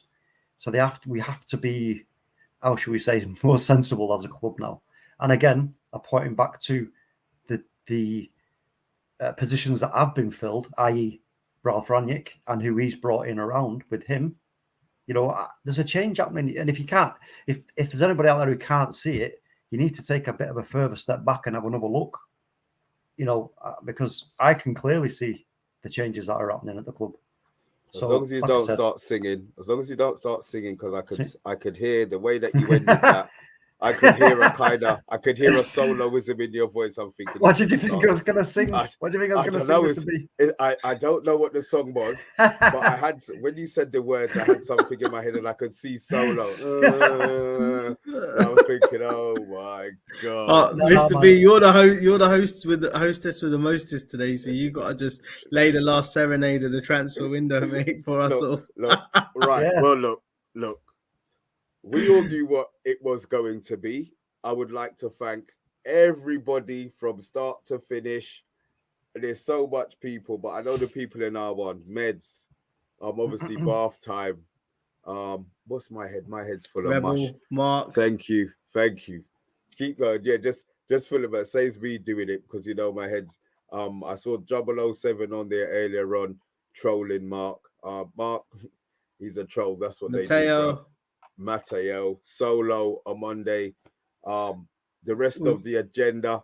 If you knew got, what and I don't know how to pronounce it, but I think if you I don't know if it can show it, but I think it's a gentleman maybe from Greece or somewhere. Like I'm not too sure what the how we can say. Is that some symbols? Oh, don't worry about that. Don't even worry about that, mate. I think that's some madness going on. There's some voodoo probably business probably going on there. They're trying to shut down our channel or something. I have no idea. But look, we're back in 2 days. Obviously there's going to be no breaking news because this was the transfer show and we didn't have any breaking news. Couple of days we will be back on Wednesday. We will putting something out on Wednesday. Thursday, we should have the quiz show. Thursday, Friday, we've got the watch along. So Wednesday or Thursday will be the preview for the watch along for the Middlesbrough game. Obviously, we've got the preview for the Middlesbrough game, and then it's back to league business. So you guys, thanks for watching. Please say your goodbyes, talk, then you, Shah, and then we're gone. Yeah. Listen, folks, thanks for all your support again, as usual. Very much appreciated, and big up to everybody. Yeah, thank you everyone throughout the whole of this marathon of the transfer window from the 1st of January to the 31st of January. We signed no one. Bath time, you just asked me a question. Up in the Stretford then, mate, to be honest with you. There's nowhere else you got to be apart from that Stretford then. Well, the whole of the club, anywhere in the club is perfect. You know, it's always good to see a club, man. But you know what? Thank you, Jackie. Thank you, everybody. Love your support. Don't forget to like and share, subscribe. We've got hoodies in the competition. There's so much going on, and we all thank you so much. The only people that we've signed this January window is all of you for watching us. We'll sign on a lot of you. Get them up. Get a Solo. Get the contracts out quick. Yeah, can't guarantee what the wages will be, but yeah, legends, big up. This is us. This was the Man United agenda. Thanks for watching.